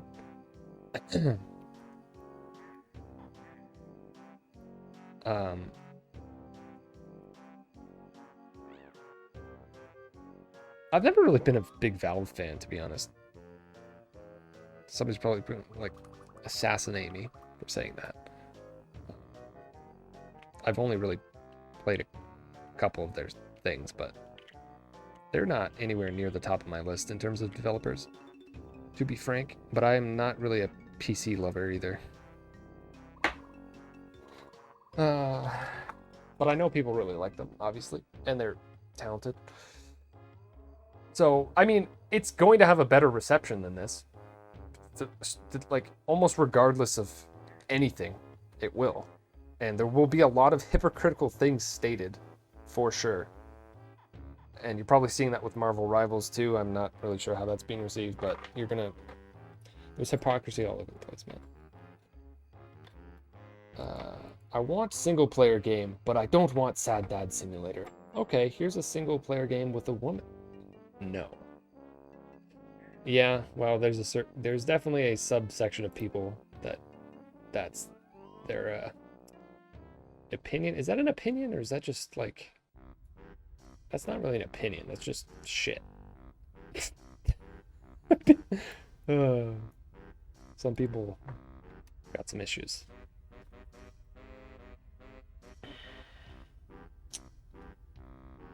Alright. This was honestly a very fun stream. I don't know what the heck I want to do for my next stream at this point. I don't know if I'm going to do something similar. I'm going to stay committed to making my YouTube videos, but this has been a very interesting stream for me, because this shows that, like, if I can find the right topic or the right crowd somehow, I feel like I can get people on board to want to watch the stream. It's just that I don't know how to find the right people or like the right topics. Like, I want to do a stream where I'm just talking about video game stuff, but it's very hard to do.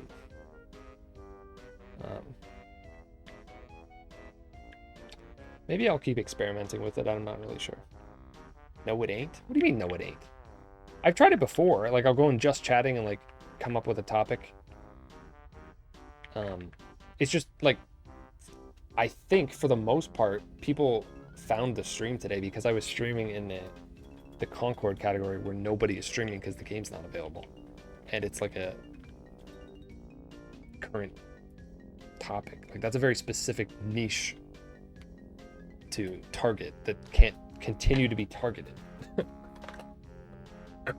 And I don't want to just talk about Concord for the rest of my life. I want to talk about all video games. If you get the whole Concord player base, that's a success. Yeah. I might get like 100 followers. Just kidding. Just kidding. It's a joke.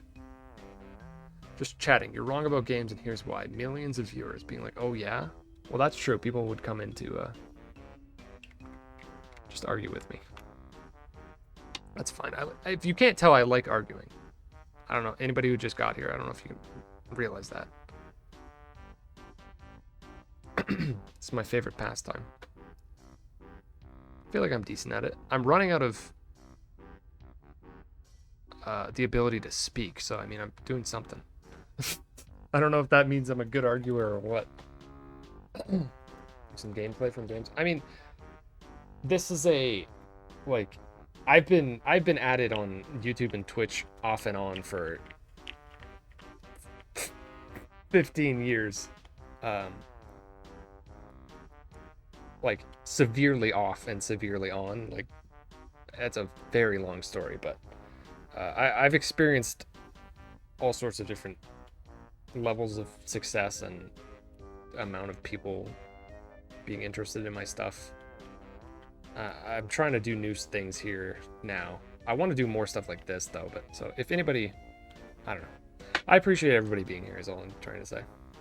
I like talking about games in a way that's more constructive than almost everyone does. Like, nobody wants to be genuine.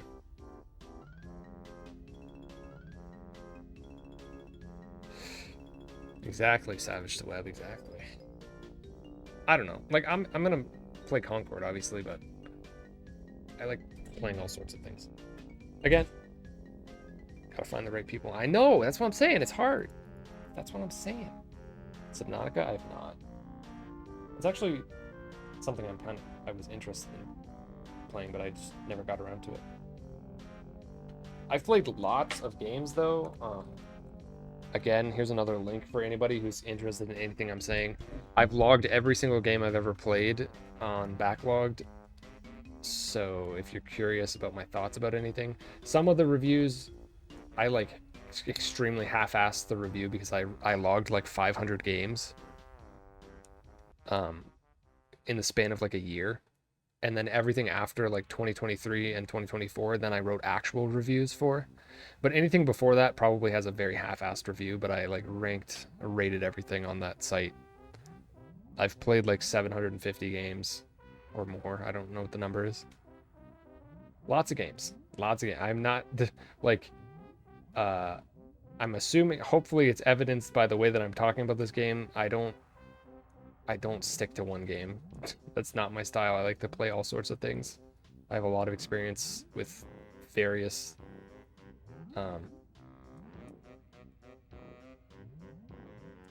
genres, consoles, everything.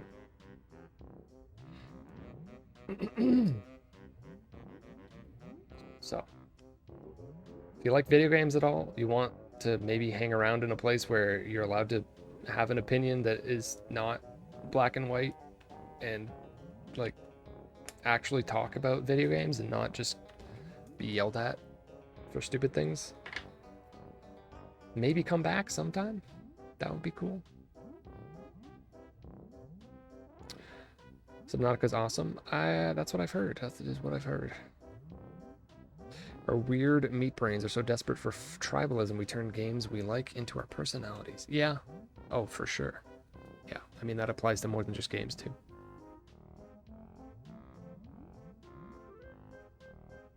Something I did recently is I've been going back to older games and, like, analyzing them as if they, like, just released, which I just did with Banjo-Kazooie. That's also on my YouTube channel. I cut the stream down into half an hour.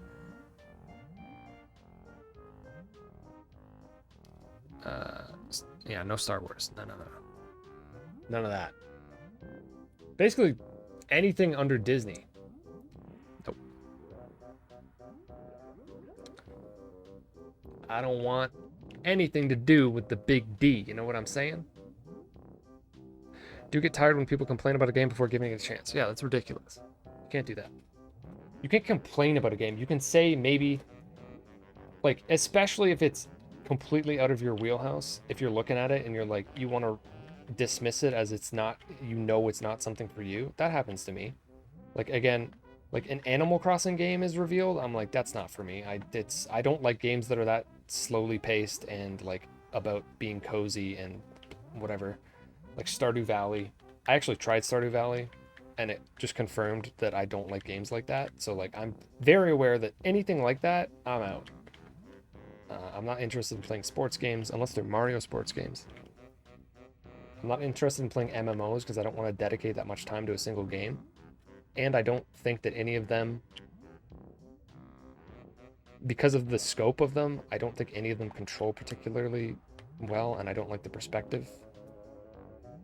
Like, those are the few things that I'm totally out on. Other than that, I'm down for racing games, for shooters, for action games, definitely for games that are, anything that is remotely resembling a Dark Souls is shot up to the top of my list for sure.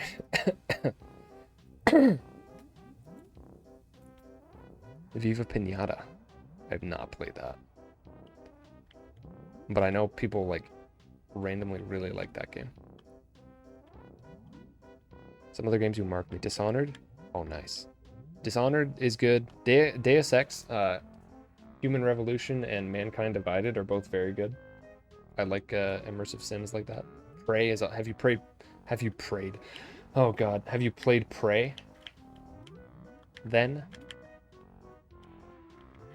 Because... or Bioshock, obviously. Any of the Bioshock games. Bioshock's a little different, but... Prey is more similar to Deus Ex, but it's very good. The newer one. 2017 one.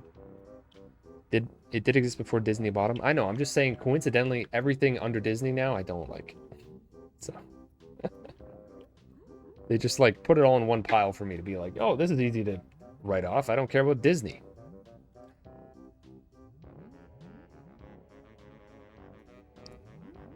Thank you for telling me I have common sense. I feel like that's what I try to do. Like, even if I have an opinion, I try to, like, check my opinion. Like, why do I have my opinion? Like, that's an important question. The second you state something, you should be like, why do I think that? Like, where am I getting this bias from? Am I?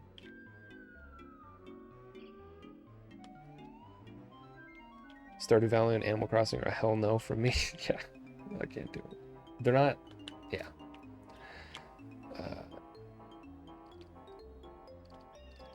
For Honor, I played For Honor for a bit. It was all right. It didn't stick with me. I only played it for, I don't even know if I bought it. I might have only played the demo or whatever. There was something before, beta or demo or something. I don't think I bought it. It like almost goes where I want, what I like in games, but it just, I don't know, maybe it was Ubisoft's involvement put me off. BioShock 2 is the best. I actually, upon revisiting BioShock 1, 2, and Infinite a couple times, every time I do, I kind of have a different opinion on what the ordering of them, to the point where like they're all just, in my mind at this point, just one big, like, this is a great series, and like I don't even distinguish between them. Like, I just like all three of them equally for different reasons. It just gets way into the weeds if I try to like separate them. DLC is poo-poo? Damn. That's what I initially thought, but then upon replaying them, I was like, no. I feel like it's on par. BioShock 2, like, overall has the most interesting gameplay with the, like, I like the setting of Rapture better than, what is it, Columbia? So that combined with the way that the game plays better than the first one is great. But obviously, like, then Infinite improves on some gameplay mechanics, but in a different way. Halo? See, Halo's not... I played Halo basically for the first time a couple years ago, and I couldn't do it. It's too old at this point. I have problems going back and playing old games, though. Which is why I'm doing this new series where I do it intentionally. Which I actually liked Banjo-Kazooie when I just played it a week ago. But yeah, I find it hard to go back to like early 3D games because just the lack of so many things that make games good nowadays is missing. And like they just feel heavy and slow and unresponsive, and the menus suck and the checkpointing's not good. I love Death Stranding. It is too long. Most games are... Any game that is long is probably too long. That's my opinion. To be general. Any game that's over...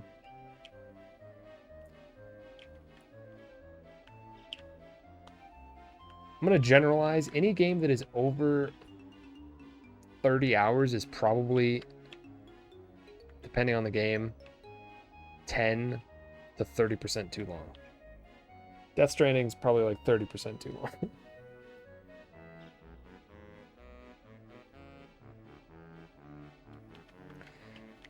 Yeah, they didn't know how to do it, exactly.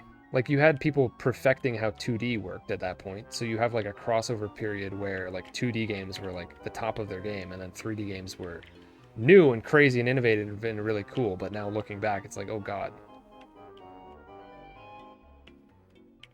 Oh boy. Original BioShock first playthrough had some magic. Others didn't hit the same? No? Fair enough. Elder Scrolls Daggerfall Unity isn't as hard as the original? Damn. I don't have much experience with Elder Scrolls. I played Skyrim and a little bit of Oblivion. That's about it.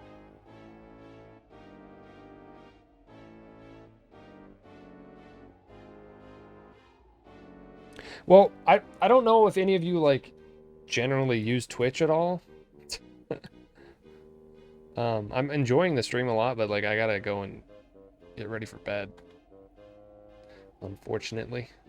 Should probably stop talking so that my voice doesn't completely go missing. But I really appreciate everybody hanging out today. Very cool. Exactly, that's what I'm saying, Alcacern. Exactly what I'm saying. People, that's why, again, why I'm doing this new series, Nostalgic. Amazing name, by the way. I will not hear any other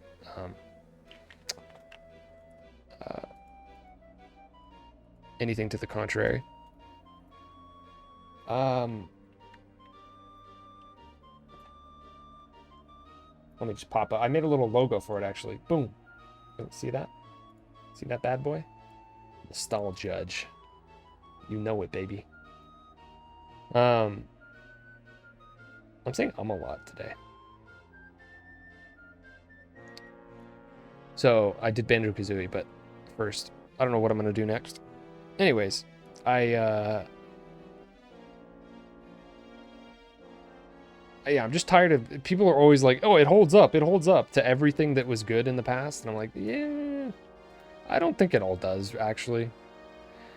You're telling me every, like, 3D platformer and early console shooter, like, feels good to go back to? I don't think so.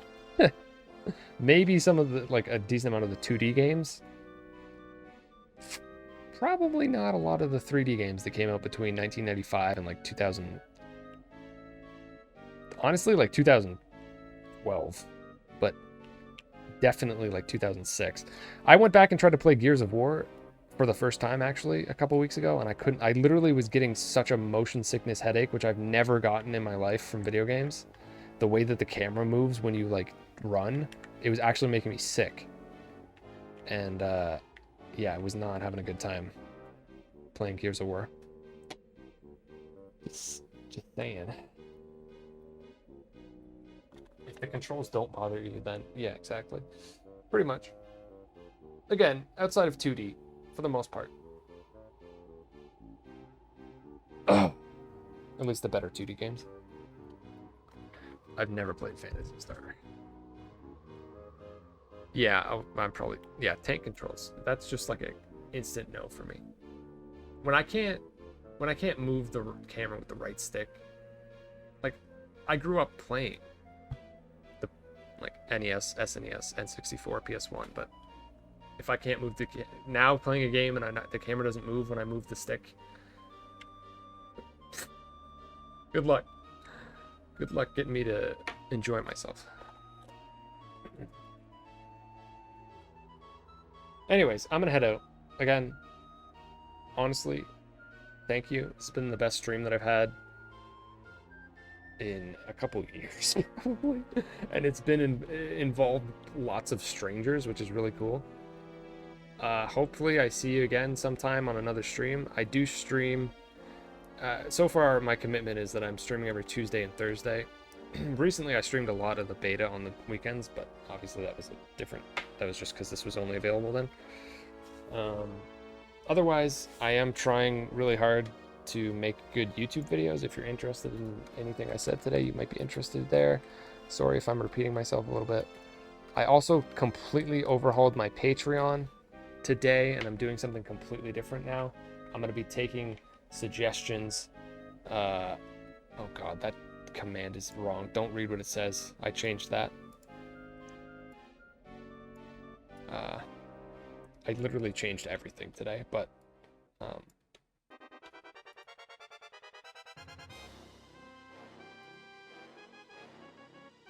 me delete that. What? I can't delete my own message?